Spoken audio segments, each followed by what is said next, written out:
everybody, welcome on in Neko, welcome on in Thunder, welcome on in Rube, and anyone else who may be watching too. The Great Ace Attorney 2 Resolve.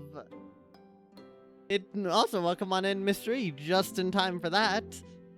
Last time on this game,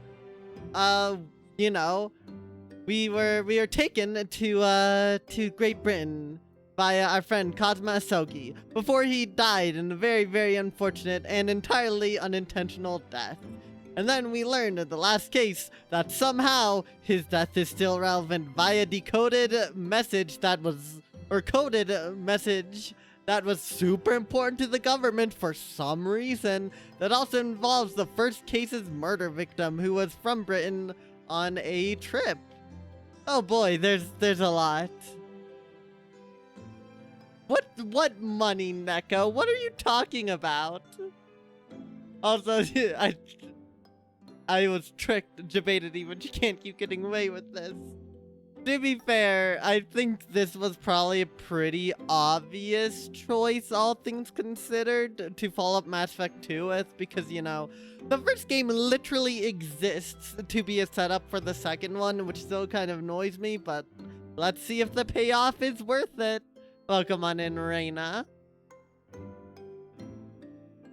Okay, no more chipmunk voices, normal audio's back. Oh god, did something happen, NPC? Oh no. I don't want to think about my stream suddenly becoming chipmunk. Oh gosh. Also, welcome on in. Let's see, what else? Rockin' Stone, Neko. Oh, I know why you said that. Hold on. Yeah. Yeah. Well, Neko, you aren't getting that refunded, unfortunately. It just doesn't work like that. But, Rockin' Stone. It's called a ride, it's called a phoenix, right? Like 100 years. I mean, close enough, really, Rube. Close enough.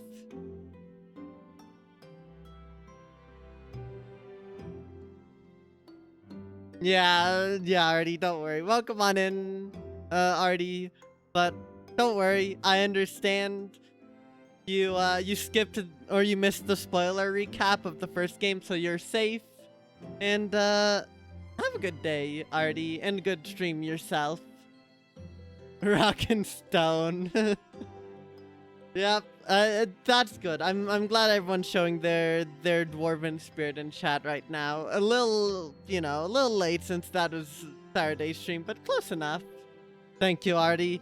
I think I'm gonna need it. My sanity is gonna be in jeopardy by the end, I'm sure. Alright, but I don't have any other big announcements or anything. Mario plus Rabbids still probably not being done with it next stream because we need to do the third challenge. And on top of that, we have the Donkey Kong DLC, and this Saturday we'll figure out what to do. I don't know what. We always figure that out later. But yeah, I'm looking forward to it. It's gonna be a great time, I'm sure. I'm ready for many more Sherlock Holmes jump scares. Sorry, I must mispronounce that. The reason a British thing up and never got third game is because everyone is dead. British Monokuma isn't real. He can't hurt you. Body had been discovered. Oh no. I could always what this next Saturday? I mean, I guess I could grab some people in a chokehold and try to force Mario Party. I could always, Toad. You're so right, Rube. I'll just have a PNG of Toad up on stream and we're just talking about Toad. Every single death is stabbing. I mean, that's just taking Rampa for you right there. A body had been discovered. Thank you so much, Thunder, for that. You looked up all the Toads? Okay, now I need to look it up.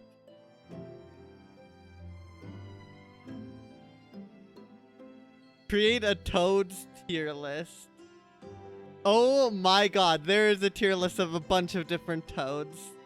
Even the Blorb Toad, or whatever, the Blorb, I think, Toad from Pat's Inside Story. Oh my god. Okay, this is another thing I'm saving for the tier list stream, I guess. The Toad tier list. 28 stab wounds. Oh no. Wait, what's that referencing again? No, that's referencing something specific, I'm pretty sure. Oh no. Roto's F tier because he's overplayed. I agree. All blue toads get S tier for being blue. That's all the criteria I need, and if you disagree with me, then you're wrong. And that is all there is to it. Oh, yeah, okay, I remember now, Neko. Alright. But, yeah, I don't have any other big announcements or anything. I think it's time we just get right on into it.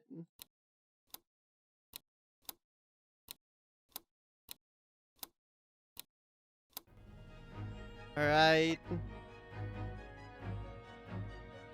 What about Toad that's red, that's blue and red at the same time? Well, it depends, right? Cause Red Toad does have blue on the, like, jersey thing. But I wouldn't count that as blue. If the Toad has blue as part of their, like, head, then that is a blue Toad. To me. That is my definition. Because that is a biological part of them.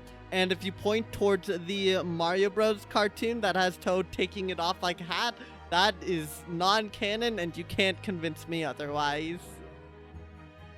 We got there's a tier list. We'll stream end with the tier list.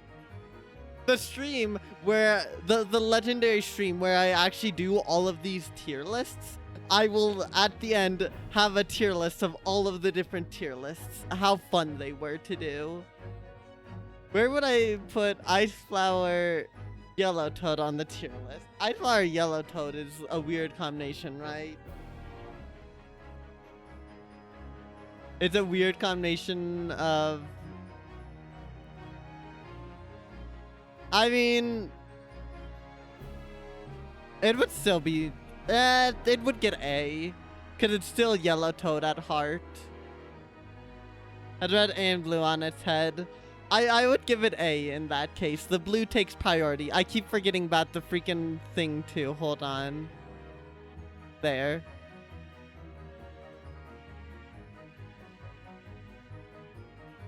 Alright, let me hear you out, Neko. What's your tier list idea? Yeah, I have a list. I have a few different tier lists. I have what?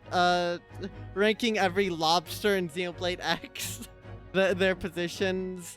Ranking every single bread. Ranking all the Donkey Kong Kong characters. Now we have the Toads. A dead tier for Toadsworth. Yeah, I'll have an F. I'll have F tier be Toadsworth, and that's the only one that goes in it. Wait, that's so good. Oh my god. I love that. We're doing that. Tier list, but how tasty I think every element would be. I mean, at that point, I'd probably just want to try to eat them. Get an actual taste. You know? Health concerns be damned. Content's worth it. Uranium S tier. Easy S tier. Then there's Chunky. He's dead. DK. Donkey Kong. Oh, goodness. These tier lists are crazy. Yeah, gold doesn't taste like 24 carats. I don't know what everyone's on about. It's not really all that good. Alright, you know what? I think without any further ado, let's just get on into it, shall we, chat?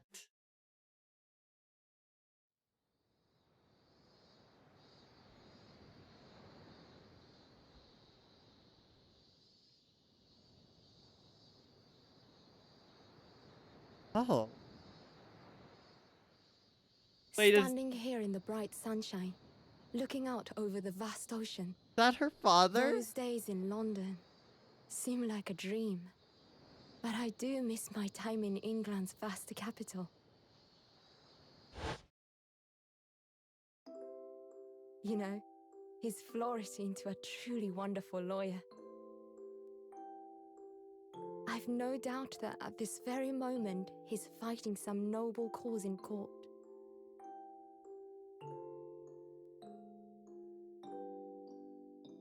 Forgive me for taking so long to come to visit you.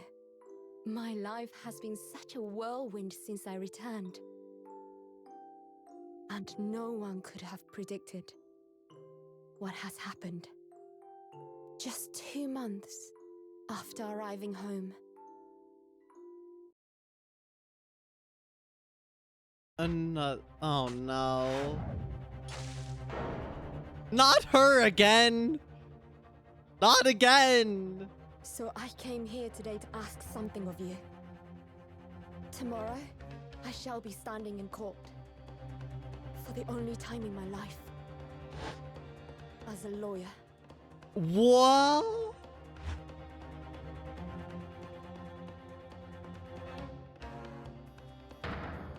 Oh, she's the one who's dead. I ask for your guidance. Kazuma-sama. Oh, that was Kazuma's grave. Wait, are we playing as Sato?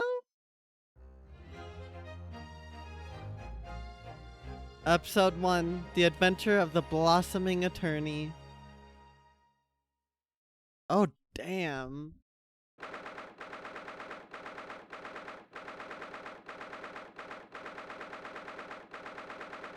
Everyone had your cursive generator, she's died. Yeah, that one guy dead. There's a lot of people who are dead. The Last of Us plus fungus turns you into Toad. Good ending in my opinion. 13th of August, 8:26 a.m. Supreme Court of Adjudicature, Defendants Antechamber 3. Here I am again after 9 months. Supreme Court of Judicature of Japan. I feel so nervous, but I must steel my nerves and find a way to compose myself. Hey, your father's alright. Ah, good, you're here. Doesn't do for a lawyer to be late. Oh, yes, good morning, sir. I hardly recognize you. You cut a fine figure, counsel. But you look as white as a sheet, and those white eyes aren't doing you any favors either. Oh dear. The truth is, I'm so incredibly nervous I feel utterly nauseated. I almost wish that I'd never been born. Goodness, not the sort of thing a father hopes to hear from his daughter, I must say. Yujin Mikotoba, professor of medicine at the Imperial Yume University. Man who earlier in his life traveled to Great Britain to study the latest advances in forensic medical science. Hold on, adjusting my setup real quick. Alright, there. And, of course, my brilliant father. Excuse me. Oh, is she the defendant? Would I be correct in thinking that you're to be my lawyer in court today? Hmm? Oh, yes, that's right. That's right, miss. Well, I want to thank you for agreeing to represent me. I swear on my life. It's a complete fabrication, this whole thing. Rembami. Born the same year as I and my greatest friend. Though unusual for a woman in our time, she works at the university research laboratory helping my father. And sadly, she's the defendant in today's trial. Accused of committing a truly awful murder. Are you feeling alright? Since we started talking, you seem, well, to have become a little flushed. Oh my, well, it's just that you look so gallant and dashing. Sorry? And when I fall under your intense gaze, well, makes me feel rather bashful. Goodness, I don't think she knows. Chat, does she know? They both of E3 and good on protagonists of the previous game.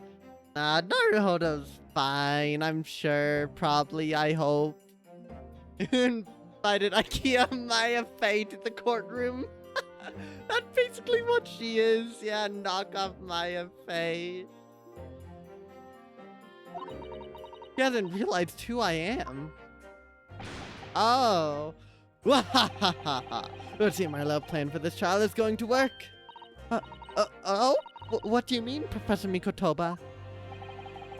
If even your best friend can't see through the disguise, I think we can relax. Disguise? Yes, I've never tried dressing this way before, of course, so I wasn't sure how convincing it would be. But this does make me feel a little relieved, as you say, Father. Father? What? Is that you, Susato?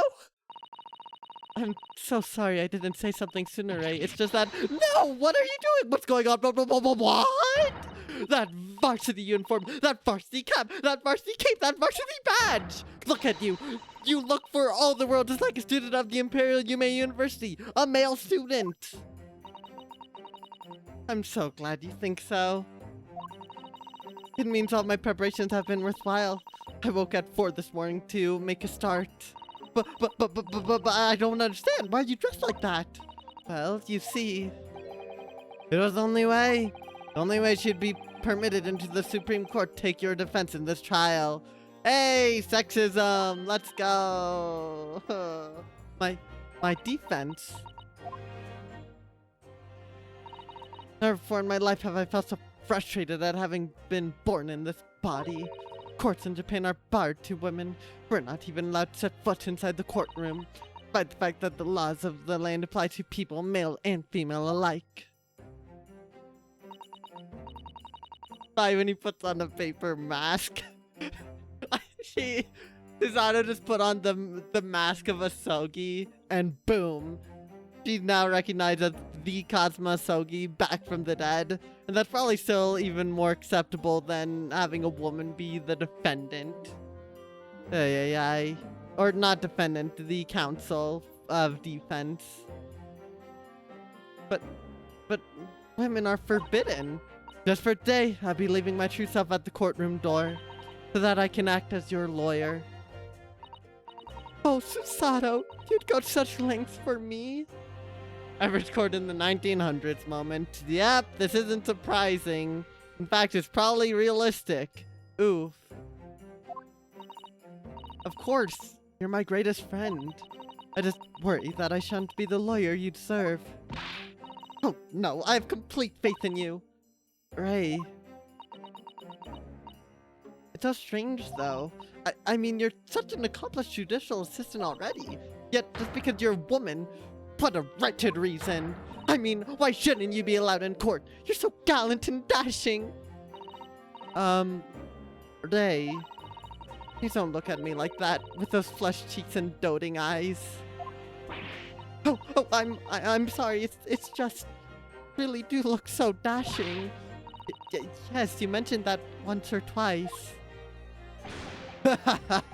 You should be pleased. It means you look convincing as a man. I am pleased, I think. It certainly helped to bolster my confidence today.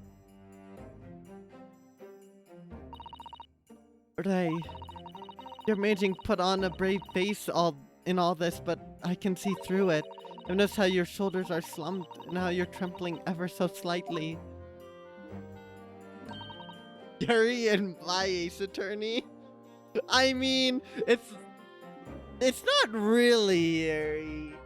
It's kind of like the whole Naoto Detective Prince thing and Kanji, right? It's kind of like that, although it's not the best example because Kanji isn't, you know, gay or straight or whatever. He's just Kanji. Excited to see the Susato dashing Mikotoba lawyer in action. I am looking forward to seeing how Susato looks. I'm sure she looks really good. Sorry, he looks really good. Oh my gosh, this is gonna be terrible. I can't wait for the mid-trial reveal that Susano's a woman, and everyone's like, "Courts, hold her in contempt." And then the judge goes, "Now, hold on. She's kind of cooking prosecution, so I'm gonna need you to hold on."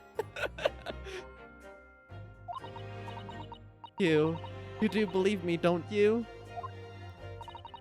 I didn't do it. I couldn't have. I mean, murder. Of course. You have nothing to worry about. Your conscience is perfectly clean. Isn't that right? Yes. Yes, it is. Perfectly clean. I have absolutely no doubt in my mind about your innocence, which is why I'll stand by you until the bitter end in this trial. Whatever happens, I'll always be on your side. Because that's what it means to be a defense lawyer. That means so much to me, Sato. Defendant, counsel! Court is about to begin. Proceed to the courtroom at once. Go in at once, Ure. If you're late, the judge won't hesitate to pronounce you guilty. Oh. Stand aside! I don't think I've ever seen her run so fast. I sure wonder who the prosecution will be for the first case of Phoenix Wright game. It's gonna be Ouchie again. Well, Susato, you've certainly surprised your father. Going such lengths to be admitted into the courtroom and with no prior experience of being a lawyer. There was simply no other way. That's all there is to it. But, father, you haven't told her, have you? I mean, I'm right in assuming that Ray doesn't know how it came to this. Yes, quite right. I've kept that information from her. But it only worry her if she found out that no other lawyer would agree to take her case. I didn't want to burden her with that. And is it true the reason why every other lawyer is refusing to take the case? Is it really because of who the victim was? Yeah. Going to be a general with the last name Oof. His friends call him Major Oof. Yeah, that sounds about right for any pain ancestor. Gosh, it's just like before. The government doesn't want bad relations with the doesn't want bad relations with Britain, even though it's oh boy, this can be a wild ride. Welcome on in, Plick Lice. Hopefully you're doing well. We should be making move now, too. As you know, law isn't my field, but I'll do what I can to support my student. Thank you, Father.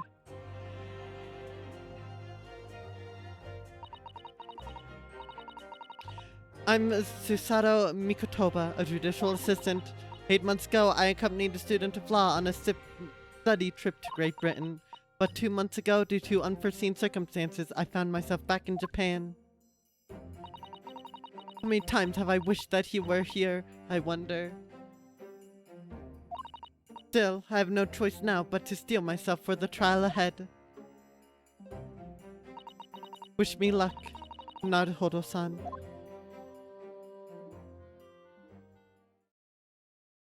How's my day been going? Pretty good. I'm really excited to get into this game again, so I'm happy. I'm doing great.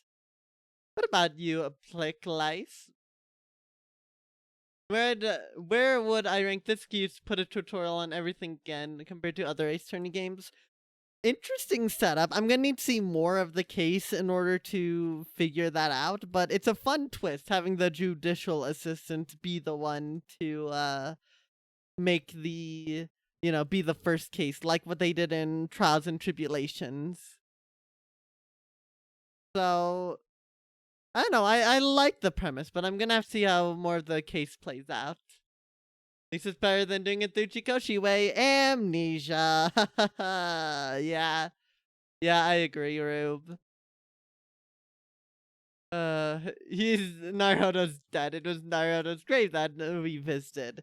It's not Naruhodo, it was Kazuma. Probably.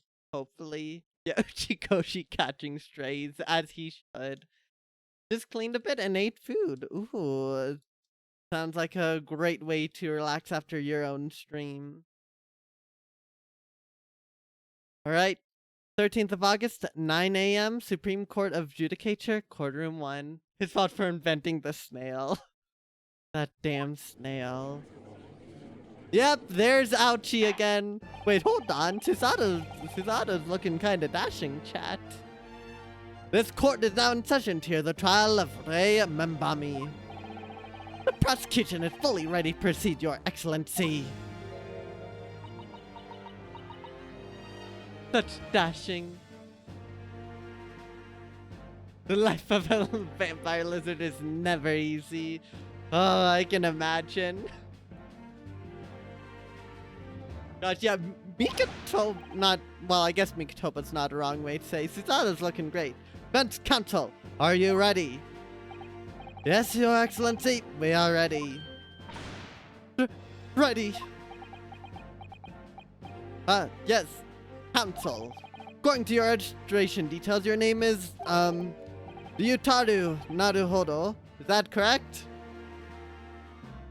Okay, so we are faking being,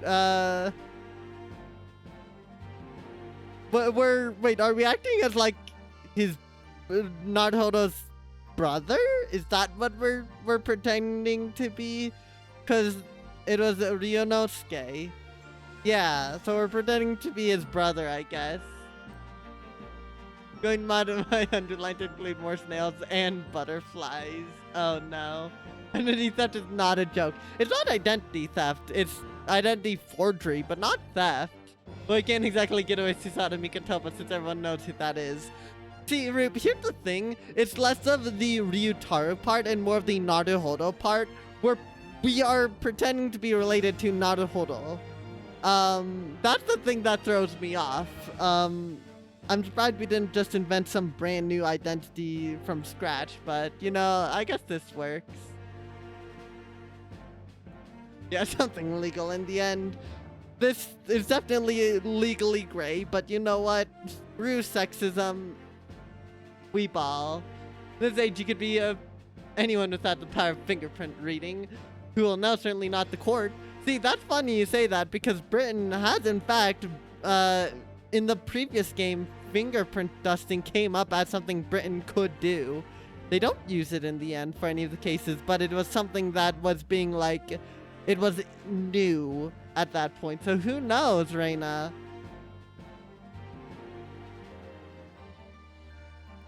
Ryutaro Naruhodo, is that correct?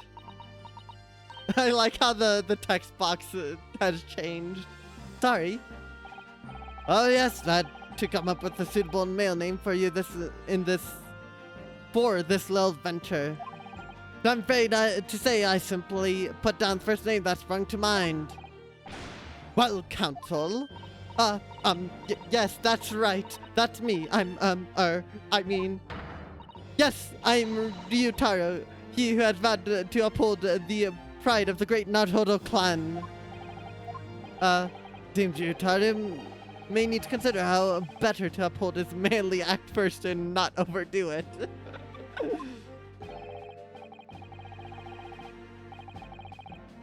That's right, that's insane for someone who's seemingly smart. I mean, yeah, again, the whole Naruhodo thing is what's throwing me off. And those wide eyes aren't doing you any favors either. Just relax and listen. Naruhodo? A fresh face in this courtroom, if I'm not mistaken. But the name Naruhodo, would that perchance be? You may be thinking of Ryunosuke Naruhodo, currently in Britain as part of a study program. This is, his cousin. That's right. Ryutaro here has been studying in the provinces, but was called to the capital for this trial. I assure you, in matters of law, his knowledge rivals that of any of Tokyo's preeminent lawyers. Any of them. Tut, what a pitiful situation. Having been rejected by every lawyer in the capital, the acute has had to call in a country boy. How dare you! Oh no, Suzaru's every bit as gallant and dashing as any of your Tokyo attorneys. I won't have you making fun of her. Why didn't they just use a new name? Coming up with names on the spot is not Mikotoba's strong suit. Evidently, Neko. Her? Oh, please be careful, Ray. What an unrefined tomboy we have here. But I wonder, is your gallant and dashing lawyer up to the challenge of defending you? His wide, skittish eyes very much suggest that he is not. Ugh, I'm so nervous. As I'm standing in his shoes, I'm trying to understand what Naruhodo-san goes through. Like it or not, eyes are wont to flit.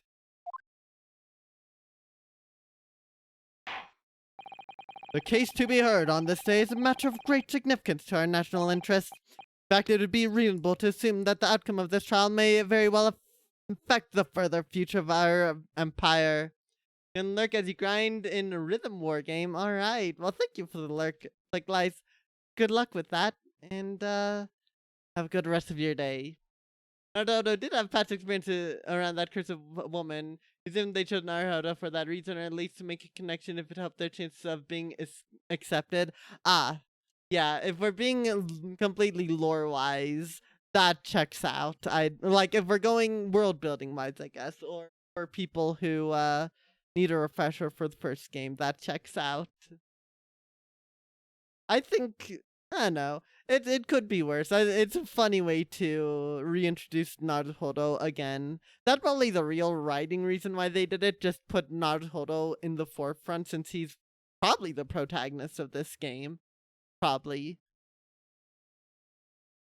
Should have gone with the most obvious name ever, Joryu. They should have. Joryu, Ryutaro, Joryu. You have no idea if that's explained somewhere in this episode since it's been a while, but that'd be your immediate thought while playing this blind. I guess we're just gonna have to see then, Rube. Though again, it seems the in-universe reason why is just because Mikotoba couldn't think of anything better. Like it was just off the top of his head. Just like the trial 9 months ago. Aochi's gonna kill my voice, but I have to do it. I have to do his really grady voice. Yet for proceedings of such importance, we have this unknown yokel by the dock, dear me. Perhaps this would be an appropriate moment for me to assess the defense, to determine whether you are sufficiently competent to practice in this courtroom. 9 months ago, when a certain other Naruhodo stood where you're standing now, this same judge tested him as well. And even though he's just a student at the time, not even law, he passed the test with flying colors. For a trained and experienced judicial assistant like you, this will be easy. So, counsel, do you consent to answering some simple questions? Alright, time to prove myself. Yeah, she's learned from Naruhodo. Yes, your excellency. But please do make them simple. The Naruhodo test. Are you truly Naruhodo? This should be simple. Probably gonna start with court record. We have Naruhodo as protagonist at home. Naruhodo at home. Quite literally. That is a multi-layered joke and works very well. The TM emoji displayed as that. Why not, Rube? It's so tiny. I have the TM emoji on bind on my Elgato.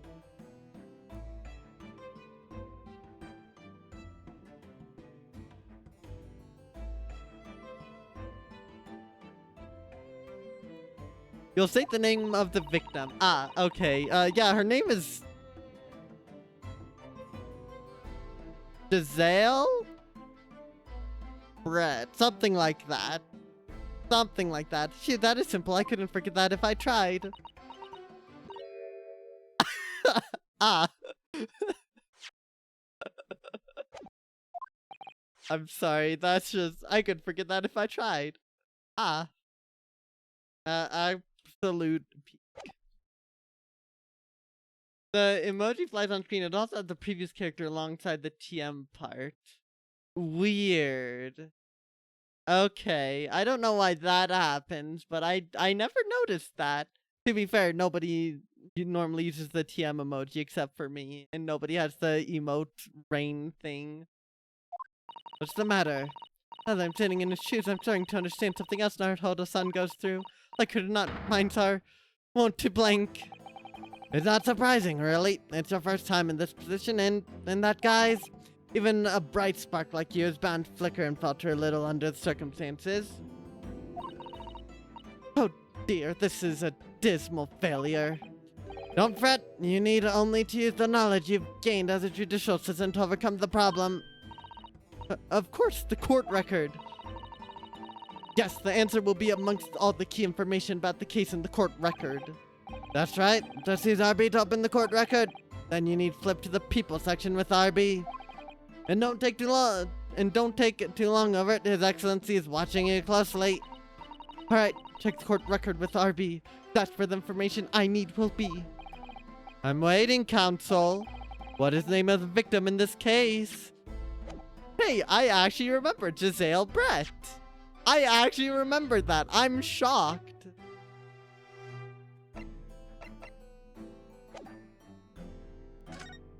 Yes! I'm so glad, Rube. The TM emoji is peak. One of my favorites. The name of the victim who lost her life in this case, Miss Giselle Brett. Giselle Brett. It's not Giselle Brett, it's Cursive Lady. A name that will never be forgotten in the courtrooms of our country, I'm sure. Correct. And being a member of our empire's judiciary,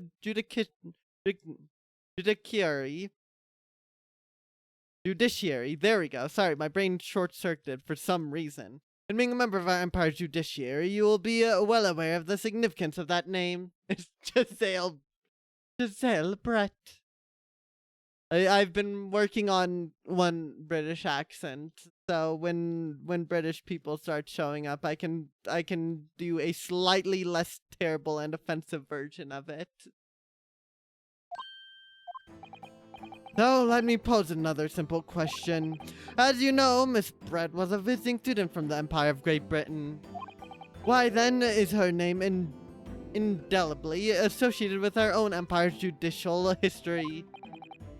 Obviously, you won't have forgotten that case from 9 months ago. But if it's proving hard to recall the finer points, everything you need is included in the court record. Time of death is just after 2 p.m. Death is believed to be due to trauma to the victim's lung from a knife blade. Only a single wound was identified. 9 months and maybe 9 pieces of evidence too. And there's gonna be 9 victims. Oh no.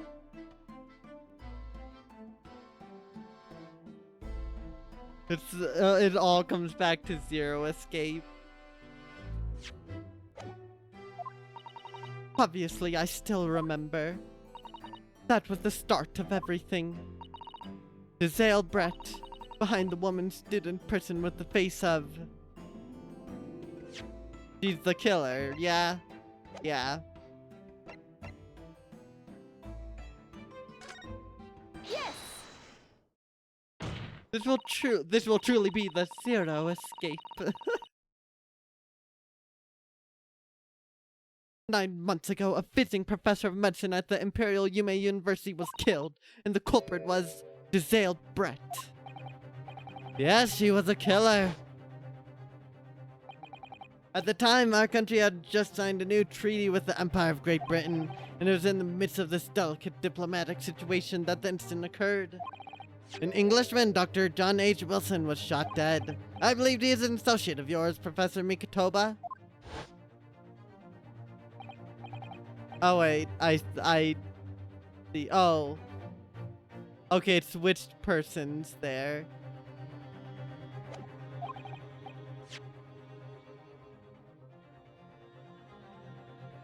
Weird.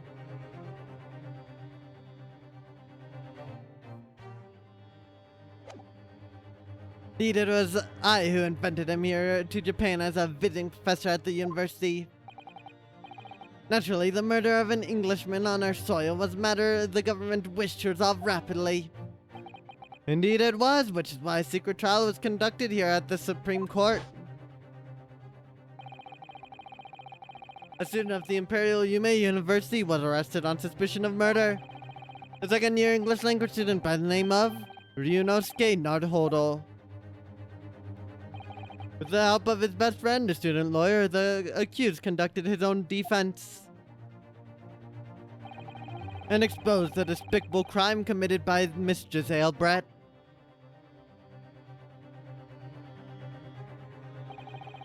Miss Brett eventually admitted to her crime. However, when questioned about the motives that drove her to take Dr. Wilson's life, gave no satisfactory answer before the trial reached its conclusion. Immediately after the trial, the British government brought its consular jurisdiction into play.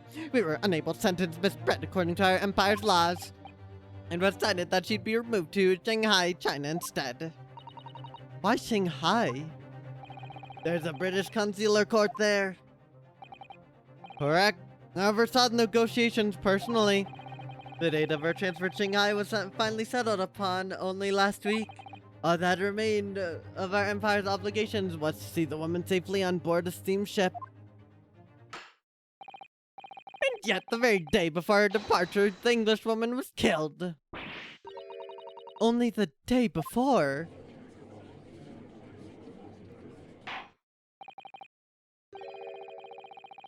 That will do. I'm satisfied that the counsel for the defense is sufficiently capable of representing the defendant. Oh. Thank you, Your Excellency, over the first hurdle. Now, a summary of the incident, if you please. Prosecutor Ouchie. As is your wish, Your Excellency. The repugnant crime took place on the 11th of August in broad daylight. At the outskirts of the imperial capital, under bright blue sky at a secluded bathing spot by the sea. The incident occurred inside a small beach hut erected for bathers to rest or change their clothes. As with every single... Oh gosh. The cause of death was a single stab wound to the posterior abdomen that pierced the victim's lung, an injury which proved fatal. There were two persons alone together in the beach hut at the time of the victim's death, Miss Brett in her bathing attire, and the accused, Ray Membami. Accordingly, there can be no doubt of the accused's guilt, especially when we consider she had a powerful motive. The police arrived rapidly at the scene and promptly arrested the young lady.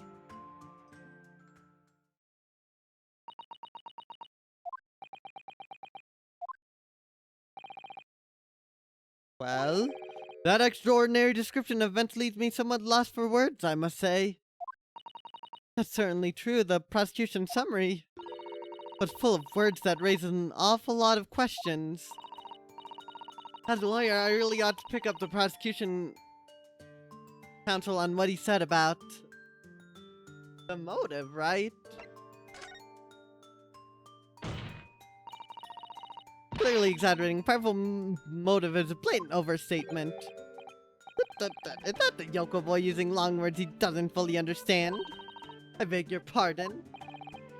No matter. Let's put this to the accused, shall we? Membami-san, you are a research assistant at the Imperial Yume University, I believe. Yes, I am. I'm working with Professor Mikotoba in his laboratory at the moment. I can confirm that. The defense is an excellent citizen with a strong sense of responsibility. Fascinating to hear. Now another question. Prior to your work with Professor Mikotoba, whose research were you assisting with then? Wilson's, I'm betting. Oh, well, I was studying under Dr. John H. Wilson. Dr. Wilson? The visiting English professor who was murdered by Miss Brett 9 months ago? The accused had a deep-seated respect for former mentor Dr. Wilson. Is that not true? Yes, Dr. Wilson was a wonderful man. Interesting. Then tell the court what deep-seated feelings you had towards the English woman who killed him. Well, obviously I was filled with a hatred for what she'd done, a powerful hatred. Oh no, Ray, be careful what you're saying. Ah. The motive was revenge. Plain and simple, Your Excellency. Well, it was clearly a trap all along. How wicked of him to use Ray's undying respect for a firmament against her like that. I must find out more details and something we can use to bolster our defense. As a lawyer, I really ought to pick the prosecution on what he said about...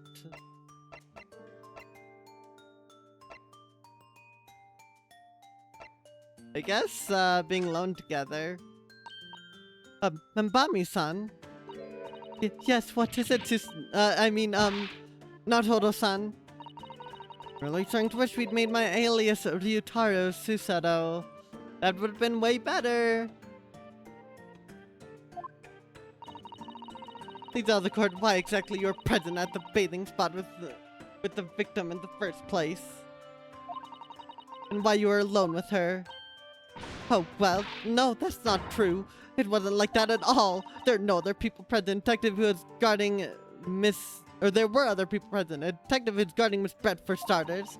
I just asked to accompany Miss Brett as a companion, that's all. But let's be clear, at the moment of her death, you were alone together with the victim in the hunt, you and no one else. The truth is, there is only one reason why this young woman accompanied Miss Brett to her bathing excursion. It was the accused's last chance to take the victim's life.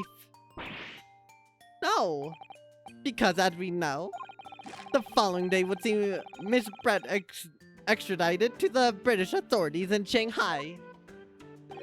And the accused would never have an opportunity to dispatch her again. Kindly refrain from conjecture, counsel. Prosecution counsel seems to enjoy using provocative tricks like that. But for now, at least, we need to assemble more facts. Try not to let him go with you. Oh dear, this really is terrifying, but Father's right, we need more information. As a lawyer, I really ought to pick up on bathing spot. If I may, Prosecutor Ouchie. What do you want? You fresh-faced young yokel student. I wonder, could you explain, please? You mentioned a bathing spot. Ha! My apologies, clearly my modernity has confused the poor country bumpkin simple mind. Bathing spots are the very latest trend in health practices from the West. We are told that bathing in the water of the ocean is curative, therapeutic, and excellent for the skins. No, that's not what I meant. I was referring to the fact that Miss Brett had, to all intents and purposes, been found guilty of murder. Why would a known criminal have been relaxing by the sea?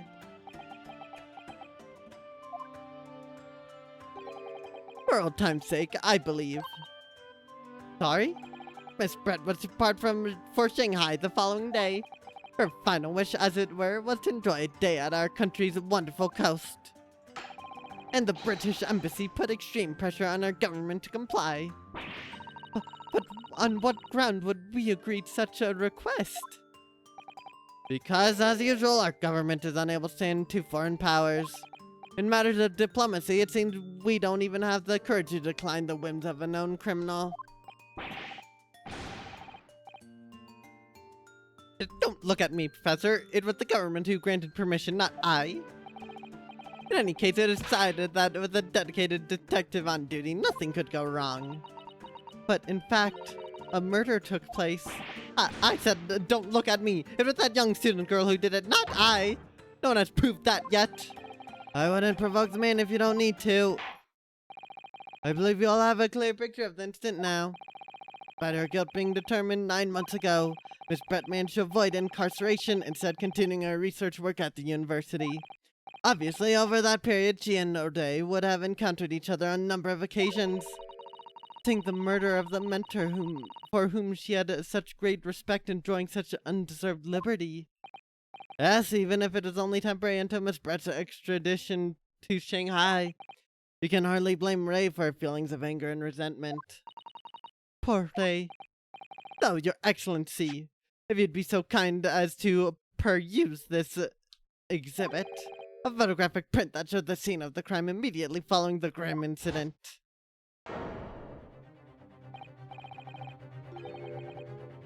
Yes, thank you, Counsel. A tragic image. I was half expecting a killer's name to be written in the sand, not gonna lie. As you can clearly see, there's nowhere within the hut that anyone else could have hidden. Inside the dress thing, I guess. The court will accept this photographic print as evidence. A photographic print of the scene taken by police just after the incident occurred. The stab wound in the victim's back is clearly visible.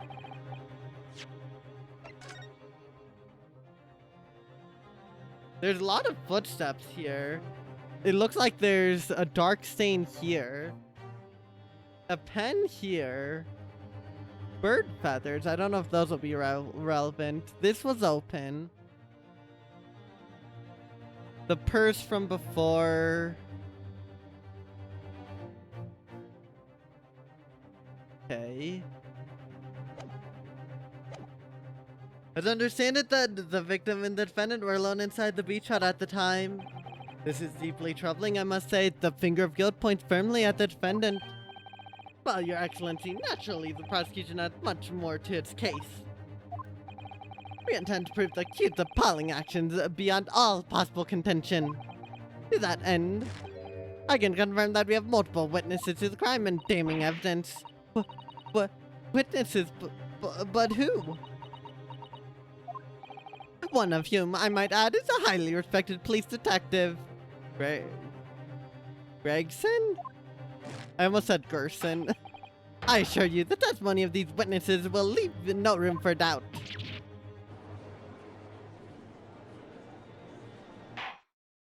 Very well then, Gonzo. Bring forth your witnesses. I, Takatsuchi Ouchi, have been waiting for this moment. Sorry?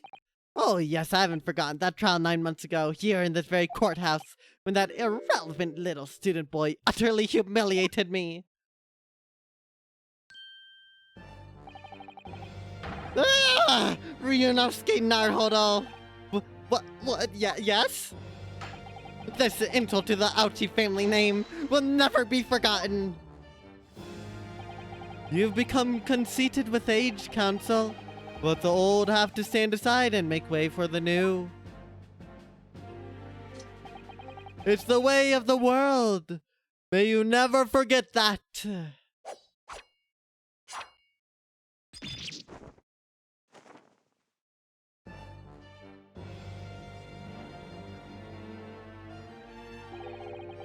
Right to the head of a samurai whose top knot had been cut and the bell of cultural enlightenment tolls. Yes, on that fateful day, my former self died. The start of your own mini-Meiji revolution. Are you modernizing as well, Counsel? Silence! Since I swore revenge back then, there'd been a minor miracle atop my head. Observe the ouchie growth. You see, this is the seed of hope sprouting forth from the barren expanse of my crown. I think that tiny growth is trying to tell me something. I'm afraid I can't really see. Where's the hope exactly? I said silence! Today I face another yokel student in the Naruhodo clan. Well, I will vanquish you. And my victory will be a fertilizer for the seed of hope atop my head. You have been warned. With that, the prosecution calls the witness to the stand. Looks like the stakes are high on both sides in this trial. The prosecution and defense each has much to lose. A haircut is hardly comparable to Ray's life. Oh my god, he's back. Why is Natsume here? Why are both of these guys here again? Oh my god. Got acid reusal, I believe. Okay. Valid, Rube. Valid. Witnesses, please state your names and occupations for the court. Chief Inspector Satoru Hosonaga, Imperial Police Bureau. I'm in disguise, obviously, so I can go undetected. And I am, well, the next big thing in books. An author renowned throughout the capital, in fact. Yes. Soon we will be sold out. The satirical I Am a Cat, a sensational success by Soseki Natsume. Oh my goodness. Struggling student from the provinces, please. You need to be in awe of me. I needn't? It's only natural that you'd feel nervous in my presence, but all of you, please relax. Call me Soseki even. Yes. What on earth is Soseki-san doing here? Tread carefully, Susato. That author fellow knows you from your time in London, doesn't he? If he exposes you for who you really are, this will be over before it's begun. Yes, of course. I know. Trying to bring back... I have to dig back into my memory to pull out the voices for everyone. It's a wild time. I presume Soseki-san wouldn't have forgotten about me. I could certainly never forget him. Although he does seem to have changed somewhat in the 6 months or so that it's been since I last saw him. And as for Inspector Hosonaga, that amazing outfit is hard to believe. Why does he have turtles on his head? Do I have something on my face? Well, your glasses for one. Although they don't seem to be helping you see. Ortle. Thank goodness he hasn't recognized me either. I suppose it's this disguise, is it? I thought that appearing here in the clothes I was wearing at the time would make for a more faithful testimony. It is my guiding principle to carry out all testimonies flawlessly. Well, I can appreciate why an Imperial Police Bureau detective might have been present. But what business did a writer such as yourself have being at the scene, Soseki-san? Well, you see, I'd been asked that day to give a lecture on the morning of the incident in the Imperial Yume University's Grand Lecture Hall, no less. At Yume University? After the lecture, I had a very pleasant conversation with a researcher from the medical science department. The professor over there, in fact. With Professor Mikotoba. Yes, that's right, it was arranged by one of the newspapers. They want some story or other about 2 former students who'd studied in Great Britain. Of course, being a renowned author, the press never leaves me alone. They secretly spy, snapshots, scribble stories, and scupper my privacy. That person in the back's gonna become relevant later. Look at that ink stain on his arm. Okay, so that ink stain on his arm is gonna be very, very important. Hell, that there could be ink. Or that could have to do with the pen, right? That's probably blood, but still.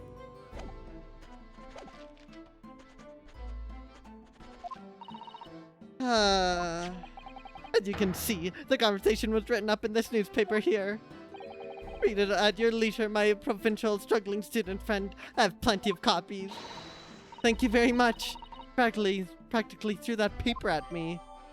A newspaper containing an article about a discussion between my father and Soseki-san. The debate became quite spirited. Alright. Okay, there's a cat here. Newspaper boy down there. What is that? Cracked glass? I guess the camera that this took was broken. The camera that took it. And this photograph isn't broken, so they aren't taken by the same camera. Anyway, following my interview with the professor, the lady in question appeared and made a very unexpected announcement. I should like to go with everyone to see your country's coast. Those were her words. What if the newspaper was made out of glass? I don't even want to begin thinking about that, chat. Oh no. I like to point out how we're an hour into stream and we haven't even gotten to the first witness testimony. We're in for a long trial, aren't we? As I explained before, Miss Bread was never taken into custody. Do we want glass newspapers though? Would people in the 1900s want glass newspapers? I don't know.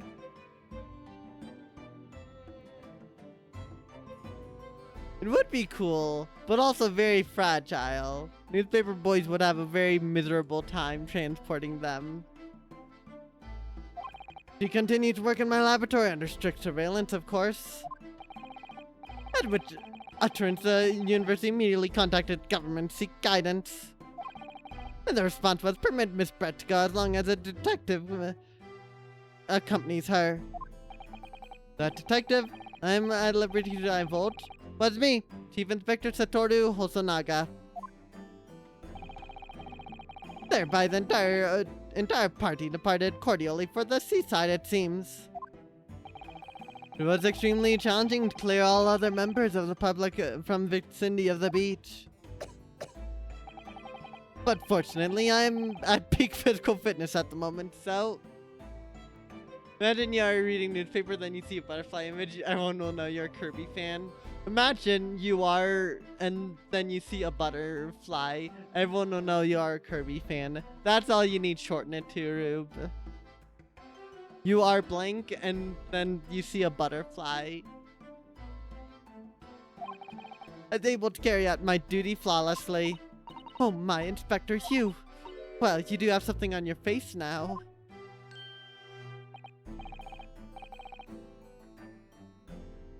How unsightly. I do apologize. Does that mean that you went to the beach too, Father? The glass shattering noise will intensify the motion. Oh god. That it would, although I think the thing that would follow all the glass shattering would probably be more pressing. Unless the butterfly, you know, glass engraving of a butterfly, survived, in which that would be the most horrifying thing of all. No, unfortunately I had work to finish off, but unfortunately, of course, it meant that my assistant, Ray, was invited to take my place. Of course, being a renowned author, I didn't like to decline the invitation. But if only I had! I'd never seen that awful sight! Relentlessly racked by remorse and regret. Oh, Saseki, how I somehow kind of missed voicing you, despite the fact that my voice is not gonna live till the end of stream. Very well, I must now ask you to present your formal testimony to the court. You will give an account of all that you witnessed on your impromptu excursion to the coast. Of course, Your Excellency. Relentlessly racked by remorse and regret I am. Witness testimony is a go. The witness scene. On the day of the incident, I was ordered on special surveillance assignment in this disguise. I just managed to catch that crab when I suddenly heard a cater wall from behind me. I ran into the beach hut at once, where I found the pair in question. Yes! That young girl was astride an English woman, dagger in hand, as she stabbed wildly. Well, I already know what the contradiction is. There's only the single stab wound. I saw blood on the blade. It proved to me that she'd stabbed the victim multiple times. After I break a glass-made newspaper because there's an image of a butterfly on it, but I notice this suspiciously butterfly-shaped piece of broken glass rapidly approaching my exact location. I think, Rube, you may have been absorbing a bit too much Kirby. Unlike the butterfly, which has failed to absorb any Kirby. So, take that for what you will. Indeed, it does appear from this testimony that both witnesses here present saw it. You think this is the same amount? Valid. Very moment... Wait. Indeed, it does appear from this testimony that both witnesses here present saw it the very moment of the tedious crime. What? Now, if you will recall, I promised evidence as well. What phrase did I use again Ah, yes, that was it. Damning evidence. What have you there, Counsel? A so-called fountain pen, is it? Correct, Your Excellency. I found it at the scene whilst examining the body. It appears that in her dying moments, with her final ounce of strength, the victim clenched a piece of evidence that would have positively identify her killer. What? Your Excellency, if you would cast your eyes over the photographic print of the crime scene once more. Oh no, was there writing in the sand? Yes, the victim is clearly grasping something quite deliberately there in her hand. That's right, the fountain pen. And if you would kindly examine the pen, Your Excellency. The owner's initials have been engraved into the ebonite barrel. R.M. Ray Membami. The initials of the defendant. No! The fountain pen will be admitted immediately as critical evidence. The pen that the victim was found grasping in her hand, it carries the initials RM.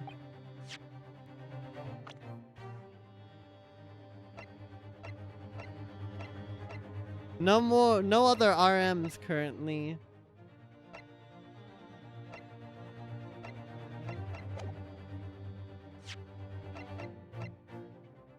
No, I can't.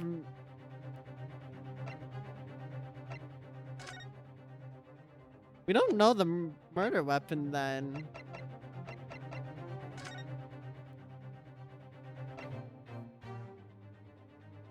It wouldn't have been the pen. Not a huge attorney guy, so you have no idea. That's fine. I mean, we're here. We're gonna be on this journey together. I'm just trying to speculate. I'm trying to get ahead of the game. Dreamiosis, a pupil constriction, was observed in the victim in both eyes. Was this poison again? Was this poison again? Oh no. Have you ever had to defend someone who's actually guilty in Ace Attorney? Once in the original trilogy.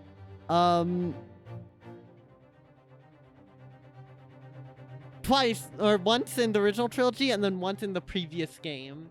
We got someone not guilty who was in fact guilty, Reina. So it's possible. Barbie wonders, no, there's no way Giselle would do suicide. But it was her last day. If she didn't want to deal with the consequences of the British embassy, maybe she did take herself out. That's something that I keep like jumping to a lot of the time, suicide. But that was a backstab wound. I think it's pretty unlikely, especially since we don't know the murder weapon and it wasn't the pen. So have I admitted anything? Decisive testimony and damning evidence? There's a bright blue sky outside the courthouse today. A perfect weather to ascribe guilt, I feel. I don't understand. The prosecutor outed you 9 months ago had none of this man's poise. Counsel for the defense, you may begin your cross-examination now. Naruhodo-san! Naruhodo. I know certain characters' names start with Hope and ends with Hope copyrighted that method. I'm not even just thinking about that. We have Danganronpa 1 and Danganronpa V3 also with their own cases akin to that.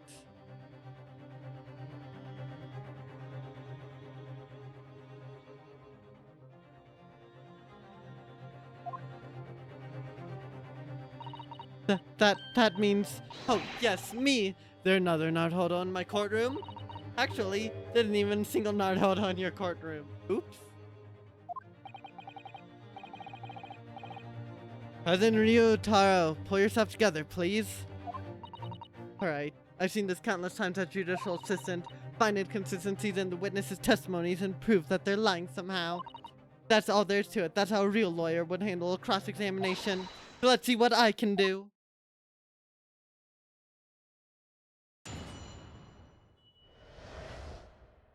The witnessed scene. On the day of the incident, I was ordered on special surveillance assignment in this disguise. We already know what the contradiction is, but we're gonna press them anyways. V3 isn't real, and you can convince me otherwise, so ever since it's never happened. V3's not that bad, I think. Probably. Hold it! That in that jaunty disguise. Correct? Wait. No. I mean, it wasn't the first time I've worn this swimsuit for a dip in the ocean. It's tried and tested. And dude, time to we hope. It does share a Danganronpa V3 scenario writer, but we can hope. Do what must be done to keep the English woman under surveillance. Those were my orders that day. And this tried and tested outfit was the answer. Being able to blend flawlessly into a crowd is an important part of a detective's job. I submerged myself in salt water, leaving only Mr. Turtle floating inconspicuously on the surface. Mr. Turtle loves the water.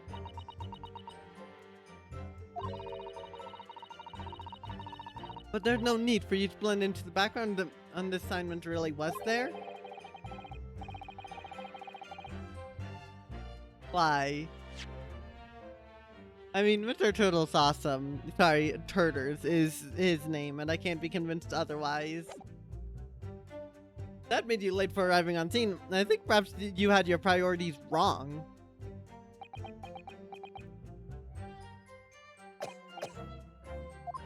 Perhaps I shouldn't pursue this line of questioning any further at the moment. I just managed to catch that crab when I suddenly heard a caterwaul from behind me. Ah, you're describing the victim's scream, presumably. It's Sasaki-san. Mr. loves the water. You heard that right. We'd make sure to note that crucial information that'll be used in first case of the third game. Mr. Turtle was the murder victim. But you know what? He was found out of water. His body was. Which means that he must have been moved from the crime scene, because there's no way you would find Mr. Turtle outside of the water. So he had to have been killed and then moved outside of it in order to try to fake a crime scene.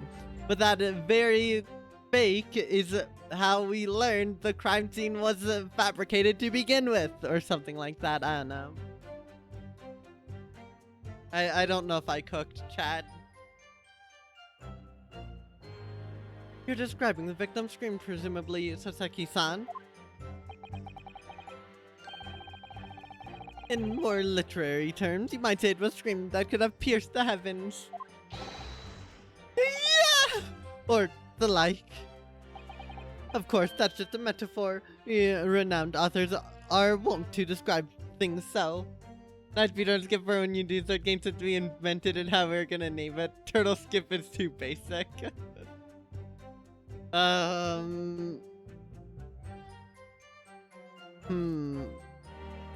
What? I don't know.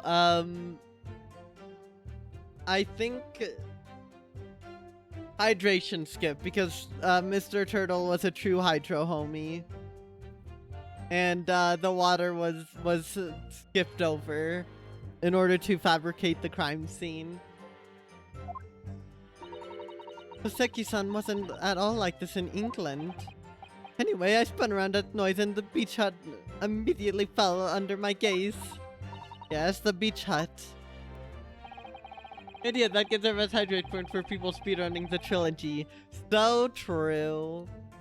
The area is popular with government ministries. Many have seaside retreats there for rest and recuperation. Locals are prohibited from entering the area, so it's always very quiet. The beach hut is a simple structure erected as a place for people to change or take refuge from the sun. Although the Englishwoman commandeered the hut for herself, which meant that I was forced to change into my swimwear on the sand. Ah, I imagine that's rather embarrassing for you. Well, anyway, I tossed the crab aside and headed for the beach hut at a run. Or in more literal terms, I decrabbed and vetoed off hut-wise. I ran into the beach hut at once where I found the pair in question. Hold it! You can really get away with anything with skip names.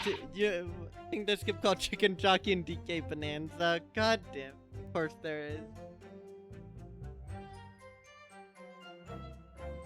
Wait, by pairs, you don't mean say, but how could that be?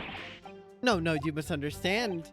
Obviously, I mean the victim and her defendant, Rei Mbami-san. Oh, it would have been helpful if you could have just said that from the outset.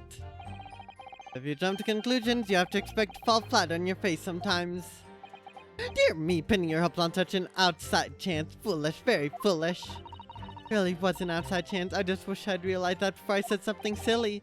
So, Inspector, why don't you tell the court how exactly you found the aforementioned pair in the hut? Well, it was sorry sight, a real grisly scene. I parted the Norin curtain hanging in the doorway and stepped inside only to see the defendant leaning menacingly over the lifeless body of the victim sprawled on the sand.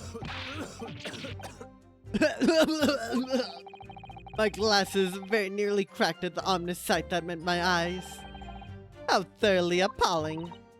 Oh, he doesn't appear to be lying here. Well, Soseki-san, can you confirm what Inspector Hosonaga is saying, I wonder? Ah, you'd like a literary man's opinion?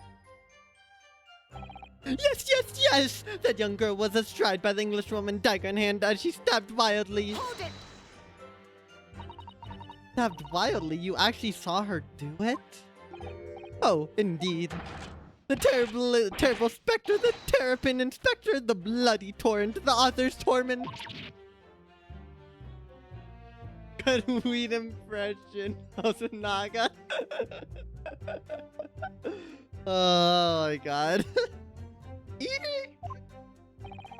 Every sight and every sound is still carved in my melancholy memory. That was my impression, at least, as a future literary sensation. Counsel, what on earth was that shrill, effeminate scream? No. What are you insinuating? I'm as manly a Japanese man as you. I wonder if I might interject here, Soseki-san. Something you said is troubling me. That was my impression, were your words now, I believe. Ah, so do you mean to say you're not confident that you really did see what you described? No, I mean, yes! I know what I saw! Mary didn't see me when I heard that scream, and Maya didn't see me either. I could describe everything I saw vividly. I could have published it all into my newspaper serial.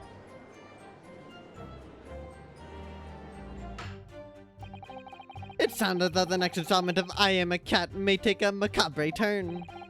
I think this is fool's end. The more you press your author friend on what he saw, the more entrenched he's going to become. Oh dear, how awkward. I do really love how the freaking nameplate changed for Susato. I saw the blood on the blade. It proved to me that she'd stabbed victim multiple times. Hold it! Stabbed multiple times? How can you be sure of that? Very simply, from the blood on the blade. The blood. Only a single wound was identified. When I entered the hut, I saw the defendant holding the blade raised up in the air. Yes, that's right, I saw it too! Oh. I know that there's blood on the blade already at that point. In other words, the victim had already been stabbed at least once by the time I arrived on scene. Yes, that's right, I saw it too! And the victim was already holding the defendant's fountain pen in her hand too. All of which means I can be sure the victim did not die instantly. Yes, right, I saw it too. Maybe a year in London was too much for him. He sounds like he's forgotten how to speak Japanese. The logic of your argument is sound, at least. Well, as I said, it's my guiding principle to carry out all testimonies flawlessly. Perhaps it should have been your guiding principle to protect the victim flawlessly. That's just my personal opinion, of course.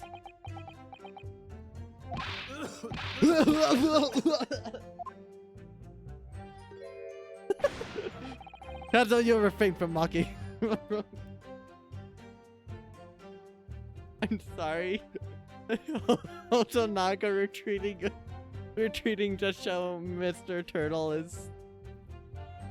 Oh my god. That's how you'll refrain from mocking the witness. Oh no, I just have so many thoughts whirling around in my head. All I can do is stand here wide-eyed and mute.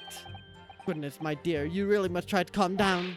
But how am I supposed to find any inconsistency in what these two gentlemen are saying? I don't see why either of them would have any reason to lie.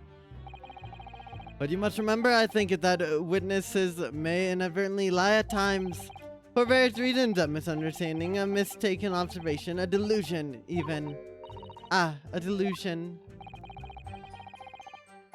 What's important is that we determine the truth, and there's only one sure way to do that. Yes, with evidence, of course. Spoken like a true judicial assistant. During witness testimony, you can use RB to pick a piece of evidence to present for consideration. So you need to listen carefully to each statement and compare what's said to details in the court record. If you find some conflicting information, that may be the consistency you're looking for. Yes, it's all about inconsistencies. Once you've identified a witness's statement that appears to conflict with a piece of evidence, present that evidence to the witness with why, and the way ahead will present itself to you, I'm sure. Yes, alright then. I'll consider details of all the evidence and the court record against each statement, find an inconsistency. I hope I'm up to the task. Don't forget that you can have the witness repeat their statements as many times as you'd like. When I start at the beginning, remember that those white eyes are quite forgivable. Besides, there's no one else to defend the poor girl. You're right, I need to listen to that testimony again from the start.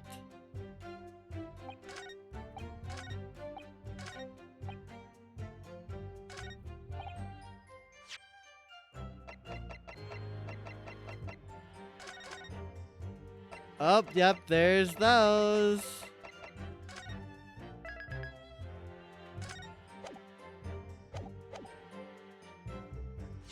Anyways, take that! Sorry, objection! With that accusatory cry that just welled up from deep inside me, I think I finally understand. Every time Kazuma-sama and Naruto-san have stood here at this bench, the stakes have been very, very, very high indeed. But what's the meaning of that menacing pose, counsel? I'd like the witness to clarify something for me. Who, what, where, when, how? Not you, Sasaki-san. This query is directed at Inspector Osanaga. At me? In your statement just now, you said that the victim was stabbed multiple times. Yes, that's right.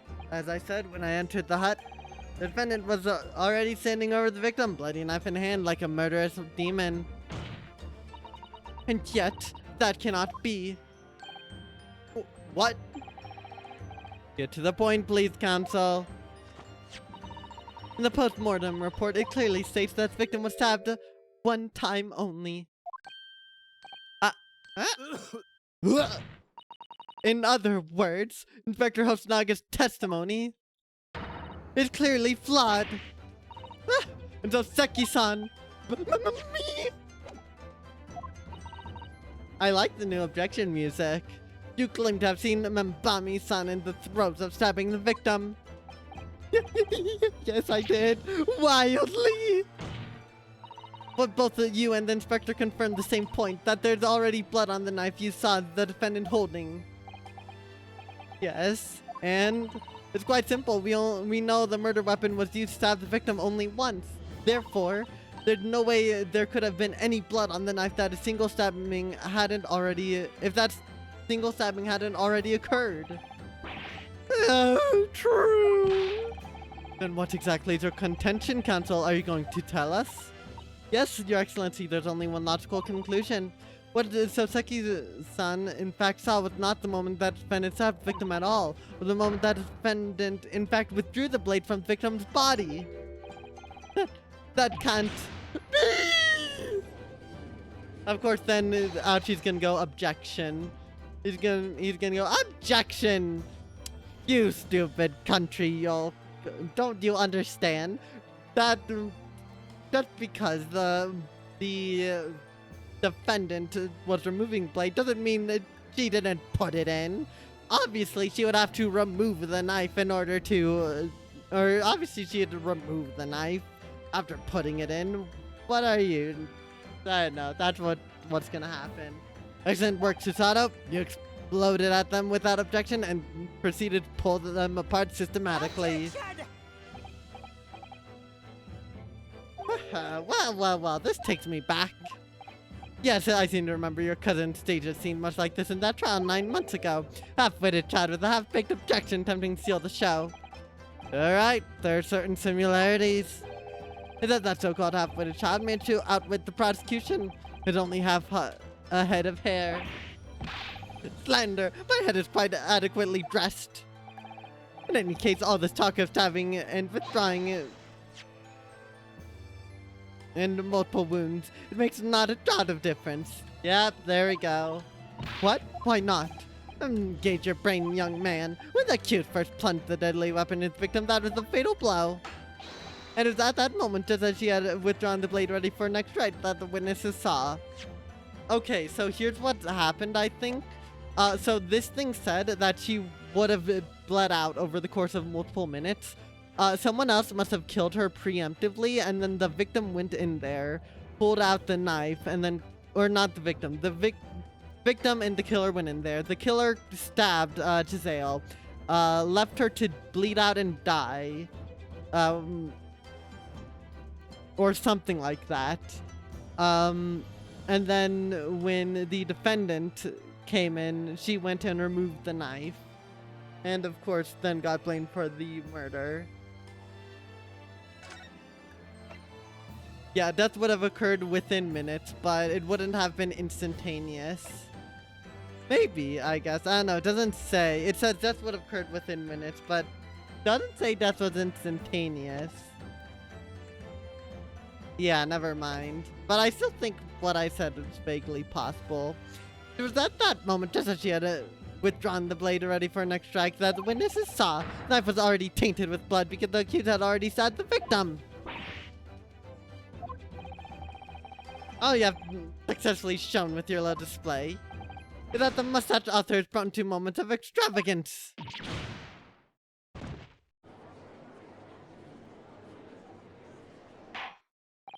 I am in agreement with prosecution. The defendant was seen wielding blade at all. That is sufficient ground for action to be viewed with suspicion. But if she's withdrawing the blade, then we are back to where we started. Sorry? Consider this young yokel boy. If the student girl is innocent as you claim, then why would she have pulled the blade from the victim, and with the demon's cold-blooded composure too? The prosecution demands an explanation, and it had better be good. Cock? Oh god. I'm already back in the habit of saving. Why did Ray pull out the knife? Ah yes, going for the jugular. What does father mean by that? The court here answer then, counsel. The truth is, I don't really know, but I have to come up with a plausible reason here, or else we don't have a case. Reason why his friend pulled the knife out of the knife blade off the victim's body was...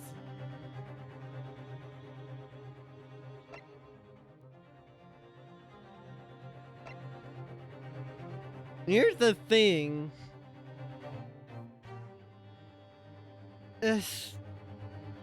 Obviously it's not stabbing her again, right?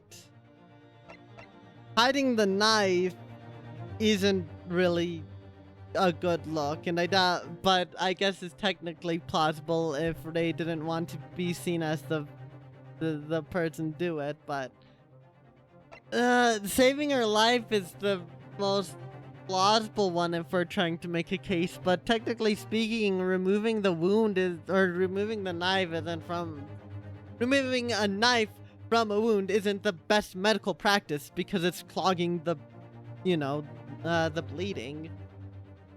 I guess, I don't know, maybe... No, it wasn't hide the knife. I'm getting that. Yeah, no, it would have to have been save her life. That has to be the only plausible one. According to the postmortem report, victim's death was not instant. That's correct. It's thought she would have remained conscious for a short while after sustaining the injury. Indeed, giving her time to take hold of this piece of evidence that clearly indicates her killer. The point is, being a medical research assistant, Mbami was compelled to act when faced with the wounded victim. Instinctively, she pulled the blade out in an attempt to save Miss Brett's life. Again, I don't think this is gonna work out. Did you hear that, Your Excellency? It would seem this is the best we can expect of this young yokel. Indeed. Ugh, is it just me or does it suddenly feel much colder in here? Excellency, if I may. Speak witness. I'd like another opportunity to testify. In respect to the slipshod assertion just put forward by the Yoko Defense Council, I mean. Yeah, it's gonna be about the wound. Slipshod? An excellent idea, Inspector. Our young yokel hopefully has a modicum of knowledge when it comes to the law, it seems. But in matters of medicine, he appeared to possess not one iota of common sense. Very well, Inspector, I'll permit your request. You'll testify again before the court on the subject of the defense counsel's assertion. Yes, sir, I'll do so flawlessly.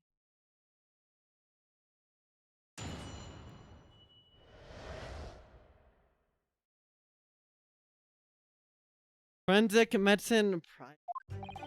Pulling a blade from a wound without thinking could cause heavy bleeding. That's basic knowledge any medical research assistant with an ounce of sense ought to know. In other words, there's no good reason why the defendant would have tried to pull the knife from the victim. Let's not forget that the young student did have a motive for killing the victim. The victim murdered 9 months ago, Dr. Wilson, was the defendant's highly respected mentor. What you just said true, Inspector? Could pulling a knife from a wound really cause the wound to bleed heavily? Yes, think of the weapon itself as a stopper in the wound that prevents excessive blood loss. Until a doctor is ready to provide proper treatment, that stopper shouldn't be removed. I see. This is why yokel should stay on the farm. Even a quack from some obscure mountain village would have such basic knowledge. Anyone who's ever given someone a little poke with a knife and pulled it out again knows it. Oh, well, I've never stabbed anyone, you see, or pulled a blade out of wounds, so... Of course you haven't. I didn't bring you up to behave like a bandit. Father, is it true what they're telling me? Yes, it's basic remedial knowledge for medics. Ray would have been well aware of it.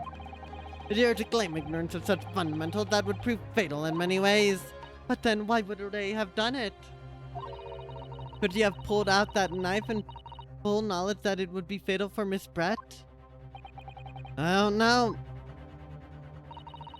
They never once mentioned anything about the knife to me. Seems almost impossible to believe, but could my friend actually have... Hisato! Yes? Pull yourself together. Mustn't lose sight of why we're here. Counsel, it's time for your cross-examination. Oh, yes, Your Excellency. However, I must warn you that if your cross-examination fails to identify any issue with established facts, I'll be moving my adjudication immediately afterwards. I understand. Believing in your clients and fighting for their cause to the bitter end, I knew it would be hard, but don't have any choice.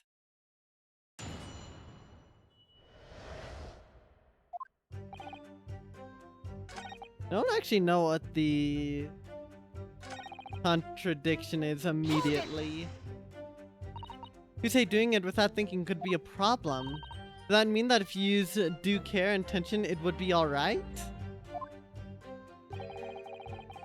I wouldn't have thought that needed spelling out really, but the blade is like a stopper in the wound. Remove it and a serious hemorrhage will occur. In other words, a medic would need to be present before any attempt was made to withdraw the blade. Doing it without thinking would be madness. You just can't do it. Oh, well, thank you for such a thorough explanation.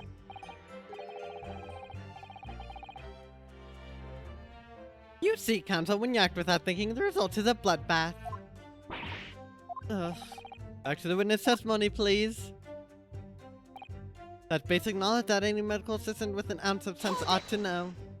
In that case, there's an obvious explanation here. Which is... Clearly, the defendant, Ray Membami's son, does not possess an ounce of sense. That is a wild thing to say about your best friend. What do you think about that, Professor Mikotoba? I'm not sure that you should be labeling your best friend as lacking in common sense. Good job, Ryutaro and dashing Naruto. You got him. That might be the worst defense I've heard in any Ace Attorney game. Genuinely the worst. Well, I thought it would be better than labeling her as a murderer. I don't know, young people today. I don't know, young people today. That's friendship, I don't understand it. Or if that's friendship, I don't understand it. Me on my age call my best friend an idiot in front of the entire court to prove their innocence. Oh my god, it's so good.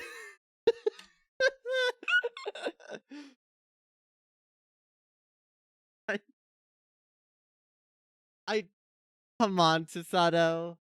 You couldn't have come up with anything better. Anything better. Careful, Counsel. Lack of common sense could be a very dangerous thing. Oh dear, that recoiled on me rather badly.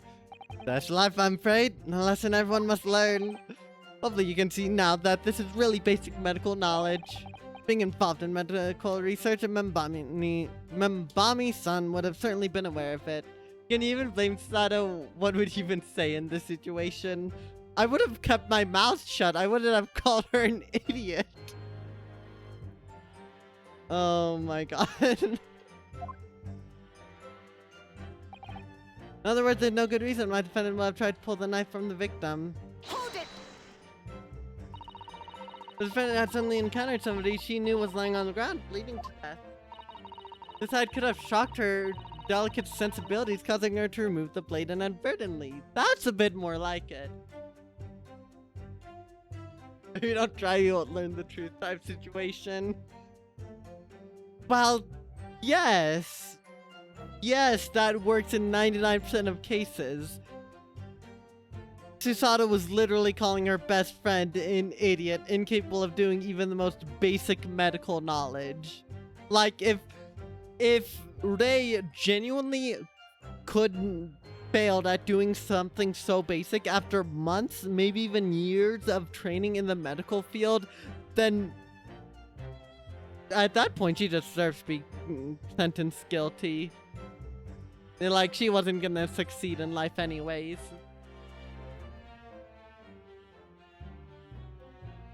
At least there has to be another reason why she removed the blade. That could have shocked her delicate sensibilities, yeah.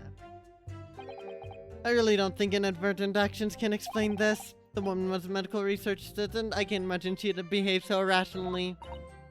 Oh, but irrational behavior is a woman's prerogative, isn't it? Oh dear, you have a lot to learn about women. Only small-minded man could have such bigoted views. What's happening? Why? First Susato calls her best friend an idiot, then she calls all women idiots. What's the point? What is her goal? What is happening? Oh, come on in, Archidab. Archidab's my brain is short-circuiting. Oh my god. Turtle moment. Well, come on in. Hopefully you're doing well. And good morning. The Naruto curse runs in the bloodline, I guess. You'd have said Rei was brainwashed. It's probably a better thing to say, even if the concept of brainwashing wasn't even invented yet. Gosh. Careful suggestioning, I guess, or conditioning. I don't know. Would be better than what's happened so far. You're doing alright? That's really good to hear. Or could have. Happy you're doing better. At least better than you were before.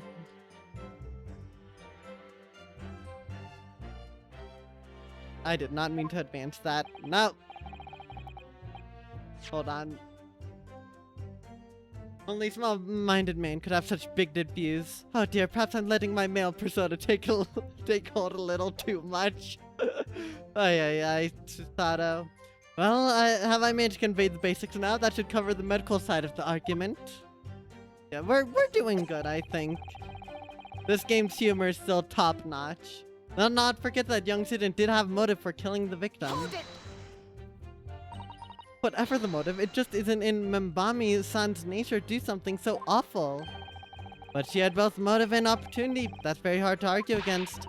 But you don't know the defendant. Attention! And you, counsel, do not appear to know the law. Yes, evidence is the only way to convince the court of your argument, not feelings. With this fledgling to defend her, I'd almost say I pity the accused. So do I. Inspector, you'll reiterate your point about the defendant's motive, please. Ah yes, Miss Brett was in many ways the sworn enemy of Membami-san. Man, the victim murdered 9 months ago. And Dr. Wilson was defendant's highly respected mentor. Yeah. Hold it!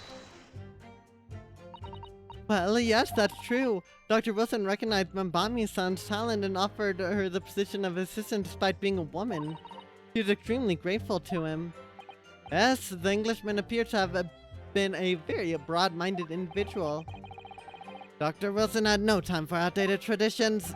He met with opposition, of course, but he believed firmly with Membami-san's abilities. Clearly, the defendant was in the man's debt, which only served to prove my point. This is hopeless. I can't find a single crack in this testimony anywhere. If Ray knew that withdrawing the knife from the wound would threaten Miss Brett's life further, I just can't think of any way to explain why she did it. Susato, it's at times like these when it's especially important to remember the fundamentals. The fundamentals? Evidence is what counts in the courtroom, isn't it? Of course, but I've already been through the court record dozens of times already. I think perhaps you're forgetting something, though. You needn't take the evidence at face value. You can and must examine it in greater detail, too. I realize that this is your first time playing the role of lawyer in the courtroom, so if you need reminding of the rudiments, you need only ask. I'll do my very best to help. Examine the evidence in the court record. We got this. And think of it, Kazuma-sama and Naruhodo-san were always turning evidence over and over in their heads. Yes, I need to examine things in greater detail with A. Ah, by the look in your eyes, I see it's coming back to you. Alright. Oh, come on in, Rin. Thank you for the cardboard pipe and the booyah. Oh my gosh, the thing there. This is a newspaper from Soseki-san. There seems to be an important article on the back page as well. Exclusive deadly poison stolen from Yume Medical Research Laboratory. God damn it, there's more poison. Why do they like poison on their first cases? From Yume's Medical Research. Father, isn't that your lab? What the? Let me see that. The poison's been stolen. It's this morning's paper that Soseki-san gave us. Are you saying you didn't know? Embarrassing as that is for the head of the laboratory. I've not heard any such thing. Why on earth could the reporter have gleaned this information? Come think of it, there's no article mentioning this story in our paper this morning, was there? The highly toxic poison we've been working on in the strictest confidence. I put Ray in charge of the project. Hey, she is managing it? What's written here is true. It means that she tried to hide the theft from me. And moreover, the details were leaked somehow. I don't believe it. Need to read this article very carefully. Oh no, chat. Oh no, things just got way, way worse.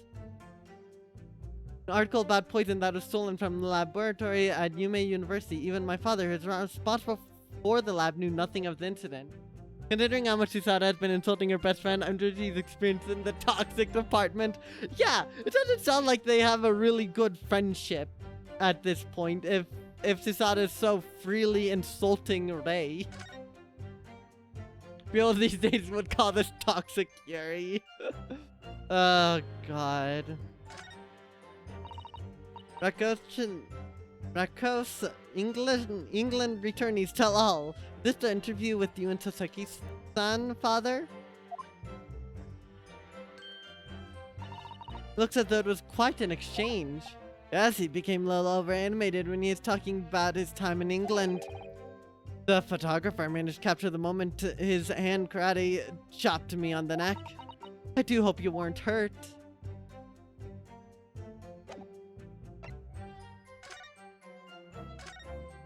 Remove it. We take off the pen's lid. Nothing of importance was revealed. Now let's unscrew the barrel, shall we? Don't tell me there's gonna be poison in here. This must be the little reservoir that holds the ink. Yes, you fill it by drawing ink from a bottle up through the nib. Something wrong, father. That there doesn't actually appear to be any ink in there, that's all. The poison could have been put in there. Oh yes, you're right. It's practically new. Well, it could be on the verge of running out, I suppose. A fountain pen that bears the initials RM that has small reservoir inside into which ink can be drawn. There's a very small amount of liquid still inside. Yeah, I bet that's poison in there. There's some sort of emblem here, look. But it isn't a Yume University one. Must belong to some other organization, I suppose, a business of some kind. That would seem to imply the pen doesn't in fact belong to Ray. Okay.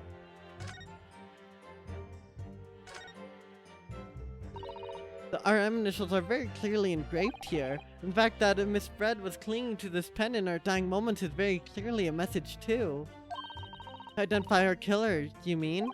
I don't think there can be any doubt that this is a key piece of evidence in this case.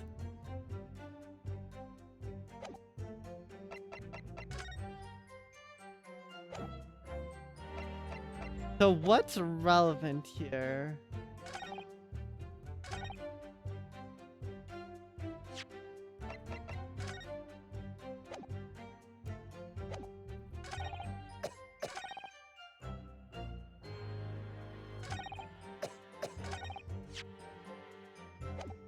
I'm trying to think. Is it bad that I'm already like stuck?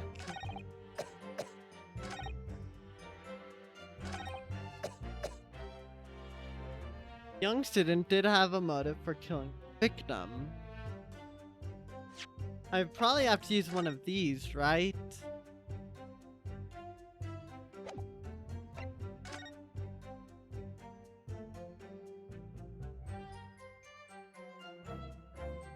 There's the emblem there.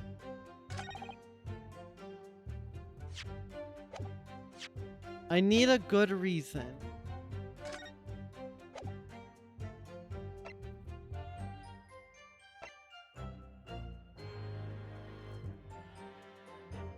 Oh god. That's... I don't know.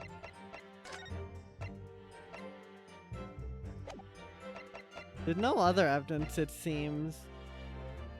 And I wonder if they're gonna reintroduce presenting profiles.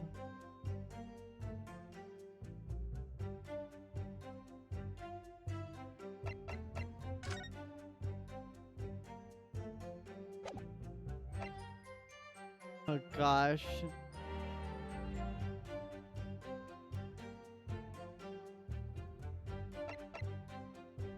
Let's see.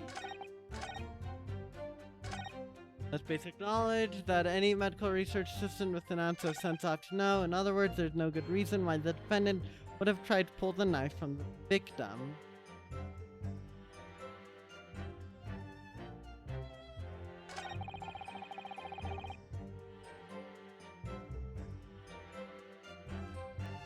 I feel like I'm missing something.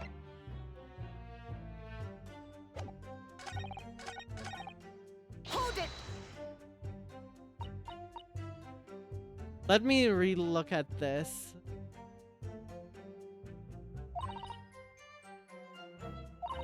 Okay, yeah, nothing new there.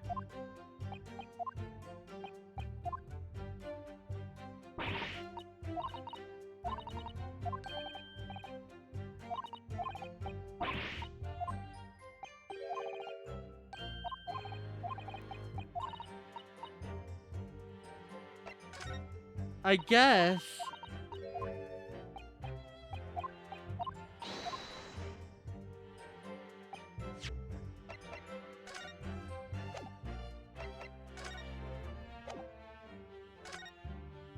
Oh wait, I can read this. Falling Electrode Yume by Sasaki Natsume. On the 11th of August, it's come to light that a very disturbing incident took place. A deadly poison being secretly developed in the university's forensic science laboratory was stolen. Even the smallest amount entering the body, either via mouth or via wound from a poison-laced blade, would prove fatal in minutes.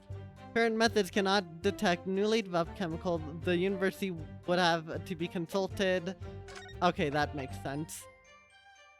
One onset of symptoms occurs in minutes, starting with impaired breathing and ending with acute contraction of pupils prior to death. Such symptoms would be suggestive of this toxin. It's apparently an entirely new synthesis of alkaloids and rumored to have been commissioned by the military. So yeah, that makes sense. I called the poison thing pretty early, at least. Objection! No, there is one possibility. One very good reason why the defendant might have decided to withdraw the knife from the victim's wound. What? Ah! Yoko not only has a poor grasp of the law, but also a poor loser. Tell us then, what possibility do you think you've identified? Oh boy. It's here, in this newspaper article. An article about deadly poison having been stolen from a laboratory at the Imperial Yume unit. Objection! The victim perished from a stab wound. Poison had no relevance in this case. But, prosecutor Aochi, you'll let the defense speak. But newspaper article, the court cannot rely on the kind of hearsay those wretched publications carry. Counsel for the defense. I'm going to need some tangible basis for your claim. It will indicate to the court precisely what part of the newspaper article mentioned affirms your assertion. Your Excellency! Yes, of course. Thank you. They would never have done something to further endanger Miss Brett's life without a just cause. The reason why the defendant pulled the knife from the victim's body is explained in the article, where it says deadly in tiny quantities because of the poison-laced blade. The article reveals following property about the poison in question. When the toxin enters body on a knife laced with poison, it rapidly absorbed and causes death in minutes. Are you suggesting if the knife used to attack Miss Brett was laced with this very poison, it would explain why the defendant, Membami-san, would have withdrawn the blade as soon as possible? Yes, the truth is, it was an attempt to stop the poison from entering the victim's body. What? Objection! Objection! How do you know the knife was laced with poison? This is complete and utter nonsense. Not at all. The defendant withdrew the knife blade from the victim's body not to accelerate the woman's demise, but to save her life, and the prosecution cannot deny the possibility. Have you not read the post-mortem report? The cause of death was hemorrhage. The word poison appeared nowhere in the document. Well, that's because by acting quickly to remove the blade, the defendant prevented the poison by taking hold. Oh, please, this is clearly desperation. The weasel lasts a breaking of wind. Then, I mean, we see the poison stuff in the notes there. And here's the thing, they aren't mutually exclusive. That stab wound could have been fatal, and therefore they wouldn't need to search for anything else. Poison had nothing whatsoever to do with this case, as I believe the defense is well aware. We have no proof that the information in this wretched newspaper article is at all reliable anyway. In that situation, what the student should have done is wait for a medical assistant to arrive. When said, you claimed she suspected poisoning and took the potentially lethal decision to remove the blade. She must have had a strong reason for her suspicion then, or the argument makes no sense. Exactly. Put Inspector, on what ground did she do it? Yoko? Why did Ray suspect the stolen poison was involved? You want grounds? I'll give you grounds. What? You can't possibly. From your expression, Counsel, it appears those are not empty words. But naturally, you stand in this courtroom as a lawyer. You must be aware that words alone, empty or not, are of no value in our modern justice system. The court demands evidence. Yes, Your Excellency. I'm well aware of that. I've seen many times from my place at his side in the Old Bailey. To present proof of court, what evidence demonstrates clear link between this case and poison in the newspaper article? Post-mortem report! Take that! I'd ask the court to refer to the notes section of the post-mortem report, which reads, extreme meiosis pupil constriction was observed in the victim. Really? Being a yokel with no knowledge of forensic science, I have no idea, so please do tell me. Presumably, the fact that this condition of the victim was noted in the post-mortem report means that it's an unusual symptom of death. Well, under normal circumstances, the pupils dilate when someone dies. If there's an extreme constriction instead, that's most certainly unusual, yes? What are you doing, you yokel detective? Newspaper article, there's the following information about the stolen poison. Onset of symptoms occurs in minutes, ending with acute contraction of the pupils prior to death. What? If the defendant, upon seeing the victim stabbed in the back, happened to notice that the pupils of Miss Brett's eyes had constricted severely, yes, as a medical research assistant, she would have suspected poison immediately, without doubt. Prosecutor Ouchie, I think you'll agree. This is very compelling evidence. You, yokel student and yokel professor! I believe the defense has expertly demonstrated a credible reason for the defendant's actions. No. Yujin Mikotoba. Yes, Your Excellency? I believe you are the best placed here to confirm or deny the veracity of the defense counsel's argument. You'll tell the court the truth about the details reported in this newspaper, please. Pains me to have to admit it, but I'm afraid I don't know. Don't know?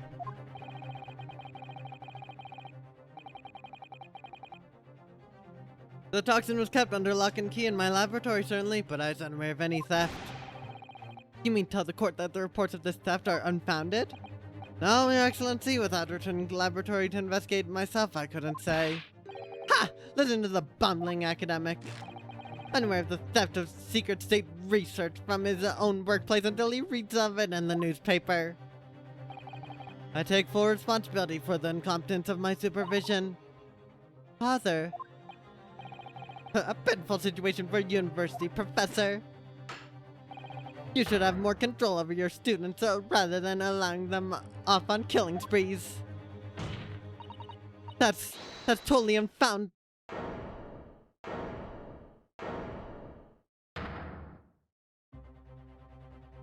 Hello, defendant. None of this is Professor Mikotoba's fault. It's all my fault. Hey. Mbami-san, you stand accused here. Outbursts like this will not be tolerated. But it was me. I was the one who noticed that the poison we were developing had been stolen that day. What? So, you knew. I'd been placed in charge of overseeing the project. It is the day the professor and Soseki-san were interviewed together for the newspaper. That's when I noticed that some of the poison was missing. Just a tiny amount it was. Hidden in the fountain pen. Why didn't you let me know immediately? I was so scared. The whole project was supposed to be confidential, but some of the toxin had somehow been taken. So I decided I'd try to get it back before anyone else found out. Because I had a very good idea who the thief was. The thief? You don't mean... Yes, of course. It was that dainty English woman. Miss Giselle Brett. That's why I decided to join the little group of people going to Seaside. Inside the beach hut, I confronted Miss Brett. But she just sat on a stool at the back of the hut, smiling sweetly at me as if she knew she was untouchable. I know it was you who stole the poison. Well now, whatever do you mean? And then, she suddenly got to her feet before falling to her knees in front of me and then flashing to the floor. That's when I saw the knife in her back. I couldn't understand what happened. And then, a moment later, I seized with fear. The pupils of her eyes had shrunken into tiny pinpoints. I don't believe it. In other words, you realized the victim was suffering the effects of the poison. My mind started racing. I hadn't seen anything past Miss Brett's lips whilst I'd been with her. Which left only one possible way for the poison to have entered her body. On the blade of the knife in her back. And that train of thought was what spurred you to withdraw the blade. Yes, if the amount had entered her bloodstream was small enough, she might still have a chance. That's what I hoped. Really, I'm so sorry for staying silent all this time.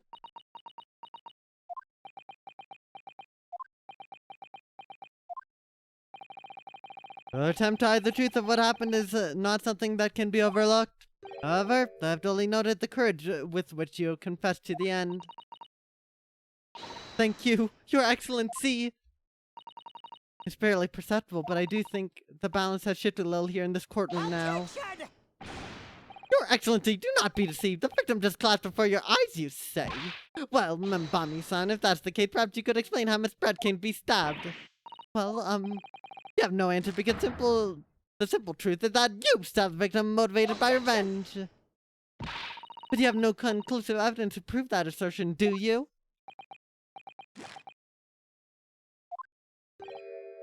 Oh, I have evidence.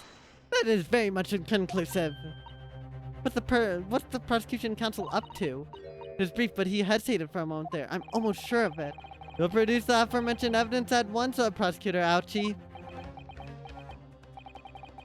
Some praises to young yokel student. Oh my gosh. What? I'd imagine there'd be no need for me to submit this evidence. But you've brought this on yourself. Oh my goodness. What the?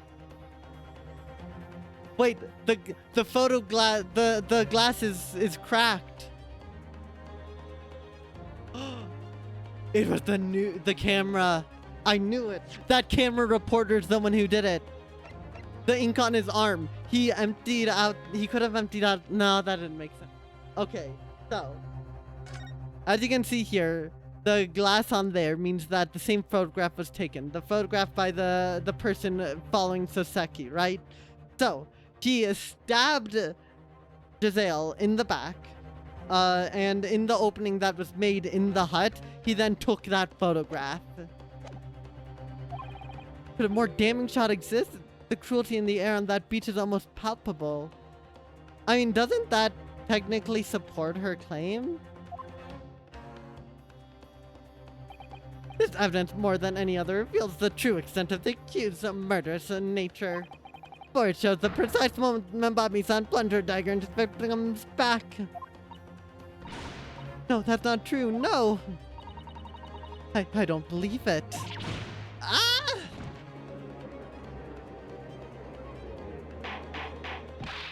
Order, order, order! Maybe.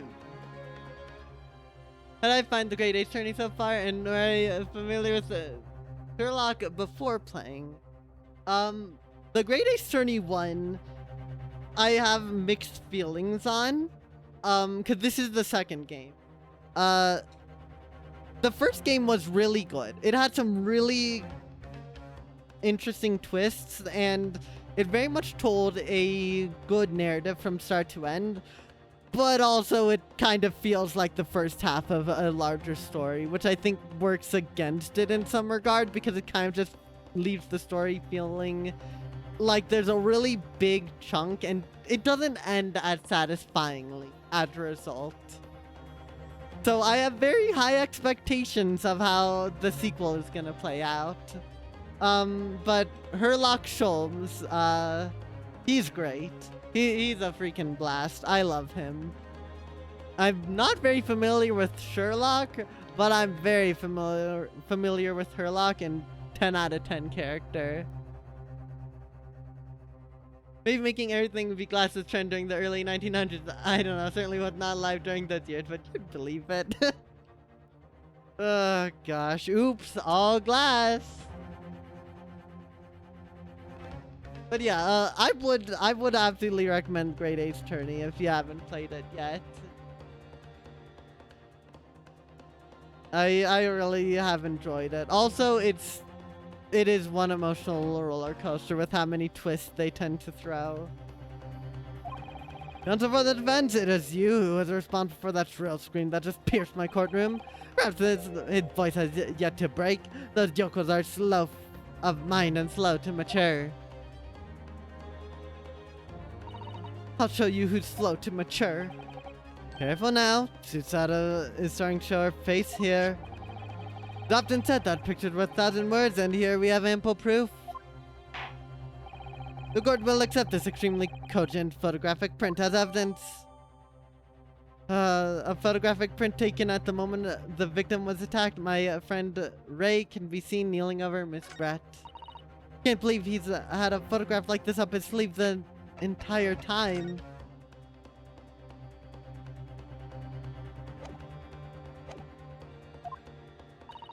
It's such a stark image. I'm genuinely lost for words. Wait a minute, I don't understand.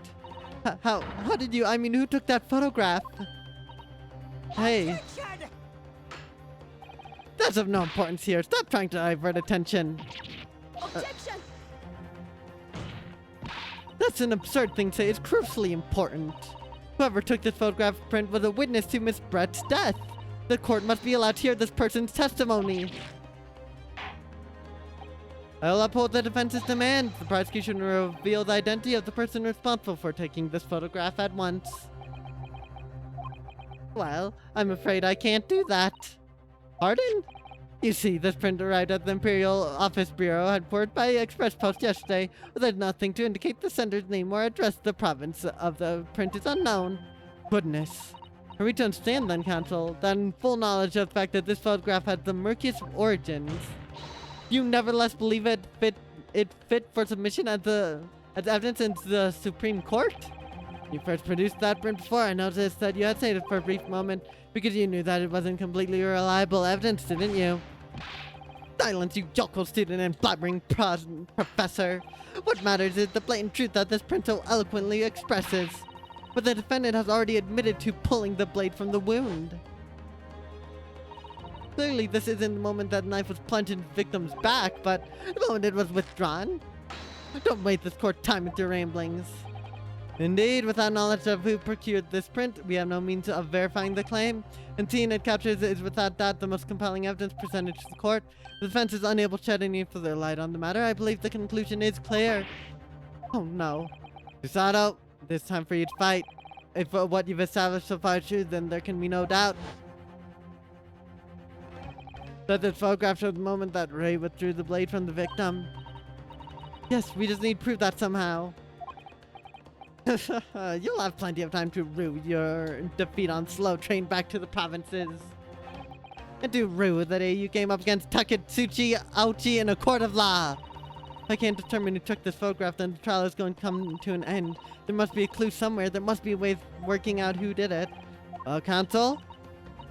Your Excellency, the burning question who took that photograph in truth is, I have the answer.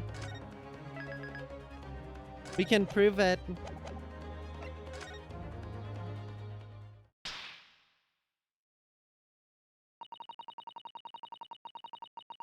This isn't about whether I can or can't come up with the answer now. I simply have to.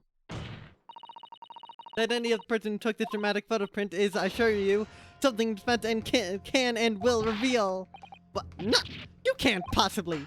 But as you so boldly claim that you can, please do enlighten us. Unfortunately, I'm unable to present a name. Oh, utterly underwhelming. Do you really believe you? However, I am able to present evidence. The defense has a piece of evidence that reveals an important detail about the photographer's identity. What? Very well then, Counsel. Present your proof to the court. Which piece of evidence you claim reveals something about the identity of the mystery photographer? The Soseki Natsume article! What's that? The newspaper again? Braucus, England returnees tell all. It's not the headline that's relevant here, Your Excellency. It's the photograph. Made of glass. If you look at it closely, you'll notice that there are some white lines on the right-hand side. Ah, yes indeed.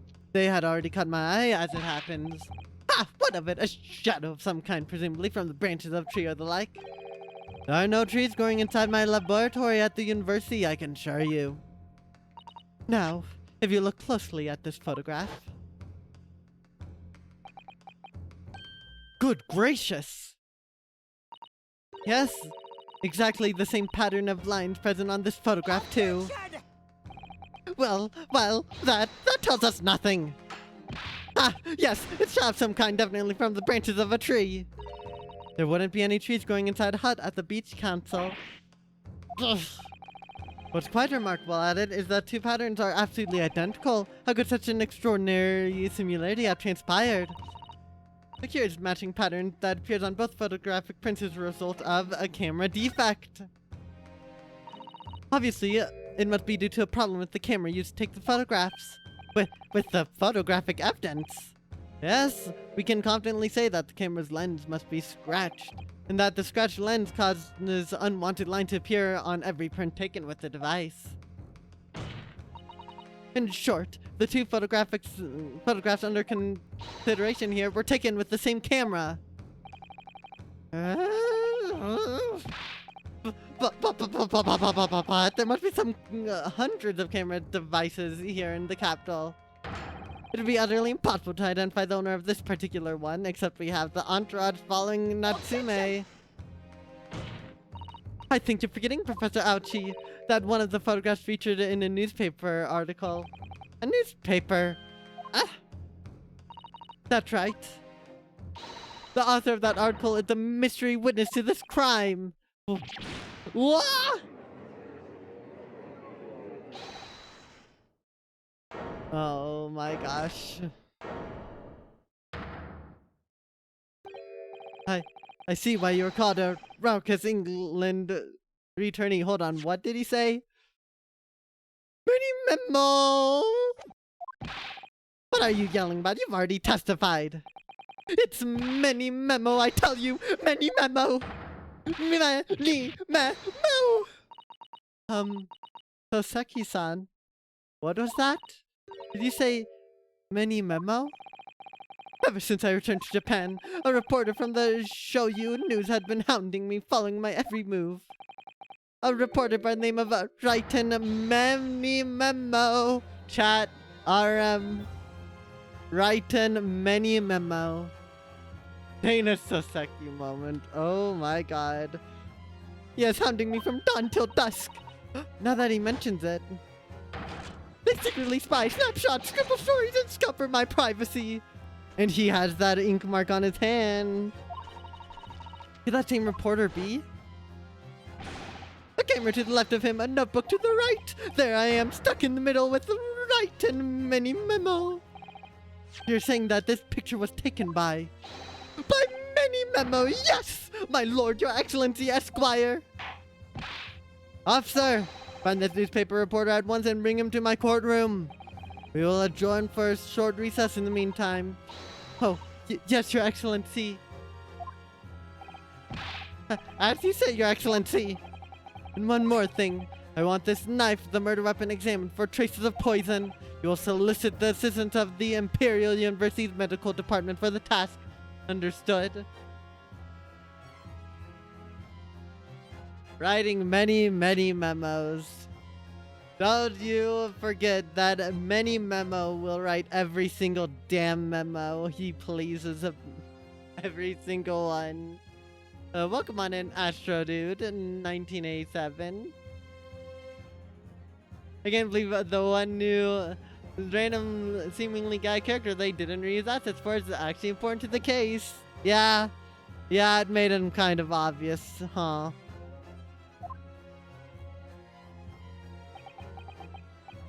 Meh. Many memo. He sounded like a Nopon for a moment there. To be continued. Oh boy. Halfway, chat. Probably.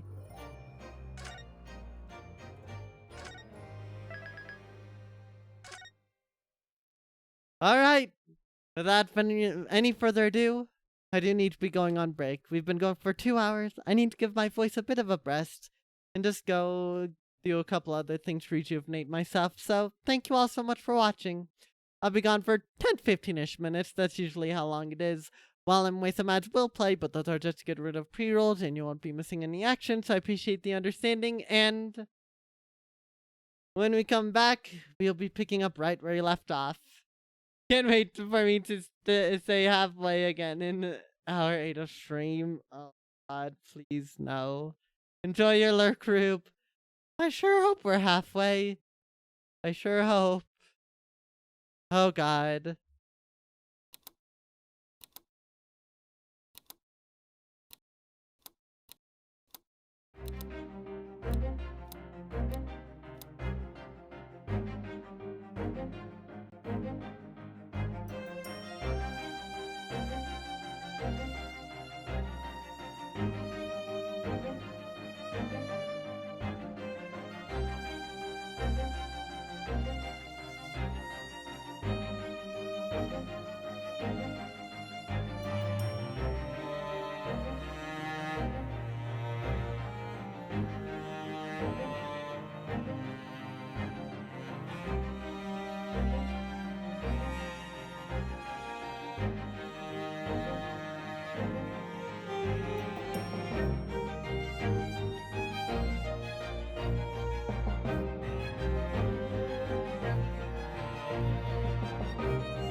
13th of August, 10:41 a.m. Supreme Court of Adjudicature, Defendant's Antechamber 3.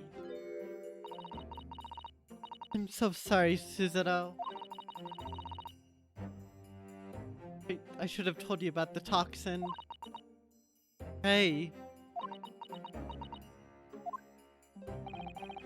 You have a strong sense of responsibility, I know. That's why you decided to shoulder the burden alone. No, that's not it at all. I was scared of my failure coming to light, that's all. I hope to retrieve the substance from the Englishwoman before anyone found out.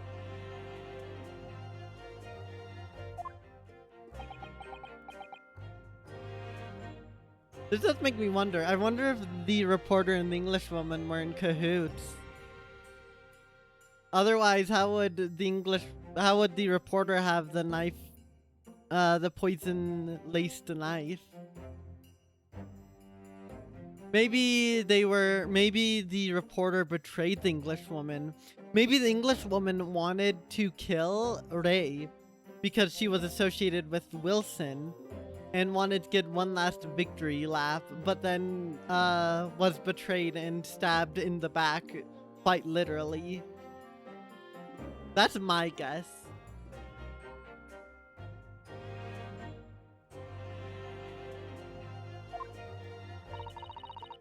Before the trial started, do you remember what you said, Susato? That you had no doubt in your mind about my innocence, that you'd stand by me till the last. I remember. Yet, I didn't deserve your trust in the end.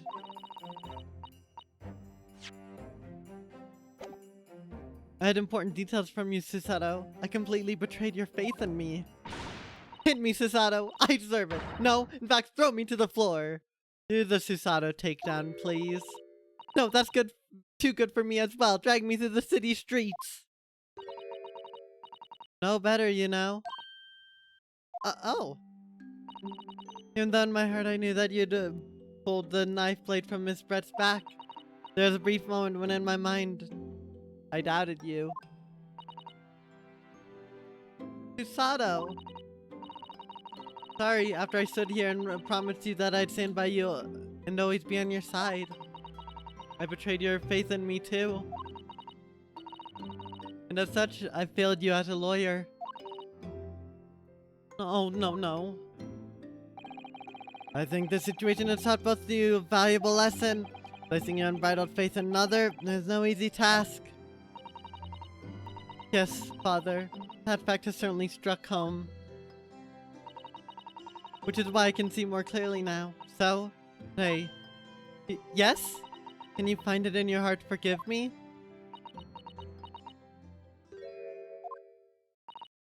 Oh, Susato. Now you'll always be a gallant, dashing lawyer in my eyes now. Oh, Ray. Oh, gosh. I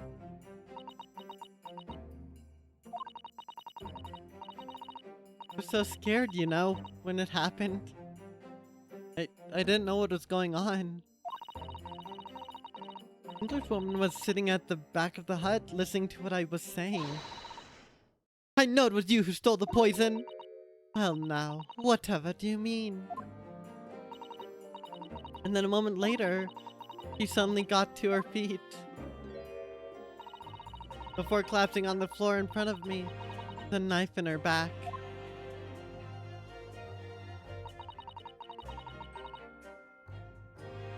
It all happened right before my eyes. And you were the only people in the hut at the time? That's right, just Miss Brett and myself. There's no one else. I just don't understand how she could possibly have been stabbed like that. A great mystery indeed. I still can't believe it happened. That's why I just couldn't bring myself to speak up.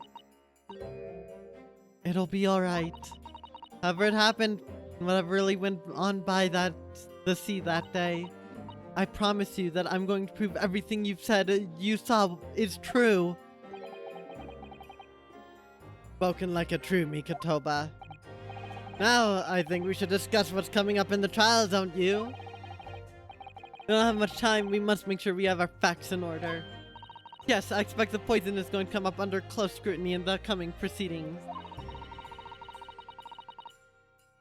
They should have hopefully have identified it on the blade by now. Trouble is, it's a completely new laboratory synthesized blend of alkaloids. The police won't have any way of testing for it. Oh, I see. Yes, without this chemical reagent, it's impossible to detect the toxin. Chemical reagent? Then a colleague of mine offered some earlier to deliver to police headquarters. I think perhaps you should have some as well, though, just in case. A special indicator solution for a new poison under development by my father's team. It's been created in strict secrecy and exists only in my father's laboratory. So someone's stuck in the pen, and we're probably gonna have to put the reagent on or in the pen in order to confirm that the poison was in there.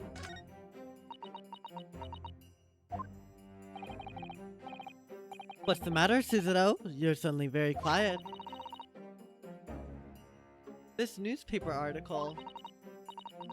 Exclusive deadly poison stolen from Yume Medical Research Laboratory. I'm wondering how the information got out given that it was a government secret. It was all the English woman's doing. What? It was when the professor and Sasaki-san were being interviewed at the laboratory.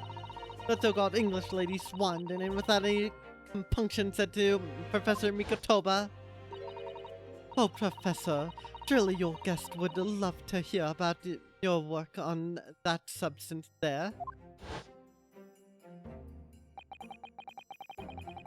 Put me in a very awkward position, to be frank. Sasaki-san's curiosity had been piqued, so I had little choice but to give him... Oh, God. A cursory introduction. So then, Sasaki-san knew about the poison. Yes, and it's highly likely that the reporter who was writing up a story about us would have caught a glimpse of the toxin too. This many memo-san.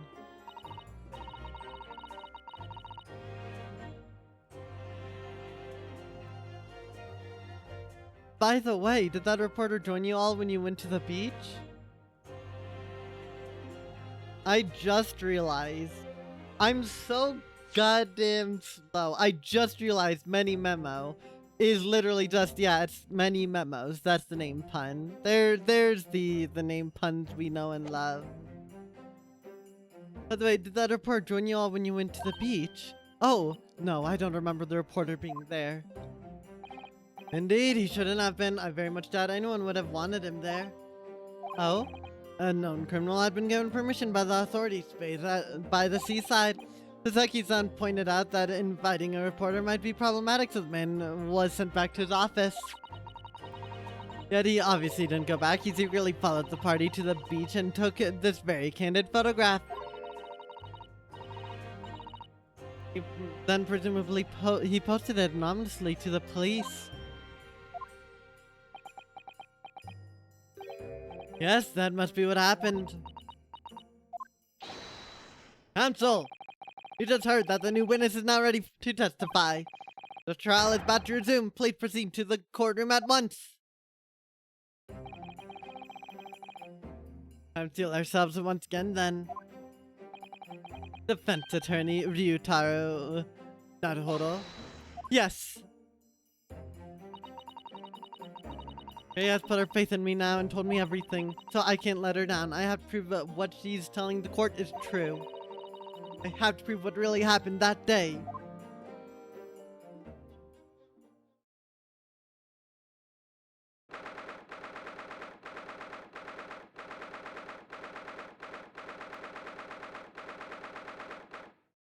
August, 11:30 a.m. Supreme Court of Judicature, Courtroom 1.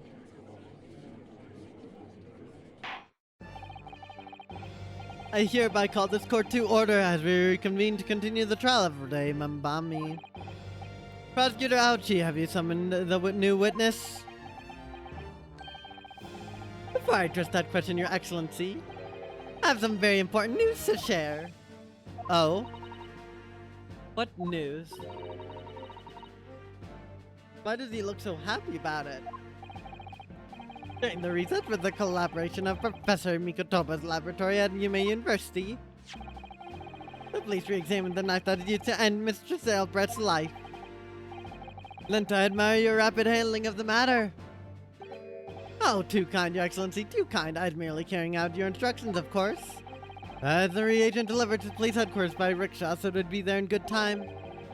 By judging by the main swagger, I fear we might need to brace ourselves for the inevitable. Candle, what were the results?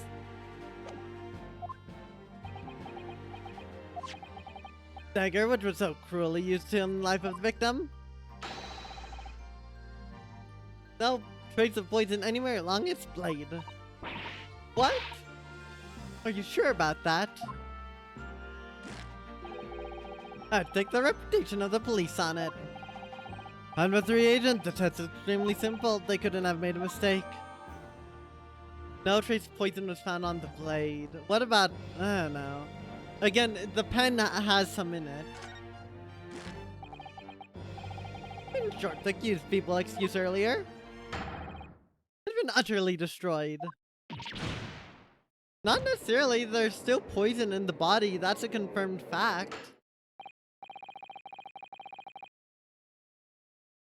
The prosecution is ready to call the new witness.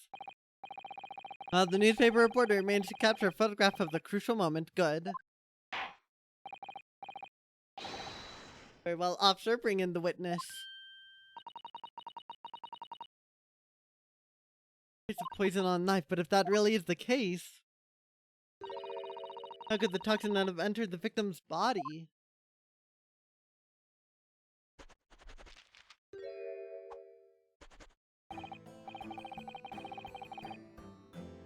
Witness, please state your name and occupation for the court. Write in many memo of the show you news. I'm what people like to call a journo. What's a journo, father? Do you know?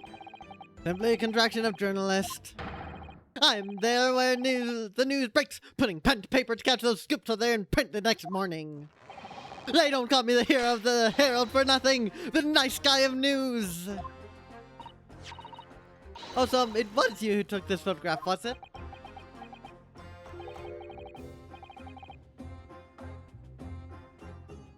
Well, what have we here? I'm sorry?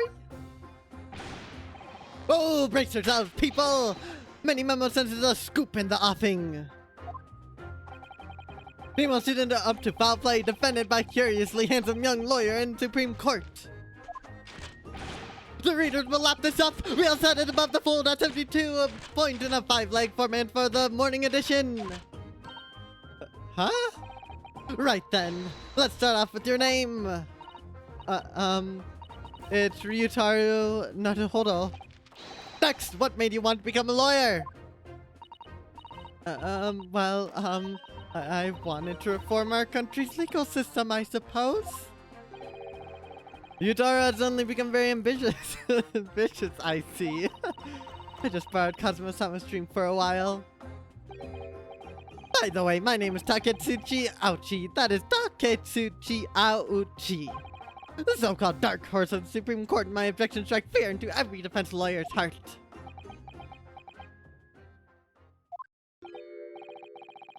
No, the readers won't buy that. What? Witness! Yes? What this court demands to know is whether or not you were responsible for the taking of this picture. It was delivered anonymously to the Imperial Police Bureau only yesterday. Yep, I wouldn't be a journal if I didn't click quick when when presented with a scoop like that now, would I? Sometimes stories call out to me, sometimes I have to take them down, but either way you've got to be fast. Fast legs run with and fast hands write with. It's no good if you don't note it down, I always say. That's what I call my many memoism. Many memoism. Okay. Many memoism? Ah, yes, I remember your face. We met that day when you were interviewing myself and Soseki-san. Yes, right, that was me. Many memo again. But you were supposed to be going back to the show you news offices after our meeting. But scoop is, I didn't, because that English woman had piqued my journalistic interest. Miss Brett's words? A criminal left to do as she pleased just because she happened to be a British citizen? It's horse dung. This country's judiciary is rotten to the core. The Supreme Court's rulings aren't worth the paper they're written on. The police are just imperial pawns. Stay your tongue, young man. There are complex politic issues at play. Well, anyway, I quickly jotted down those words she said in my memo pad. Are you ready? I'll read it out. It's all here. Right here it goes. I should like to go with everyone to see your country's coast. A serious criminal going on some junket. The people need to know about this. That's why I decided to sneak after him. To get the woman's story so I could hammer her in the press. You mean to that you did indeed witness it firsthand? The grim scene portrayed in this photograph? Oh, yes! I saw it with my own very journal eyes! From start to finish, through the viewfinder of my trusty camera! Thank you, Memo-san. You will now give a formal testimony before the court. You'll state exactly what it is that you witnessed of the events surrounding Miss Brett's death.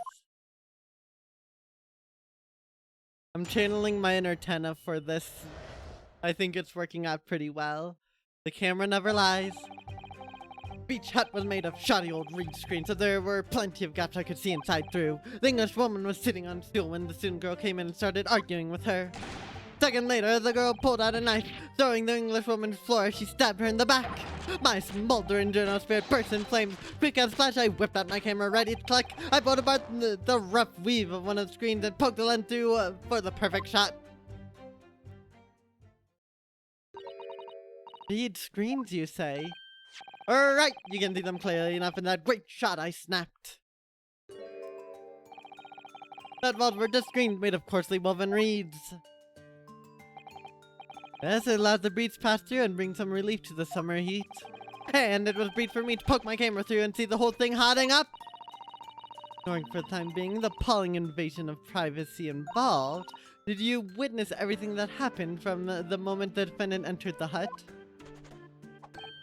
Oh, yes, I saw it. I saw the whole thing from start to finish. And you say that you took the photograph through a gap in one of the screens? Luckily for me, they were pretty sharply woven. I pulled the reeds apart and thrust my lens of camera through the gap. Would I get away with it? Or would I be seen? It was the gamble of a lifetime. A tenacity of purpose that's considered admirable in a journalist, I suppose. Run a risk one day, run a scoop the next. That's a many memoism in a nutshell. At last, it would appear we have a genuine witness to this wicked crime. The evidence and testimony are extremely compelling. I believe we may be close to a verdict. No. Wonderful news, Your Excellency, wonderful. Nevertheless, it cannot be denied that this testimony begs one very large question. What question? Exclusive news, a startling photograph of the makings of an exceptional story for the reporter.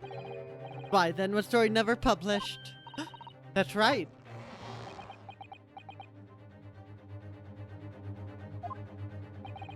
It seems clear to me that there are circumstances at play here that are yet to be understood. Ha! More pathetic excuses. Very well then, counsel. Proceed with your cross-examination. Yes, Your Excellency. There's more to this reporter than meets the eye. He's keeping something about this case very close to his chest.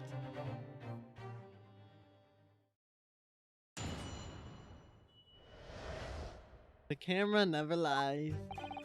The beach hut was made of shoddy old reeds, so there were plenty of gaps I could see inside through. What made you want to see what was happening inside the beach hut in the first place? Call it journal instinct. Can you think of a better reason? Oh, I don't know, perhaps because as well as being a proven criminal, the person inside was a young woman. Ah, I see where you're going with this. Brace yourself, people. He's painting the journal as a voyeur. It's hardly slander, sir. You had a camera and you were taking pictures without the woman's knowledge. Nope, you've got it all wrong, little student boy. Sorry? To my mind, all that was inside that hut was a scoop, nothing more, nothing less. Scoops no gender, man or woman, it's all news. That's not even a many memoism. It's basic journalism. If only the courtroom was as indiscriminate. Oof. Right, so if that's all buttoned up, can we move on? Well, the court then, witness, what sight befell your eyes when you looked inside the hut? A sight that was vindicated, that vindicated my journal instinct, that's what. When I pulled back the reeds, I could see it all as clear as day. The English woman was sitting on a stool when the student girl came in and started arguing with her. Hold it! So you actually saw Mbami-san entering the hut. Yep, and she was raging like my journo spirit. And the argument you mentioned, what was that about exactly? You stole it, I didn't steal it, that kind of thing. Talking about poison, I suppose. The student girl walked right up to the English woman and really started laying into her. I mean, if she laid into her anymore, there would have been eggs.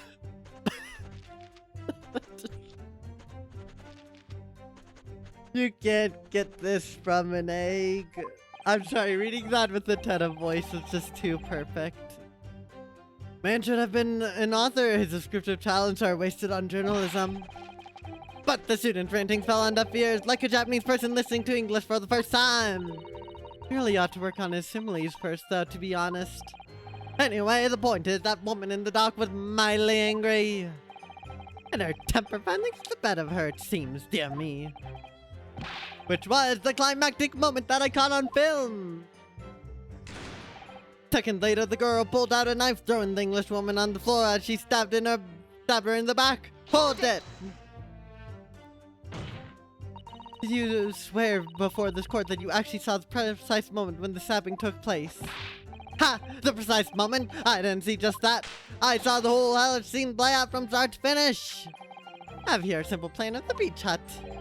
Perhaps you could use it to explain to the court exactly what you witnessed.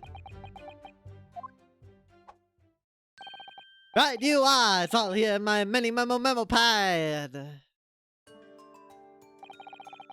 When I first peered into the hut, I'm sure that English woman was on this stool at the back of the hut here.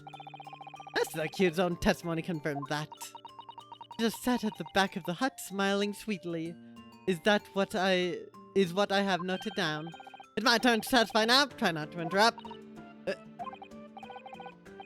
Then, the next moment, as I was watching, the evil student girl entered the hut.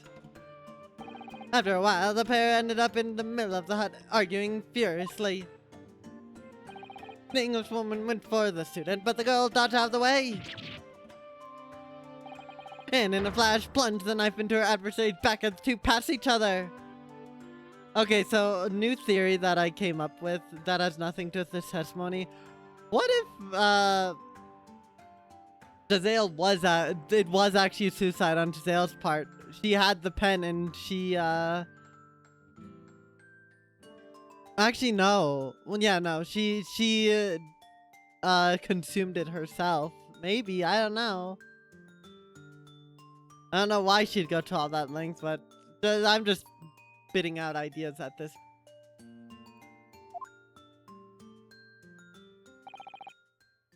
What you describe is a grim scene indeed.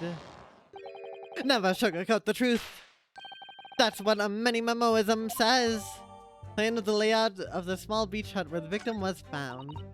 By the way, Mini Memo-san, whilst you were watching that terrible scene unfold before your eyes through the gap in the screen, did it not occur to you to try to prevent the tragedy rather than capture it on film? Journals have to be observers. We can't get involved. That's our raison d'etre. D'etre? Something like that. I know I butchered that. And I'm very sorry for butchering it. So you didn't converse with Miss Brett at all? Obviously not. An observer always remains on the outside looking in. That's something to be proud of, is it? Your Excellency, if I may. Yes, Professor?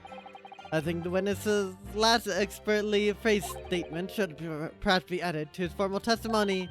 Father, what are you? I'll grant the defense's request. Many Memo-san, you will supplement your formal testimony with the aforementioned statement. Well, nihilism is the foundation of many memoism, but I'll gladly prove my words aren't meaningless. I never once set foot in that nor spoke with Englishwoman.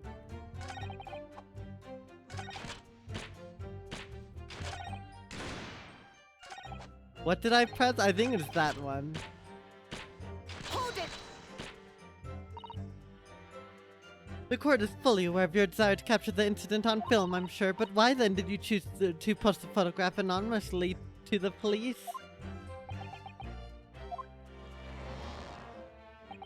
I'm afraid I don't understand a word that's coming out of your mouth. I'm asking why, as journalists, you decided to not make a story out of the incident. Think of me as a sculptor who makes art out of the sordid, private details of other people's lives. But I never discuss my own personal life on principle. I mean, that's basic many-memoism. It's not something to boast about. No doubt your burning desire to see the truth exposed and justice done was what motivated you. That's it, that's brilliant! My burning desire to see something or other exposed. That's be a good reason why I didn't think to write an article about what he saw, though. By your own admission, you were outside the hut. How then did you manage to take the photograph? Ah, yes, I'm glad you asked.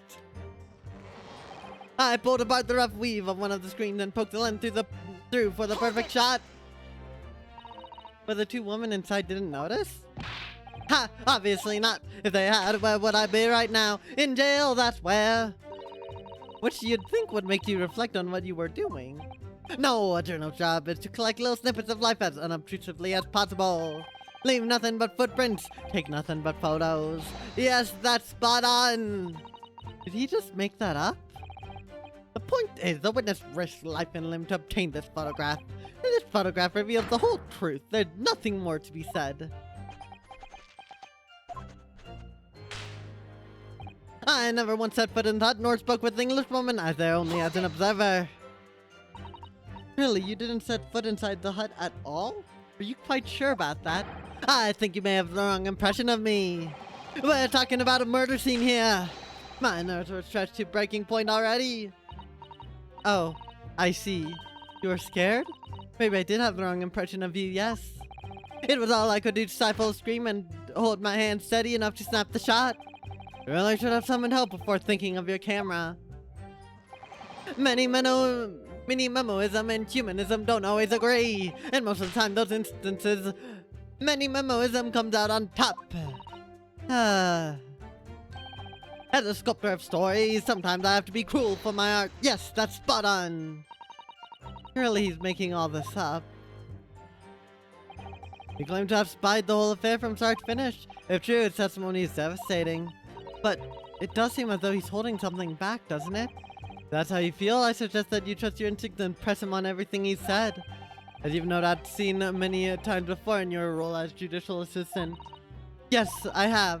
I've seen witnesses like this pressed often. I know exactly what to do.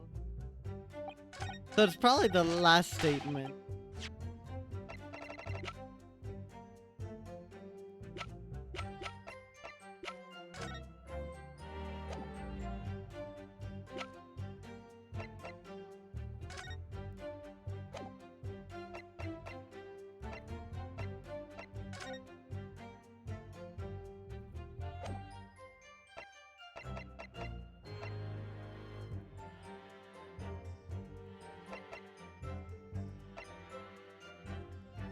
I don't see any obvious contradictions.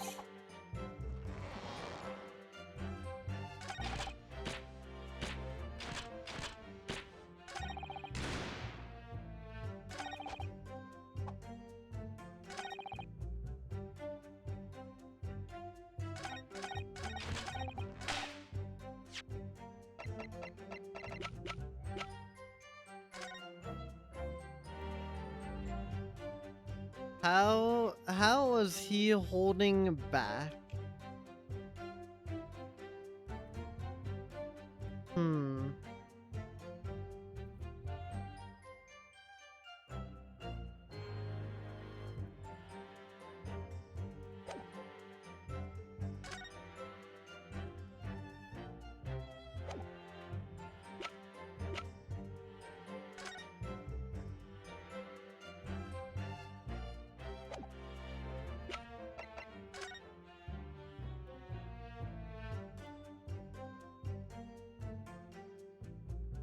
That doesn't, the layout doesn't entirely line up.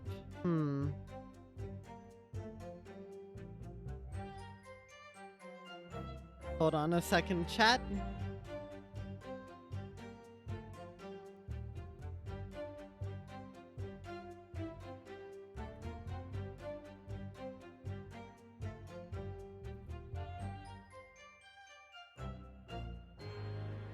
Alright, sorry about that. Not entirely sure. Again, that layout doesn't exactly line up, but that doesn't really prove anything either way.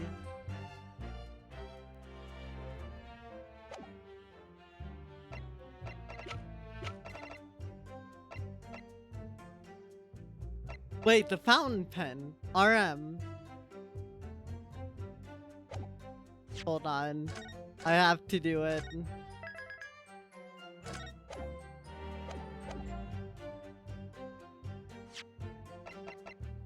Objection! Yeah, because the initials. Many Memo-san, until now I've had a firm belief that newspapers are in the business of uncovering and publishing the truth. You're spot on there! The press doesn't lie, which is why I'm proud to wear the emblem of the Show You News on my arm. Oh yeah, that does line up. In a way, that's more Many Memoism. Sadly though, it seems the journalists who write for those papers don't always share the same passion for the truth. What are you suggesting with those recriminatory words, Counsel? Many Memo-san, do you recognize this fountain pen? Ah! This pen was found at scene of Miss Brett's death. In fact, the murdered victim was gripping it in her hand as she died. What are you? If you look at the barrel of the pen, you'll notice that its owner's initials are engraved there. RM. Yes, thank you for bringing that up, Counsel. The initials of the accused, Raymond Bami. Is it a coincidence, I wonder? That your initials are also RM? No! Brighton Many Memo. RM. That's horse dung! Can't you see one of the central tenets of Many Memoism is being a pencil user? And yet, as the court will clearly be able to see on your right hand, there's a very obvious blue ink stain. It appears that you must have rather carelessly left it somewhere recently. Your favorite fountain pen, that is. Horse tongue. Penny Memo-san, is it not the case that before she died, you met with Giselle Brett in that beach hut? Objection! Why should we listen to this absurd nonsense? It's nothing but another excuse. Exactly! Show You News will stand behind me all the way. I deny everything. There must be as many people with the initials RM as there are stars in the night sky. The defense has neither time nor inclination to count every single star in the sky. And there's no need to anyway, because this pen had more to tell. Yes, there's another clue. A clue that undeniably proves who the owner really is. In that case, Counsel, the defense will now show the court where this alleged clue lies. Of course, Your Excellency. The clue that reveals the owner's identity is there. I forgot to press. As well as the initials, there's also an emblem on this fountain pen. An emblem that you'll of course recognize, Mr. Many Memo-san.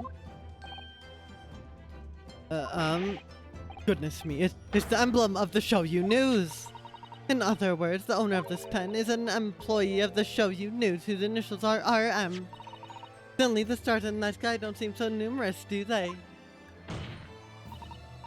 Well, Many Memo-san, how do you respond? No! Order, order! Explain yourself, witness.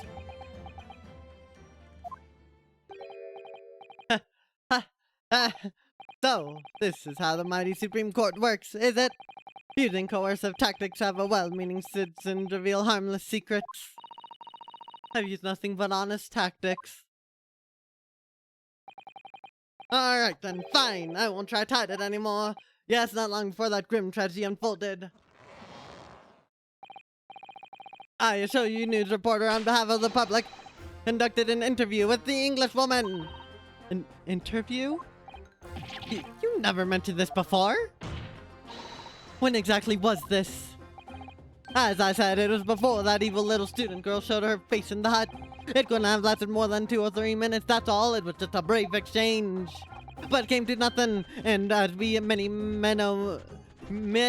memoists say, the people don't pay their dues for unworthy news. However insignificant you deem it to be, this court cannot overlook the meeting between yourself and the victim. You'll testify now under oath about the precise nature of this meeting and what transpired. Got it. Yes. All right. But on one condition. A condition? In all good conscience, I can speak alone about this. You need to call back the earlier witnesses. Saseki Natsumi-san. Saseki-san? Oh, yes, according to my notes here, that man has a secret of his own. And brace yourselves. Because it's not a harmless one, it's big!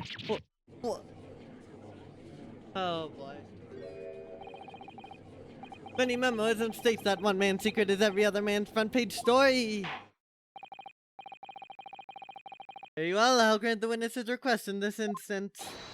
I'll first summon the witness back to the stand. Saseki-san hiding something?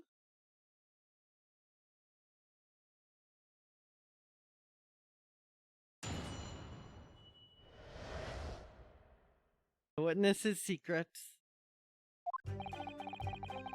I asked the Englishwoman for an interview, but she declined, so I left the hut without making a fuss.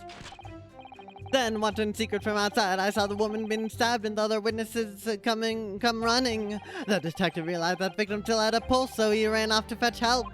That's when this writer man here asked the woman a very significant question. But he didn't say anything about that in his testimony, which is why many memoism demands I reveal it now. You mean say that the victim regained consciousness? Ah, well, and when she did, you decided to ask her a question? That's, true, yes. He did, and that's not all. The woman gave him a very definite answer. An answer that incriminates the accused. This is preposterous. Why am I only hearing about this now? Why didn't you mention this before, you yokel hack? It wasn't even a conversation! Yes, I did pose the withering English Rose a question. I don't deny it, but you could no longer speak. She's barely conscious even. And so for the defense, I expect a thorough cross-examination to be conducted here. This courtroom must and will know the truth. Absolutely, Your Excellency. Porter is claiming that Miss Brett implicated Ray somehow. What on earth could have happened in that hut?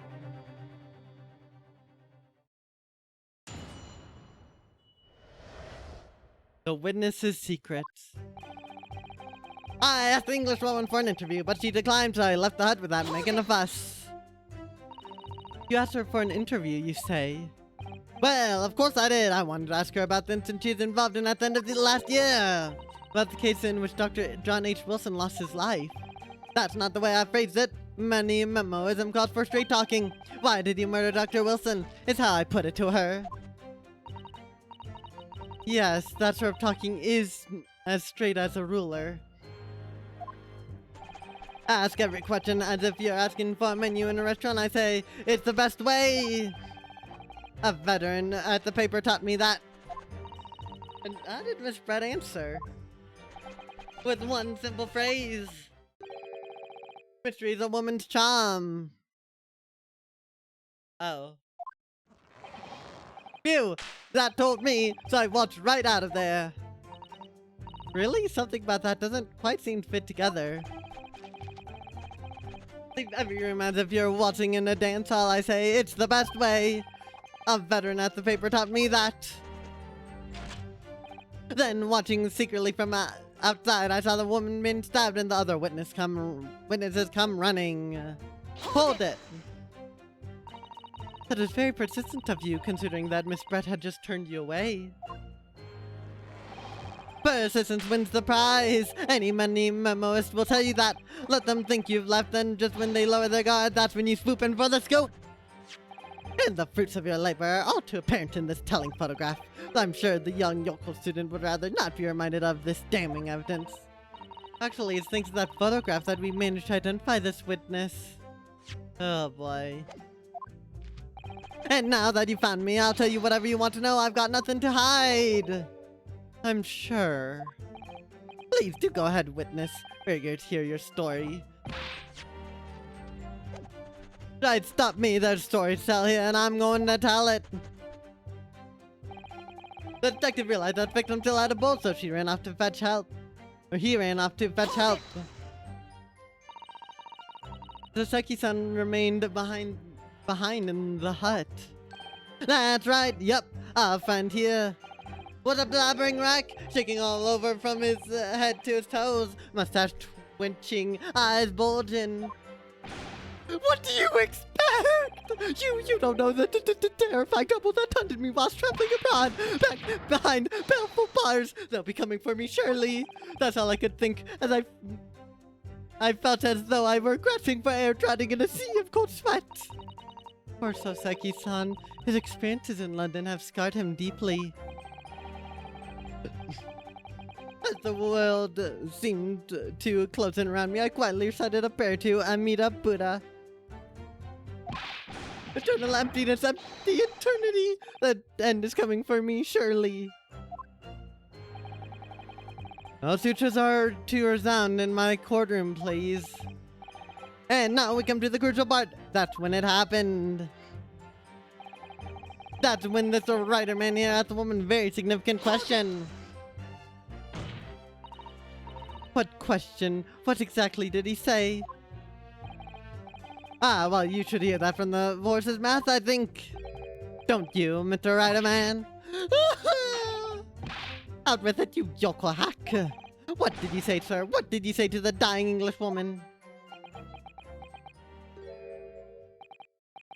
Well, in truth, I've been catching crabs at the water's edge, building castles in the sand, you see. Well, the seaside is a place to be at leisure, I suppose. Even for a grown man. But then all of a sudden, from that little beach hunt, a young girl's panic-stricken cries for help pierced the air. They. I ran up the beach. She was hiding behind the fan and leaning over the collapsed victim. As soon as Inspector Ozunaga saw Miss Brett on the ground, he sprinted off to get help. Then just one later, I heard a faint moan, a moan from the dead Englishwoman. I nearly jumped out of my skin! Let the man build his sandcastles. Justice for Zoseki. Let him make that crab paradise. Nobody should judge him for that. I wholeheartedly agree, Arkadev. But what did you ask her, Zoseki-san? I asked her, who did this to you?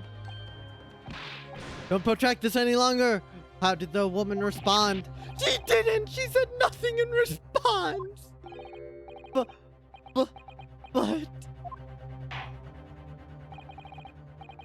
When in the stand, you will answer... Or when in the stand, you will answer the questions asked of you unambiguously. Now without evasion or retencence. I demand that you amend your testimony. I will! Oh my god. I told her to this to you, but she never replied. Hold it! So you tried to find out who the culprit was?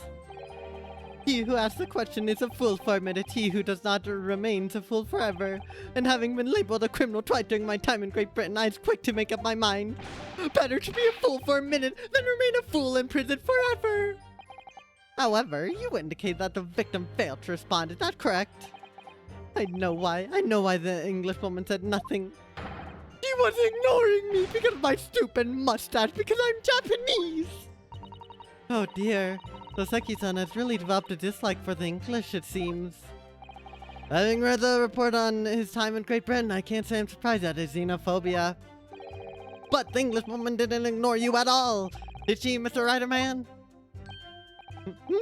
Well, yes, alright, she did respond in a manner of speaking, I suppose. She just lifted a trembling finger and pointed in the direction of the defendant. Well, Hold it! Miss Brent pointed out a finger at the defendant? Still finds Zaki's inclusion wild. He's the only real person in the series. Honestly, I see what you mean. Like, the way that he reacts is, all things considered, pretty realistic to the crap he had to deal with in the first game. Most people are really wacky, and he is too. He's really exaggerated, but at his core, he's just a really troubled but really honest man.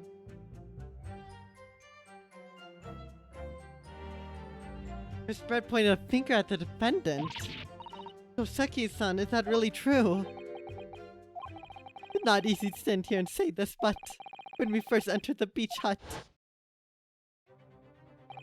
the Englishwoman was sprawled on the floor before us with the student girl sitting on the far side of her, and when I asked who did this to you, the Englishwoman summoned her last ounce of strength to point a trembling finger at the back of the hut. She wasn't pointing. She was betrayed. She was definitely pointing to the cameraman. Which was, it can't be denied, the direction of the student girl who stands accused today. No. Seki-san, why on earth did you neglect to mention this in your original testimony? But fiddlesticks, I say! This is not a British court of law. You'll respond in Japanese. I like to imagine he said all of that in like pure Japanese and then went in a full proper English accent of fiddlesticks.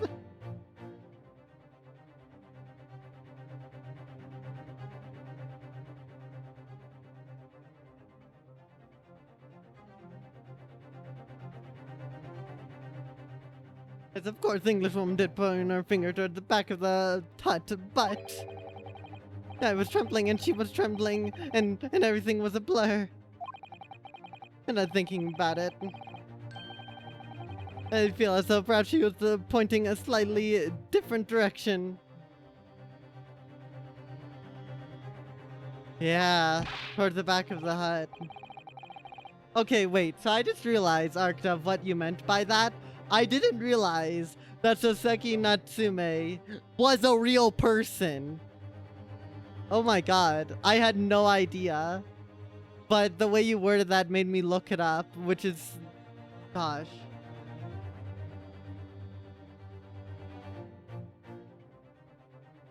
Yeah, I had no idea. That's wild, and he even has the mustache. Why did they include a real thing? Yeah, his novel, I Am a Cat. Wow. He's just a real ass person. Why did they include him here? I'm so confused. Actually, no, not slightly, in a very different direction to where the student girl was standing. So somewhere at the back of the hut where nobody was standing at all. You mean that your memory of events and the direction in which the victim was pointing are both unclear? Yes, that's it, unclear. I'm very, very unclear. Objection! Your Excellency, surely this proves the matter beyond all reasonable doubt. Yes, the woman may barely have been conscious, and yes, perhaps her finger wavered slightly. But there can be no doubt that this was an attempt by the victim to confirm the identity of her assailant. Why? Because at the court can see there's no other than the accused in the direction the victim was pointing. It is now abundantly clear that no one besides the accused could have possibly committed this crime. I'm inclined to agree, and in the absence of any credible argument to the contrary, I believe we can now conclude this trial. No! No! The headline's right in itself. Dashing lawyer hopes dashed. 92 point across the whole page. We'll do an extra edition. This is a serious blow, Susato. Unless we're able to identify the true culprit and substantiate our claim with evidence, the judge will give his ruling and the trial will be over. But that's impossible, Father. I don't even know how the crime was committed yet. Impossible though the task may seem, we have no choice. We must think back over everything we've learned thus far. Somewhere in all the details I'm confident we'll find the clue we need. Ray gave us her account of how events unfolded in the defendant's antechamber before the trial resumed. She told us what happened at the precise moment that Miss Brett was killed. The English woman was sitting at the back of the hut listening to what I was saying. And then a moment later, she suddenly got to her feet. Before collapsing on the floor in front of me, with a knife in her back. How could Miss Brett have been stabbed in the back in a beach hut that's completely empty but for herself and Ray? Somewhere amid that information we've gathered so far, there must be an answer to that question. I take it then that defense has nothing further to add. So, the gallant York student's luck finally runs out. I can't say I'm surprised. In that case, I'm ready to deliver my final verdict on this matter. This is a crucial turning point now. I can't establish what really happened. If I can't establish what really happened, it's over. Where was the real culprit hiding? I know how! Objection!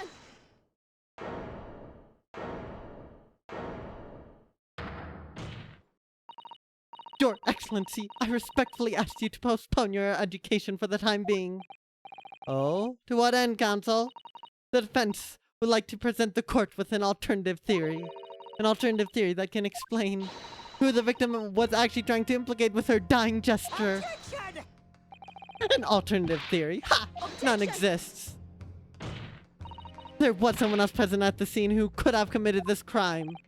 What? And the victim, Miss Brett, tried to reveal who it was to those around her at the time.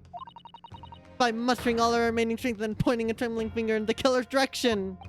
This is fiction. Fantasy. Nice fourth wall break. Very well, as you seem so sure of yourself, counsel, I'm prepared to hear your alternative theory. So, young Ryutaro Naruhodo. Yes, your excellency.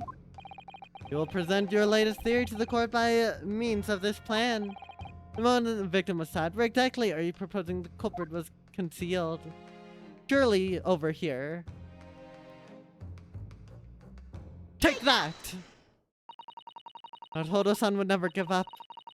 And I'm a Naruhodo now.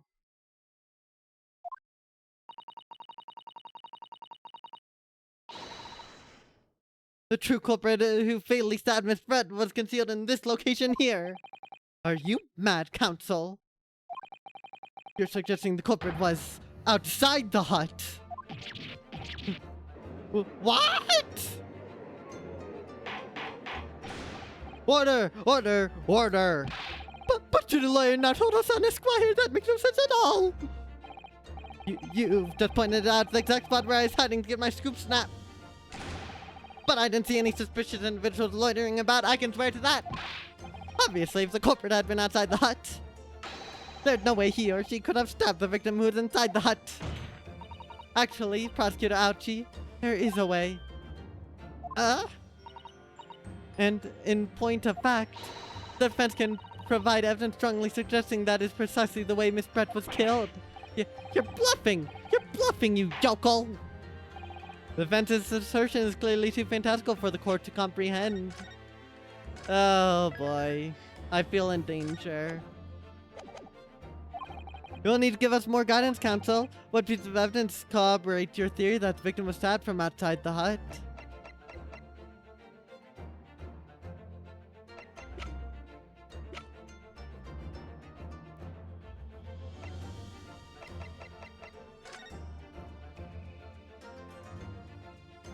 Oh, you can see a wedge in the bamboo in the back. Or not bamboo, just the construction of the hut in general. I mean, this gap here, right? Take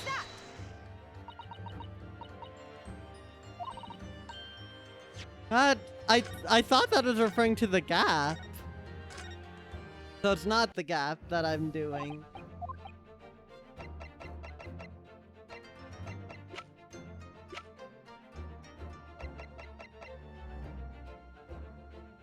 Oh gosh.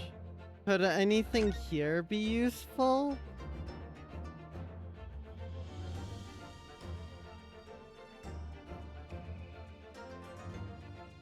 Hmm.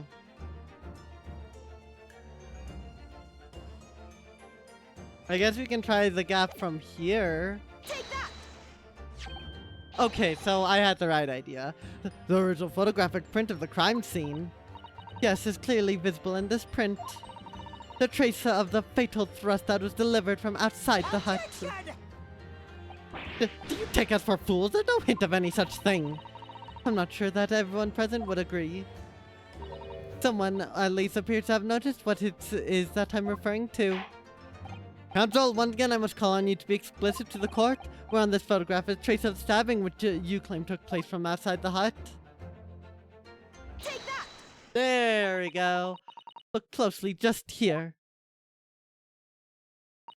In the screen at the back of the hut, you can see the effect of a blade having been forced through the reeds. No, it can't. I can't see any such thing. It's true that the hut in question had 4 walls as you'd expect, however. By parting the reeds, a knife blade could easily penetrate them. This is extraordinary. Yes. The true culprit actually stabbed the victim from outside the beach hut. And of everyone present at the scene, there's only one person who could have done that. Only one person who was directly outside the hut when Miss Brett was killed. Right in many memo-san, it could only have been you. No! Objection! This preposterous idea leaves me almost speechless. Just look at this photograph again. The victim lies almost exactly in center of the beach hut, does she not? Are you to assume that as part of this partial scenario that the assailant was a knife thrower? Objection! No, of course not.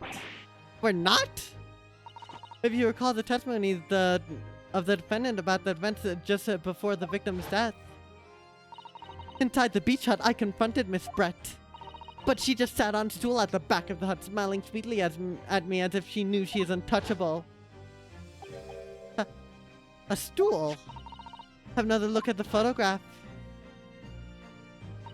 The slit in the reed screen would align perfectly with the back of a person who is sitting in that stool.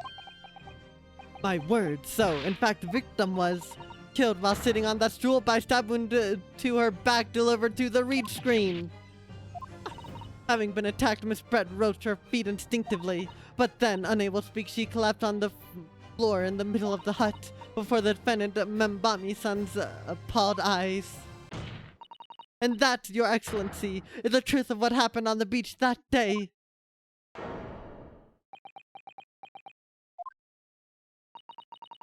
By your silence, many memo-san, I take it that you don't deny the charge. This is absurd! That will do. It would appear that we have a tacit admission of guilt from the witness. Accordingly, this court has successfully established the truth of this matter, which means that the defendant, Membami-san, is innocent of this crime. But we're about to get objection because of the whole poison thing. Oh, thank goodness. I finally made him cave. I must say, I've never been more proud. No, this can't be thou, Chiklan-kan. What of my growth of hope? It wasn't all an apparition. I can't accept this. I won't. I see no reason to continue this trial. I'll therefore move to conclude proceedings. Yep. Hold it!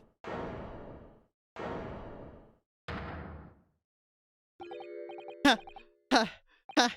Well, this is all very convenient. This is how the highest court in our mighty empire delivers justice, is it? Suppressing well-meaning citizens' freedom to speak and branding them as criminals.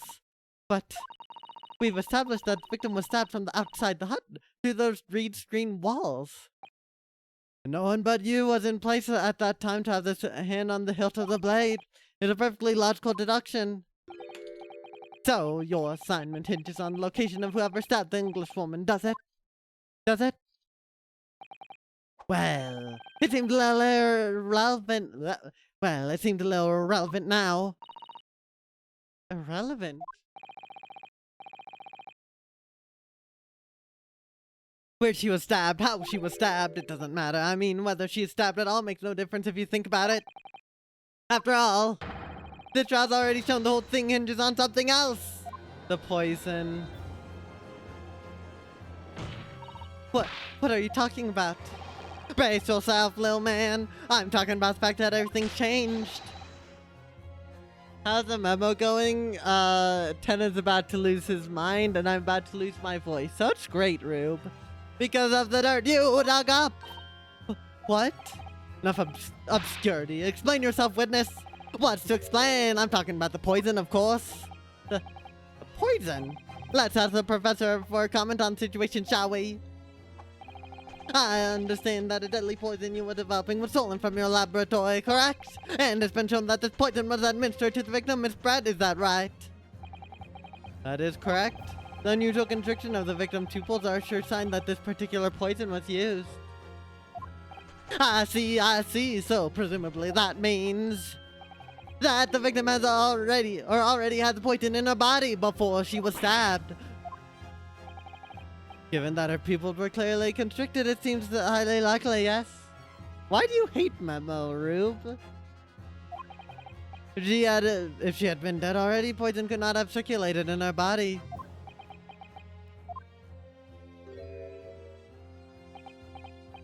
Annoying? I mean, I guess that's fair enough. He's not the most humane person. Ah, how refreshing to hear the argument of a metropolitan mind. Precisely, it mattered not a jot who stabbed whom and whose back end with whose blade. Because, quite simply, the Englishwoman's life was taken not by the knife, but by the poison. Objection! But that can be explained by the poison being on the blade, as I already... I've forgotten already, have we, yokel? During these very proceedings, the laboratory of the professor at your side assisted in proving that the blade of the weapon used to attack the victim had no trace of poison on it whatsoever. We never actually examined this. Oh yes, this must be the victim's blood. Oh dear, blood is never a pretty sight, is it? I'm having quite the urge to run it under a hot tap and get it clean. I've already been fastidious about cleanliness, haven't you? I think this is something else, Father.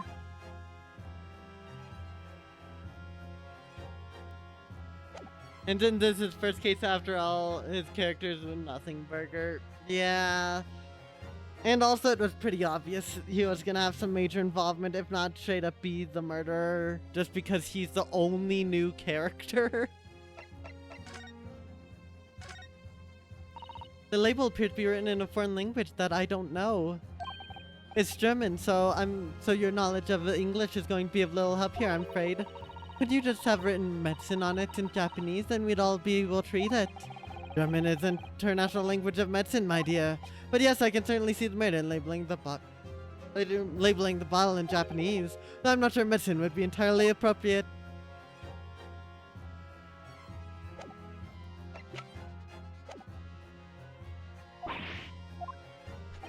So let me get this down. The facts, as skillfully established by the defense in this trial, turn out to be a headline-making red herring. Is that about right? Well...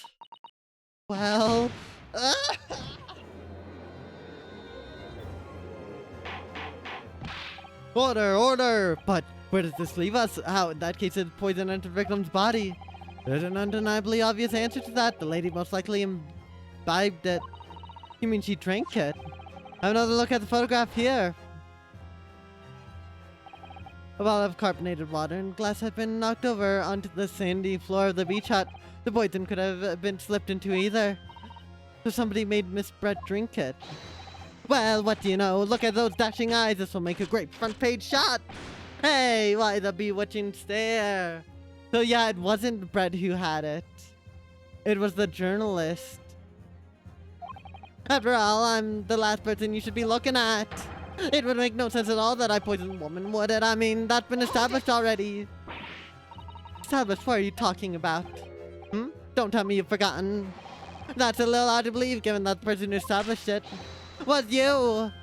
Me? What on earth does he mean? Oh, let me capture those white eyes. This prime fresh fodder, this is. It would seem that this trial is not destined to end yet after all. I hereby call upon the witness to give further testimony. That's great, that is. Let me get a shot of that magnificent beard, Your Excellency. Find it to be impossible that you are the one responsible for administering the poison's victim. You'll explain to the court in your testimony the basis upon which you make such a claim. I'm a journal and I'm a man. I've never tried to run or hide anything from anyone in my life. And I'm not about to start now, because that's many memoism. For a brief moment I thought I'd illuminated the truth, but it slipped right back into obscurity yet again. Just where's this trial going to take us?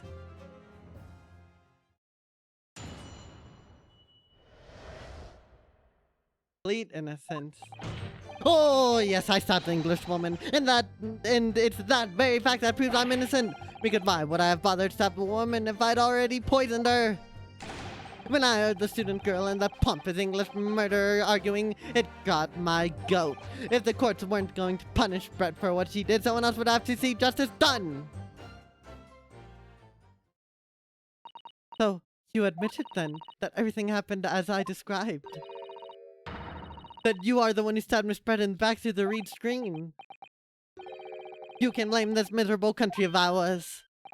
A country that bows to the pressure of foreign powers and lets murderers walk free. What kind of future can a country like that have? That's why I did it. I did what our pathetic leaders didn't have the guts to do. Slap bang in the middle of that charming lady's back. I plunged the blade of sweet justice right in there.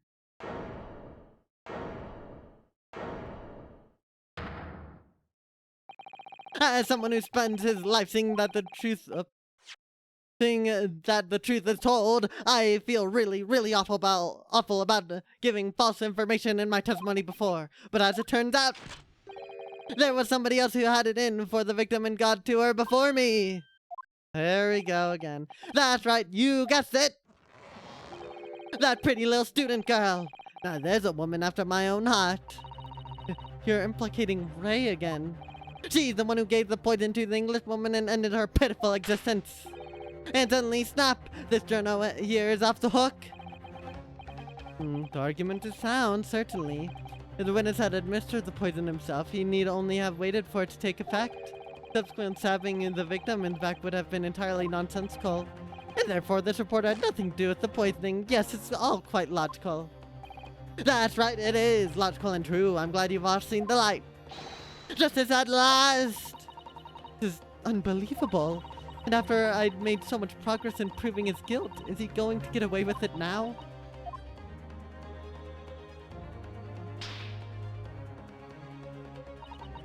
Think of Kazuma-san and Naruhodo-sama and Naruhodo-san. They never stop looking for a way forward until the judge's final gravel. Very well, the counsel. Proceed with what I assume to be your final cross-examination in this trial.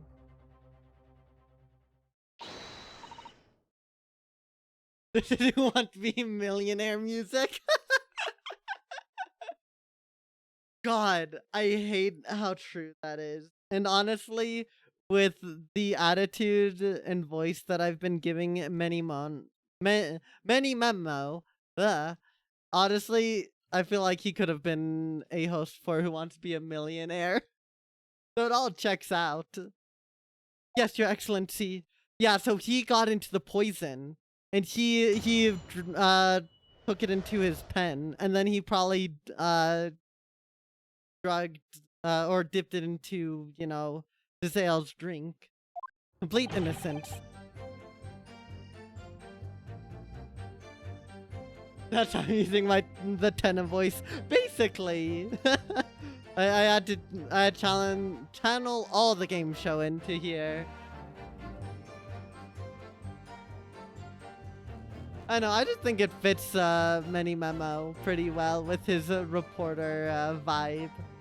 Also, I've said multiple times on stream before that I wanted to, you know, voice Ten again because I had a lot of fun with his voice in Deltarune. And so I just had to. Oh, yes, I stabbed that Englishwoman. And it's that very fact that proves I'm innocent. So, you do admit that you had murderous intentions toward Miss Brett then? Ha! The woman's very existence offended my sense of justice! Your sense of... He's claiming some sort of righteous indignation? She was pure evil! A cold-blooded killer who'd committed murder right here on our Empire soil! But did our good-for-nothing government do anything? Not a chance! So I had to step in. Fly the flag of justice, put things right for the people. Yes, it was my civic duty. That's what drove me to do it. So, in summary, murderous intentions, then. Whatever you want to call it, the point is this. That English woman was a blight, so I had to do what was right for society. Yet a real wrong was done by a student girl in the dock, a crime for which she must pay. Obviously, because the poisoning was nothing to do with me at all. Because why would I have bothered that woman if I'd already poisoned her? So you still maintain that you didn't give the poison to the victim? Obviously, that'd be like putting a belt on your trousers when you were already wearing braces like these. The accused administered the poison, following which this witness stabbed the victim. An unforgivable act, certainly, but not one of murder. That crime rests on the accused's shoulders. That is how the law works, you see, yokel. You know, you may even learn something here today. 2 consecutive attempts on her life in space of minutes. Quite a day for the victim. Do something that evil and you've got it coming. That's how the law works. The law of reckoning. That's not the kind of law this court upholds. We'll reiterate why you're compelled to stab the victim, then witness. When I heard the student girl and the pompous English murder arguing, it got my goat. What exactly were they arguing about? Sorry, Yutaro, you're not Tenna. About what happened in that restaurant 9 months ago, that's what! The student girl was laying into the English woman for killing her beloved mentor, Dr. Wilson. Yes, John H. Wilson, a professor of medicine invited here from England by Professor Mikotoba, no less. Right, but the English woman just jeered. Her case was to be heard by the British Consular Court in Shanghai. However, there's little doubt that she would have been acquitted and sent back to her homeland a free woman.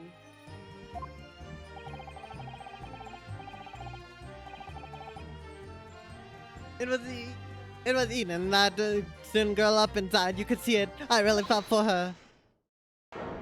Oh? Hold it.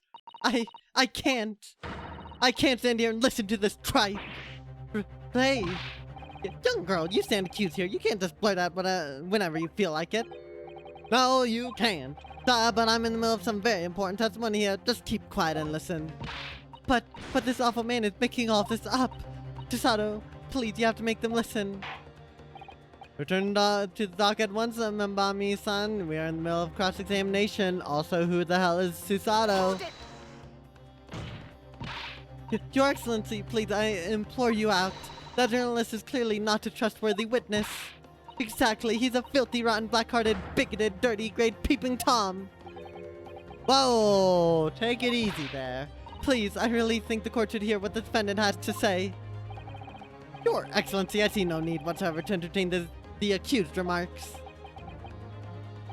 I'll grant the request of the defense on one condition. This is likely to be the final cross-examination of these proceedings. As such, I believe it would be ill-advised to stifle the defendant's obvious concerns. So, whilst recognizing that this contravenes regular protocol, I hereby call upon the defendant to speak. Thank you so much, Your Excellency. It had nothing to do with Dr. Wilson. We are discussing the stolen poison. Hold it! Stolen poison that killed the victim, you mean?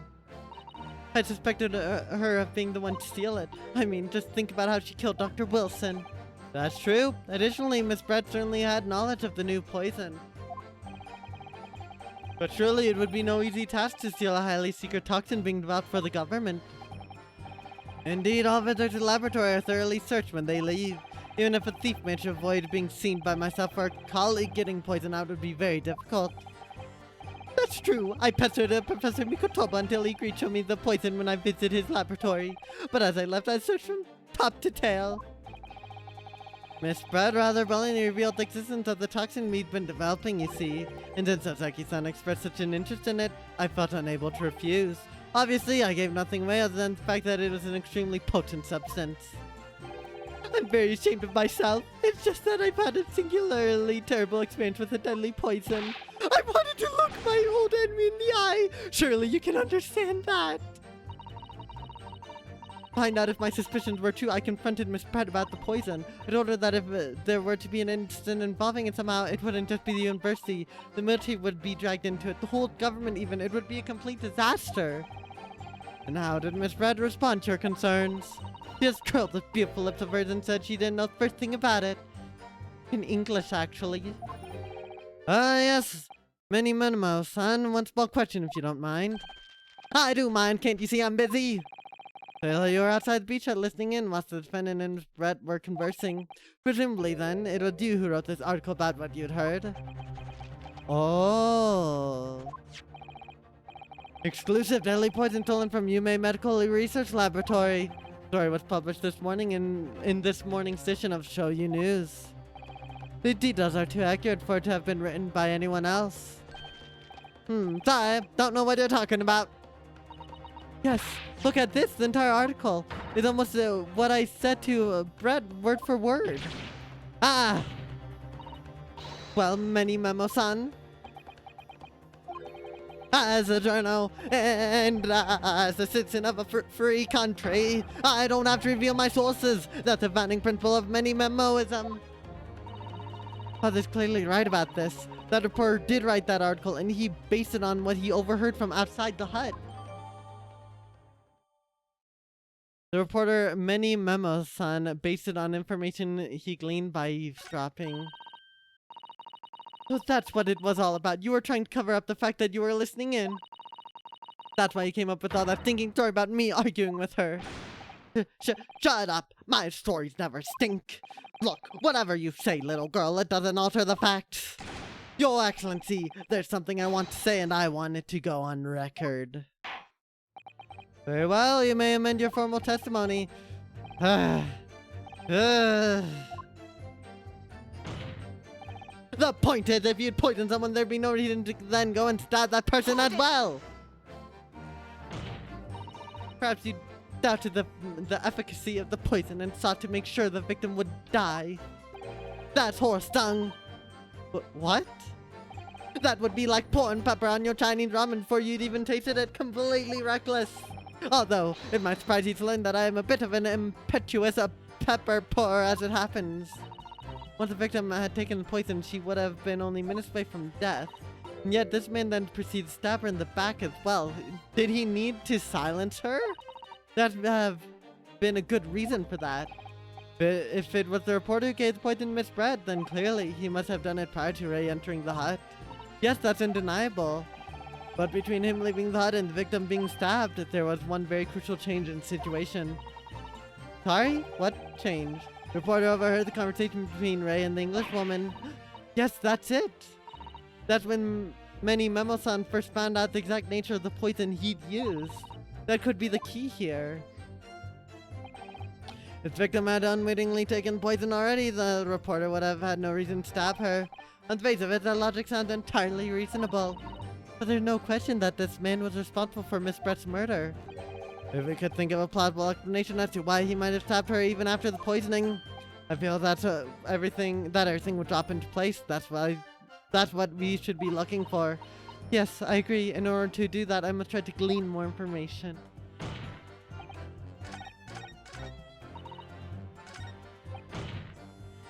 Okay. So I need to figure out... It wasn't instantaneous, I think.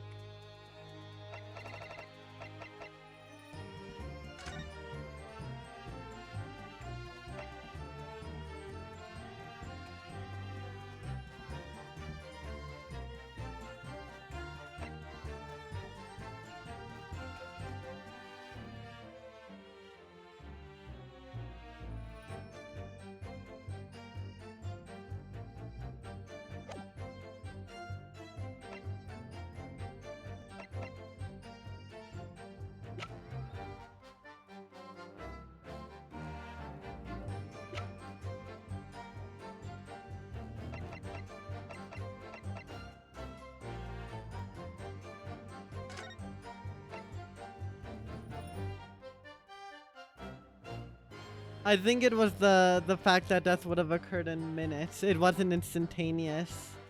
Objection! It was not. God. Okay.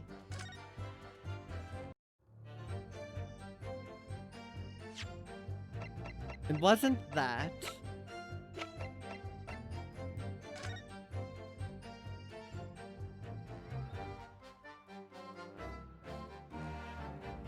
Oh gosh.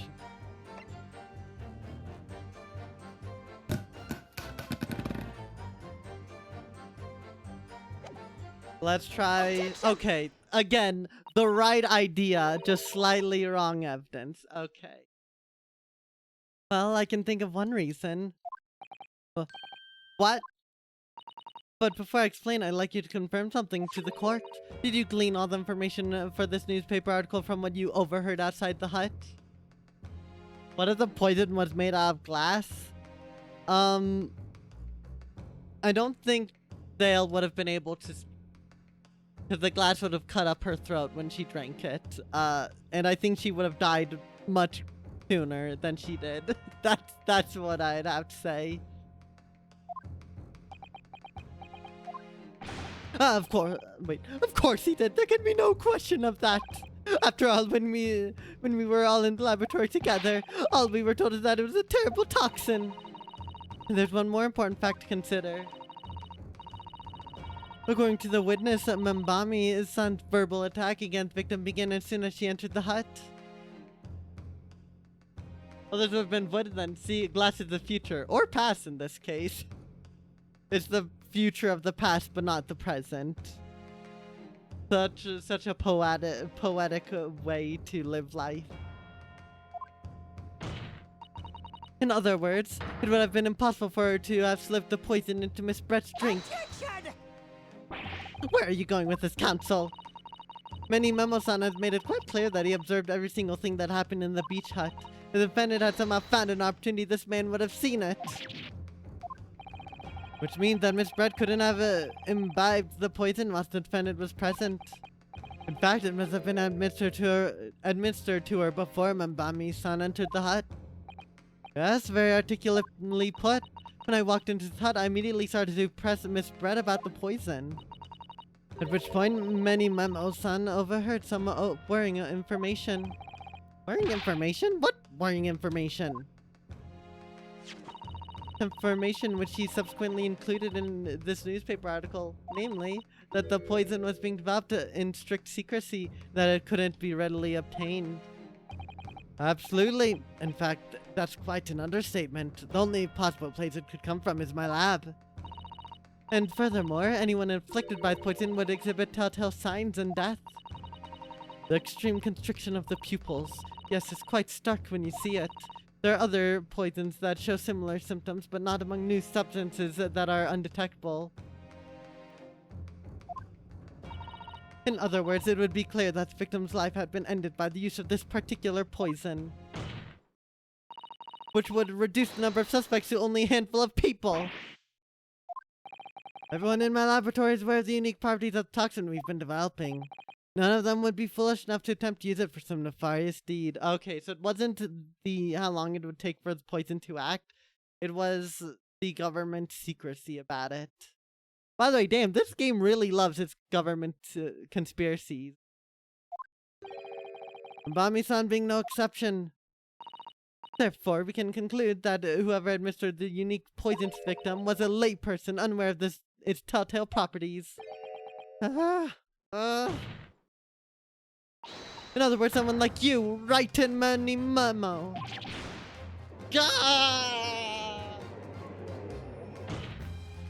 Mike, why didn't you tell me? Why? It was you who stole the poison from the laboratory that day, and it was you who administered it to the unwitting victim. But you quickly realized that it was a terrible mistake, because the poison caused such unusual symptoms and was so traceable. As you listened from the far side of the beach's hut thin walls, you learned these facts, but you had already given the victim poison at that point. It was too late. So you had to plan to disguise your mistake.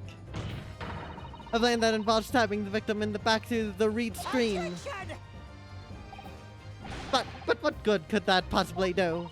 Isn't it obvious, Counsel? The plan was to kill Miss Brett before the poison could take effect. Once in the blood, the poison causes the onset of pupil constriction, but he had hoped to precipitate the victim's death before that happened, hadn't he? Exactly. Because without any revealing signs of the new secret poison use, no one would ever have suspected. This is extraordinary. Yes, the effects of the poison meant it would be too easily identified, so the killer had to mask its use, which she attempted to do by plunging a knife into the middle of the victim's back.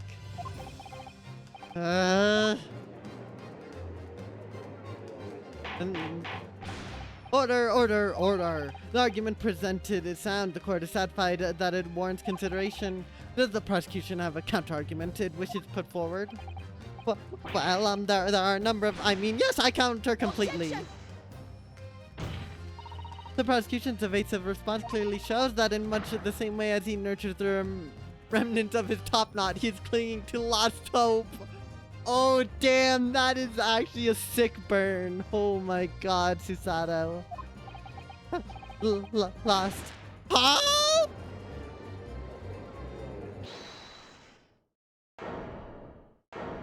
Now he's gonna ask about how he got the poison and where he put it, which we already know. You pathetic, useless, fallen samurai! Fallen? Who are you calling fallen? My bird. I don't need a counter-argument! What are you talking about? It should be blatantly obvious. I stole the poison, you say? Gave it to the victim, you say? Stabbed her, you say? Lots of fine theories. But I don't need a counter-argument because you don't have an argument yourself. Where's the evidence? Yes, you make it sound all so plausible, don't you? But without evidence, it means nothing. Whereas I base my news on facts. Facts? What do you mean? Explain yourself. I mean, what the professor said earlier in this trial. It's all here, my many memos. Every word, every slip of the tongue, all noted. Bro ran out of memos. Oh my god. That's what the Show You News is famous for, the power of the printed word!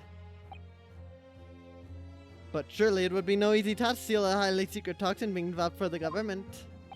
Indeed, all visitors to the laboratory are thoroughly searched when they leave, even if a thief managed to avoid being seen by myself or a colleague, getting poisoned out would be very difficult. How's that then? Blown the story wide open? See, I write in many memo, a mere reporter from the Show You News couldn't possibly have stolen that poison from the professor's laboratory.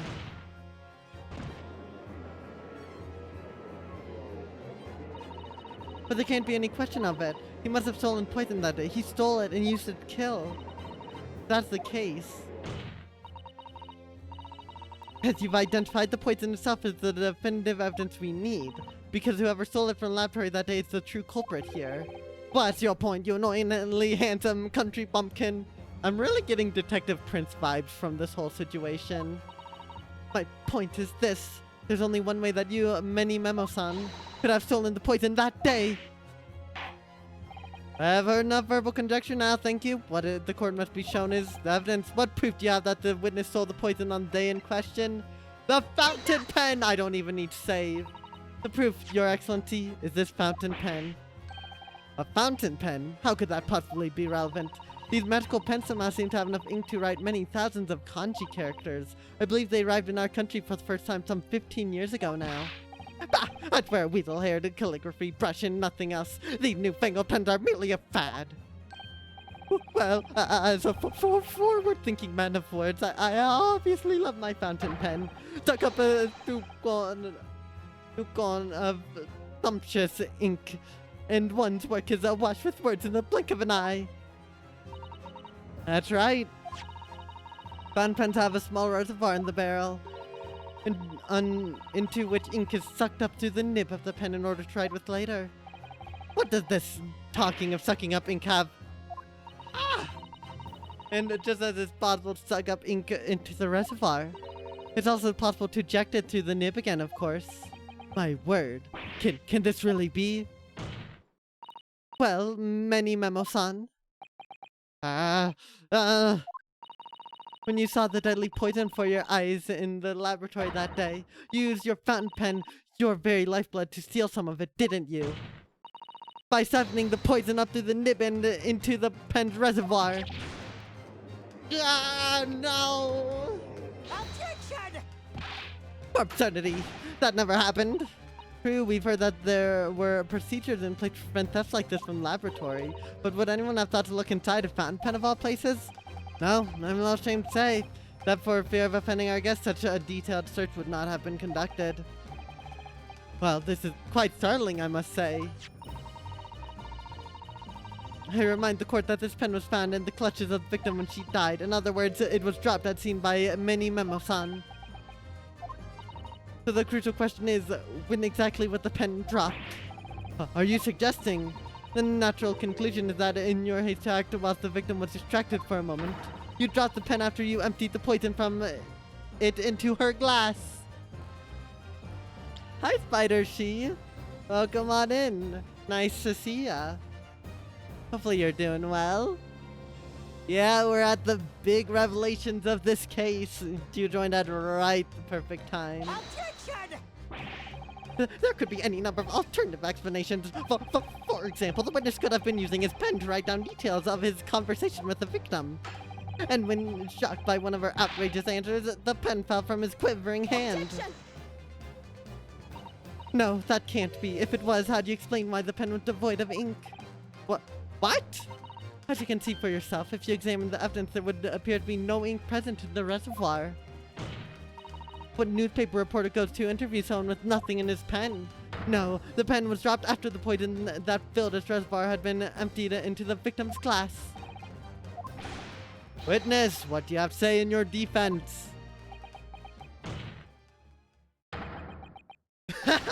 So this is how our modern justice system works, is it? So what if the ink in my pen runs dry? So what if my pencil snaps? I can always claw my way back into the game. I've plenty in reserve. Ah! Well, everyone just got pierced by a pencil. You claim I stuck the poison up into my pen. That's a wild speculation, nothing more. If you thought you could bring down a fine, upstanding citizen with a trick like that, think again. It looks as though it's going to take one final decisive blow to finish this matter. As I see it, the situation is not very simple. It rests upon whether or not this witness did indeed steal the poison on the day in question. Dun dun dun! Yep, and we're about to hit many memo with the finishing blow. Something that I already expected from the halfway point of this trial.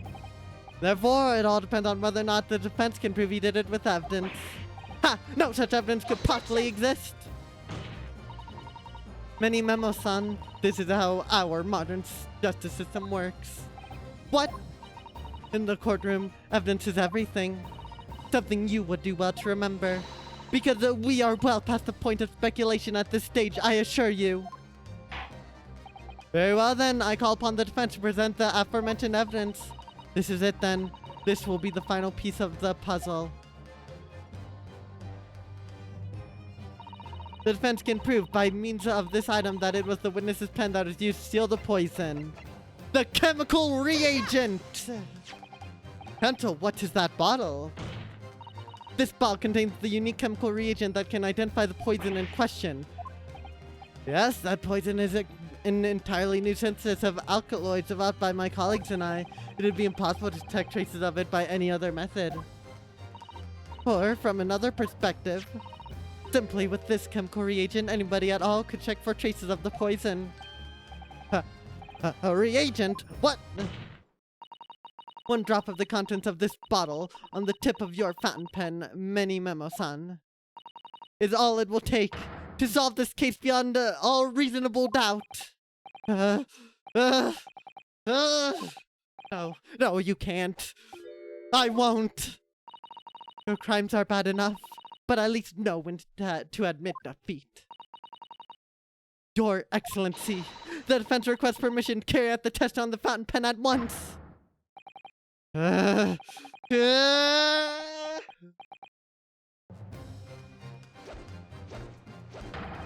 This isn't my fault. The Empire drove me to this. That old its head high on civilized nation. I took up arms in the form of mighty pen. All in the name of justice and righteousness. Many, many, many Momo! Sato with me. Oh my god. The double Susato takedown. Did I do it right? That is Susato takedown, wasn't it? Not quite. That was a Ryutaro takedown. Okay, that is cool. That is really cool. Then since the first drop of the reagent touched the nib of the fountain pen, it was clear to everyone present.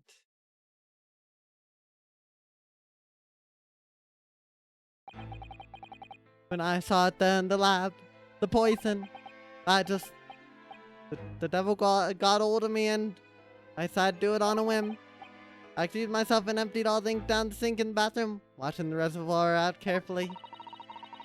And then you waited for an opportunity to suck up some of the poison, didn't you? Into your fountain pen. Yes, that's right. Answer me one thing, Many Memo-san. Why did you steal it? What purpose?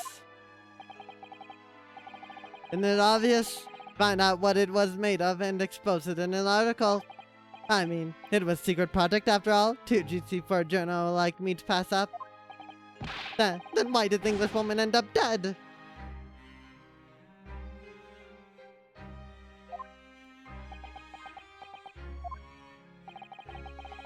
I went into that hut intending to quiz her on the situation, that's all. As a reporter.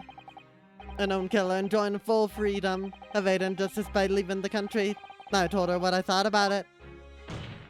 And she just laughed in my face. Oh, what's this? A Far Eastern caveman purporting to practice journalism? Really? You must learn the difference between reporting and listening at doorways, you ignorant plebeian. What did you just call me? This country, with its pretensions to a justice system, to a free press, is really very depressing. You see our superior ways in the West, yet you lack the mental capacity to emulate them. Get out of here, you oaf. Get out, and crawl back into the cave from which you came from.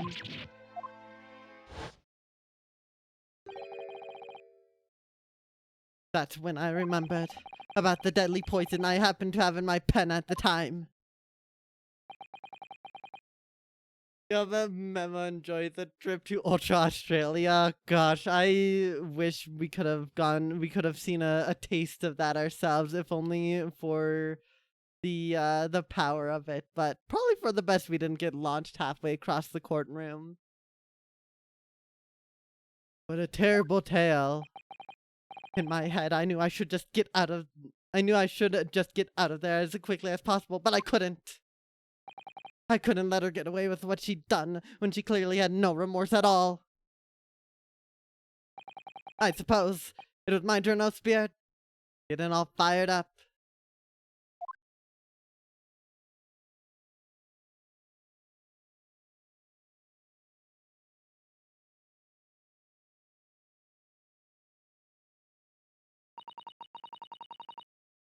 I'd like to ask you something.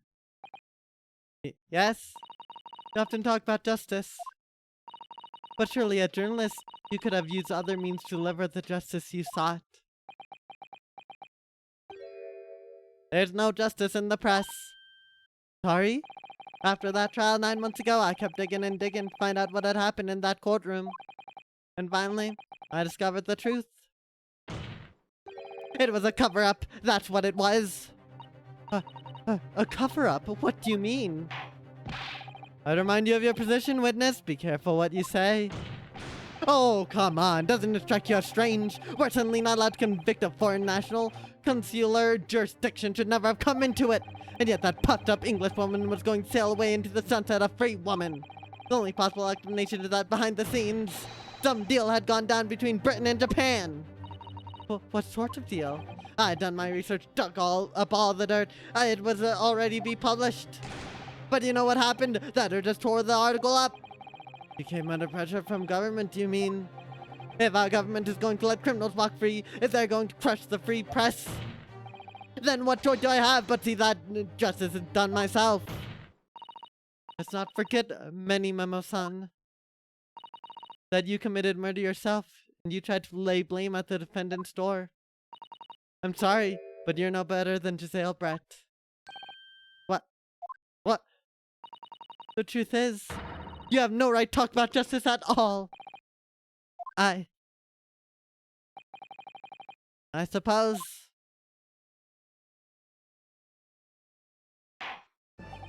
It would appear that we have reached a conclusion in this trial at last. Counsel for the defense, Ryutaro Naruhodo. Oh, yes, sorry, Your Excellency. Just musing in a manly way here. It's almost unbelievable that this is your first experience of the Supreme Court. It was an excellent performance. In truth, it very much reminded me of your cousin's exploits. Naruhodo, Ryunosuke, you mean? The way you handled the trial 9 months ago and the way you handled this one gives me hope that we are genuinely entering a new era of justice in this land. We aren't. That's very flattering, Your Excellency. Hearing the defense you put forward today made me feel most keenly that the future of our justice system will be forged by you and your contemporaries. Thank you. So, Prosecutor Ouchie, do you have any final thoughts?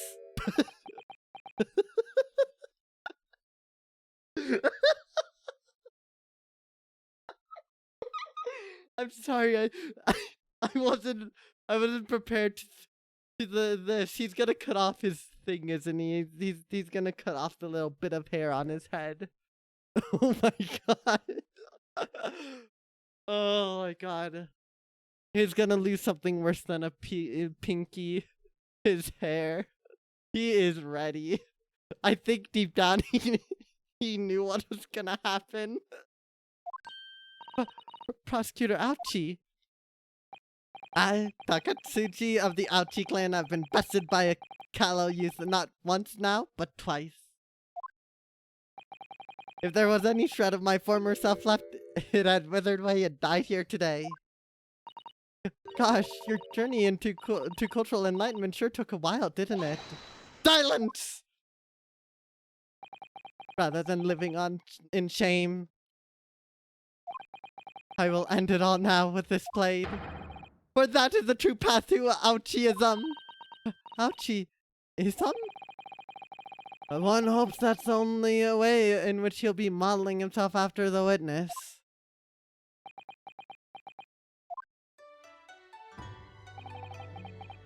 Brig of my top knot, the time is right for farewell.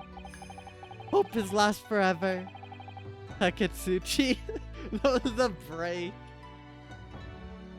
He knew this was gonna happen.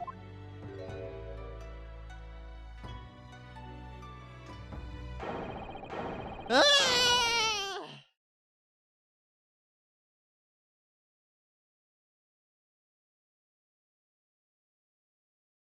Wah, wah, wah, wah.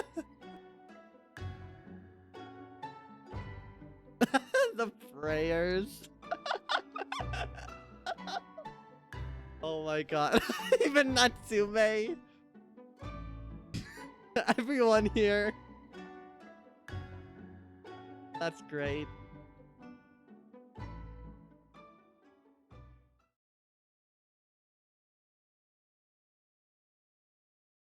Very clean cut. Now, in regard to the defendant, Membami-san. Yes, Your Excellency. I have reached my final verdict. I hereby find you. There you have it, chat.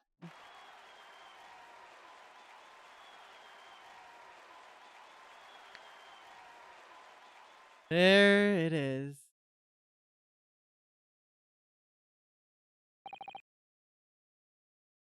This is how you make good character arc. I agree. Achi was he had a good time in the end. Also, I don't think Many Memo was all that, you know, bad in the end. He's annoying, but you know, all things considered, they did a decent enough job making him sympathetic, even if still not in any way innocent.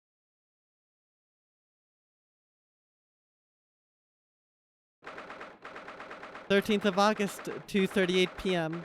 Supreme Court of Judicature, Defendants, Antechamber 3. It's over. My heart is still pounding in my chest, though. It's all I can do just to stay standing. Lawyers have such great responsibility, such a great burden to bear. Don't they, Naruhodo-san? Susato! Thank you so much. You were so dashing in there.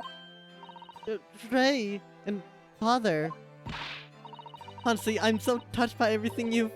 Oh no, I think I'm going to cry. It wasn't easy, but together we made it. I was on the verge of tears at then too. The only reason I'm still here is because of you.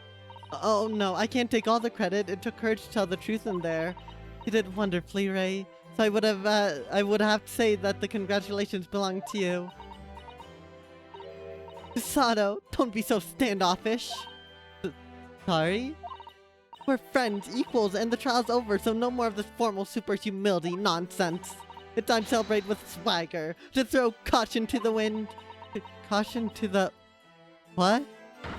I'm the great defense lawyer, Ryutaro Naruhodo, and I'm taking you out to a milk bar tomorrow. Or something. Right, I see. I'll, think about it, Ray. At any rate, we really knocked the wind out of that horrid man, and it felt so good. Yes, it was satisfying. It really was. Isn't there anybody else we could throw together? I hope you're not looking at me, Ray. Oh my goodness, no, of course not. There it is at last, Ray's lovely smile. You fought for your friend to the very last.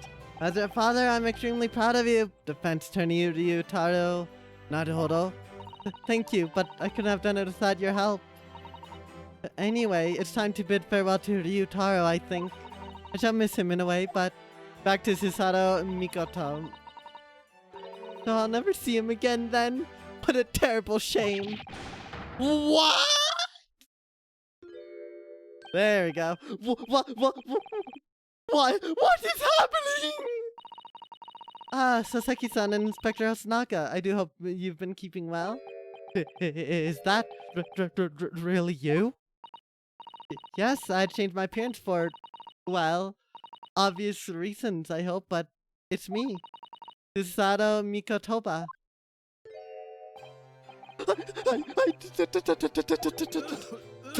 So dashing, so divine. No. Definitely dashing, yes, and then definitely divine. Just look at you. I had no idea, Mrs. Adesanya Squares, that you were locomoted in Naruhodo-san Squares' cousin. Stunning little ace attorney. Hey, they said the thing, chat. Credits roll. It's over. We don't have anything else to do. They said the thing. They do look so dashed. It's great. Poor Soseki-san, so confused. They didn't include great. It's the series title. This should have been the very ending of the last Ace Attorney game. Yeah, we're not getting another Ace Attorney game, period, because they just said that there. All of Ace Attorney. It's over. I just remember the first time I ever met him, he is in a prison cell in London. What an extraordinary conundrum it was that the unwitting student from Japan found himself embroiled in it. But after Naruhodo-san's skillful defense at the Old Bailey, Soseki-san was free to return to Japan. And now he seems to have earned himself great fame as an author. I'm stunned. That's a truly impressive disguise. Even I had no idea, and I'm a chief inspector at the police bureau who came up with Mr. Turtle, no less. I'm not sure you should be admitting to that, Inspector. Amazing. You're a woman of many faces, I see. Just two, really, and this is a once-in-a-lifetime event. I hope. Oh, I'm not a patch on you, though, Inspector. Well, I am a professional, of course. I do worry about Inspector Osanaga sometimes, I really do. 9 months ago, when he appeared here at the Supreme Court to testify, he was undercover, disguised as the head waiter of a restaurant. And then on the same ship to Great Britain, of course, disguised as sailor to keep us safe on the journey. Though that didn't help you, did it, Kazuma-sama? From my perspective, I have to admit I have mixed feelings about all this. I mean, now the truth has been lost forever. What do you mean? I'm talking about the murder that the English woman committed at the end of last year. Ah, yes, it was an English doctor she killed, as I understand it. That's Dr. John H. Wilson, yes, the man I invited to Japan personally. The mystery is, why did she kill him? Now that covered herself is dead, we'll probably never know the answer. On the voyage to the Great Britain, we had a most unexpected encounter. With Mr. Sherlock Holmes, the great detective, I mean. Yes, I remember Mr. Holmes well, of course. Ah, my arch nemesis, how lightly you utter his name.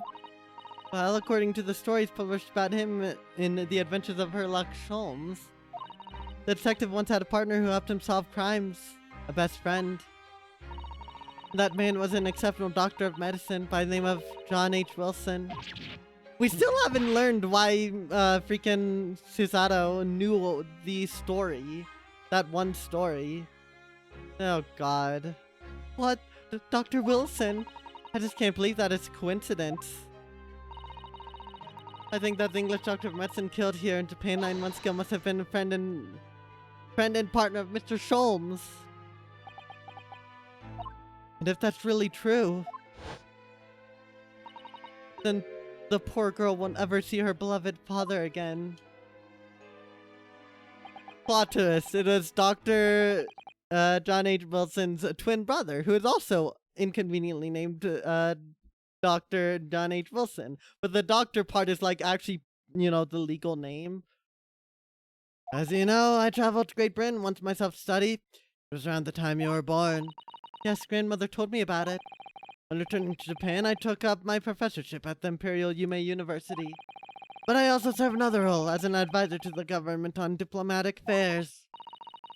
But John H. Wilson was made out of glass. Why is everything glass? I mean, I guess it's technically possible, but probably unlikely? Probably. I don't know. I haven't looked into glass that much. Yes, I was well aware of that. In that case, I'm sure you understand that there are some confidential matters I cannot divulge to you. Just tell me one thing. Why did you summon me back to Japan? So he wasn't sick. That was all a lie. It's been 2 months now since I returned. When I left England, it was because an urgent telegram had arrived from Japan. So that you'd classed with a high fever and you were growing weaker by the day. What? Where did that news come from? That's what I'd like to know, because after that long voyage I found you in fine health, father. Was there something in Great Britain that you perceived might inconvenience me in some way? Or harm me? That's really the only explanation I can think of. Dear me, do you reserve your most cutting glares for your father, Susato? I'm sorry, my dear, I simply can't. Let me go! Memo-san. So, the one throw wasn't enough for you. I've got one last thing to say before they take me away, Professor! Me? I know the truth. I know you had a hand in what went on in that visiting student's fate. Visiting student? Giselle Brett, you mean? No, not her. The student of law who left for Great Britain 8 months ago. Well, student of law? He must mean Kazuma-sama? What are you talking about? What does any of this have to do with Kazuma-sama? Nobody here in Japan knows anything about it. They don't know that the guy never made it to England, that he died on that steamship, and that he'll never... Ah! Oh my god. Well, I didn't expect to find him in here. What were you officers playing at? Terribly sorry, sir. Your Excellency, sir. Judge jump scare. I was coming to tell you that the rickshaw has arrived, Eugen, and that it's a good job I came by. Absolutely wrecked, yeah. God, though, like... Oh my god.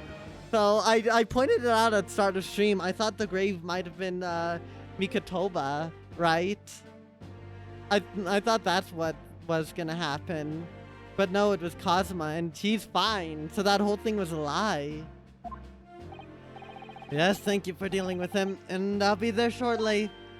Oh, Your Excellency? Trial's over, I'm not Your Excellency anymore, I'm merely your father's friend, Seishiro Jigoku. And may I say that since I saw you last, you seem to have taken a more dashing appearance. Susato. Yeah, there's no way he didn't know. Did you know all along, from the start of the trial? Judge sees everything, Susato. I couldn't let you take the risk if Seishiro here hadn't known and he recognized you. So I had a word in his ear beforehand, as an old friend. So, Seishiro, shall we? Yes, having ruled on that case, we now have various diplomatic issues to address. Before you go, father. Sorry, my dear, we shall have to return to our earlier conversation at a later date. But well done again, both of you. You did admirably. Oh, thank you very much. Judge dashing identifier Jigoku strikes again. Judge Judy? Nah, get her out of here. Judge Jigoku is what we need now. What do you think of my Seishiro sling, eh? Been a while since I sent a man flying like that. Ha ha ha ha ha. You learn from the best, I guess. Whatever could father be hiding from me about Giselle Brett, about Dr. Wilson, and now it seems, according to the reporter, about Kazuma-sama. I'm going to have to bring this up with father sometime, when nobody else is around. Judicial Assistant Mikotoba-san Esquires, could I have a word? Oh yes, of course, Soseki-san. What is it? I think perhaps it could be fate that we're meeting again like this now. You see, there's something I need to tell you. Oh? I believe that it may be related to the reason my father summoned you back to England. I have to hear. Please, Soseki-san, tell me at once. I will! As you know, my time in England was terrible, cursed, I have no doubt. The awful things I was embroiled in. Thank goodness, locum student Naruto-san and Esquire stepped in. I'd re-secured my freedom. I couldn't wait to get on a ship back here to my homeland. Having arrived in Japan, I submitted a report about my experiences to the Ministry of Foreign Affairs. The next thing I knew, I had a visitor. It was your father, Professor Mikotoba, who wanted to ask me all sorts of things about my report. My father? He seemed to be especially taken with a particular part of the report. Anyway, he left eventually, having thoroughly quizzed me. But it was the very next day that he sent the telegram asking you to return to Japan. What was it then? The particular part my father was interested in? I don't really know exactly, but I do. But do you remember them? Those two terrible cases I was caught up in? Of course, I could never forget. Your father seemed concerned himself mainly with the second case. The second one, you mean? The one Mr. Sholmes forbade any of us to talk about in the public? Which is why the only case involving you that any member of the public is aware of is first. Well, I don't care. I don't have to listen to what that dastardly detective says. Anyway, the point is, in that case somehow hold the key to all these curious unanswered questions. That horrific, hideous, heinous case, the case of the haunted lodgings. That one. That's the secret? That case somehow caused my father to summon me urgently back to Japan? I thought that whole business was over, but it seems that's wrong. Perhaps that is only the start. Perhaps the story not yet told. Oh god. This game is directly connected to the first. My gosh. I mean, I knew that, but like, they are not even holding back. The mystery of that English woman's death is solved, thank goodness. And having stood in the Supreme Court now, I think I can comprehend a little better how you must be feeling as you fight for people's freedom in a foreign land, Naruhodo-san.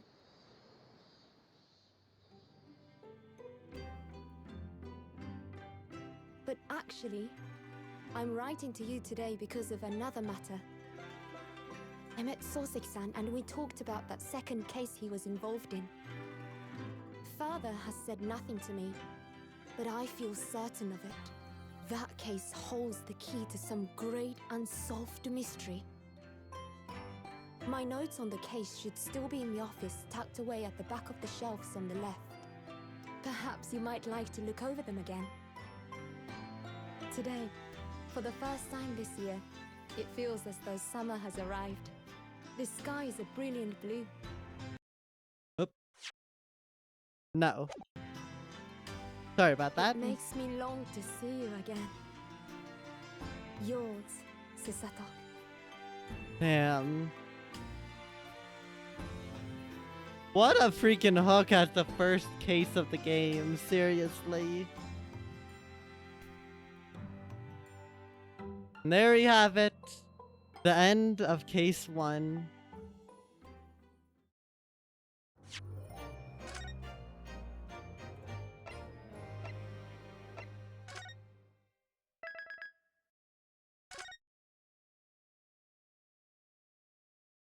And with that, thank you all so much for watching. That is about as good of a stopping point as I could get, because I'm sure we're going to be thrown right into the thick of things when we pick up next time. Alright, well, I guess we're going to have to see what that is, Rube, 1 week from now. Because, yes, this is going to be my next stream game for every upcoming Wednesday until completion. So do look forward to that. And I just want to say now, I'm looking forward to this this game for one specific reason. That is because I think it was the 4th case. Yeah, the 4th case of the previous game that you could optionally see 2 people. Two random people who were tenants in that building that Soseki was staying in. And they only showed up there. You could miss them. You didn't have to go see them. And they never showed up again. So they have to be relevant now, right? They're not just gonna create 2 unique character models and then never use them again, right? I remember that first. You can't trick me, Great Ace Attorney 1. I have good memory. I will remember that. Weed has remembered that. I will be looking very intently for those 2 to make a reappearance. One of those 2 characters were made out of glass. Well, that wouldn't really change much, but it would make for a quite compelling plot twist. I can say that much, at least. But otherwise, yeah, they are laying it on thick. Also, look at the outline there. The memories of the clouded Kokoro. And of course, the outline of Mr. Sherlock Schultz. He's gonna be coming back, I guess. Oh, I don't know if I'm mentally ready for that. But yeah, I will in fact be live again with this game 1 week from now. For, every upcoming Wednesday. We're gonna do it till completion. Gotta get your Sholmes counters reactivated. I hope they never went away. You never know when Sholmes will come up again in your daily life. Of course, I'll be live again this upcoming Friday with more Mario plus Rabbids, because we still have more somehow. We have Ultimate Challenge 3 we need to do in the Donkey Kong Country DLC. And then, this Saturday, we'll do something. I know, we'll figure it out. We always figure it out later. And so, without any further ado, let's just see... Who do we wanna...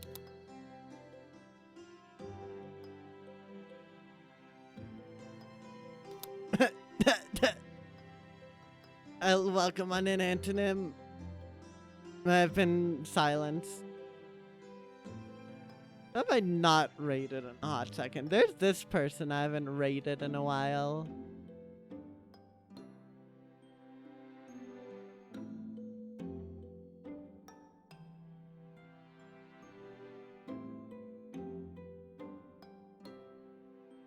Let's rate this. It's been a hot second.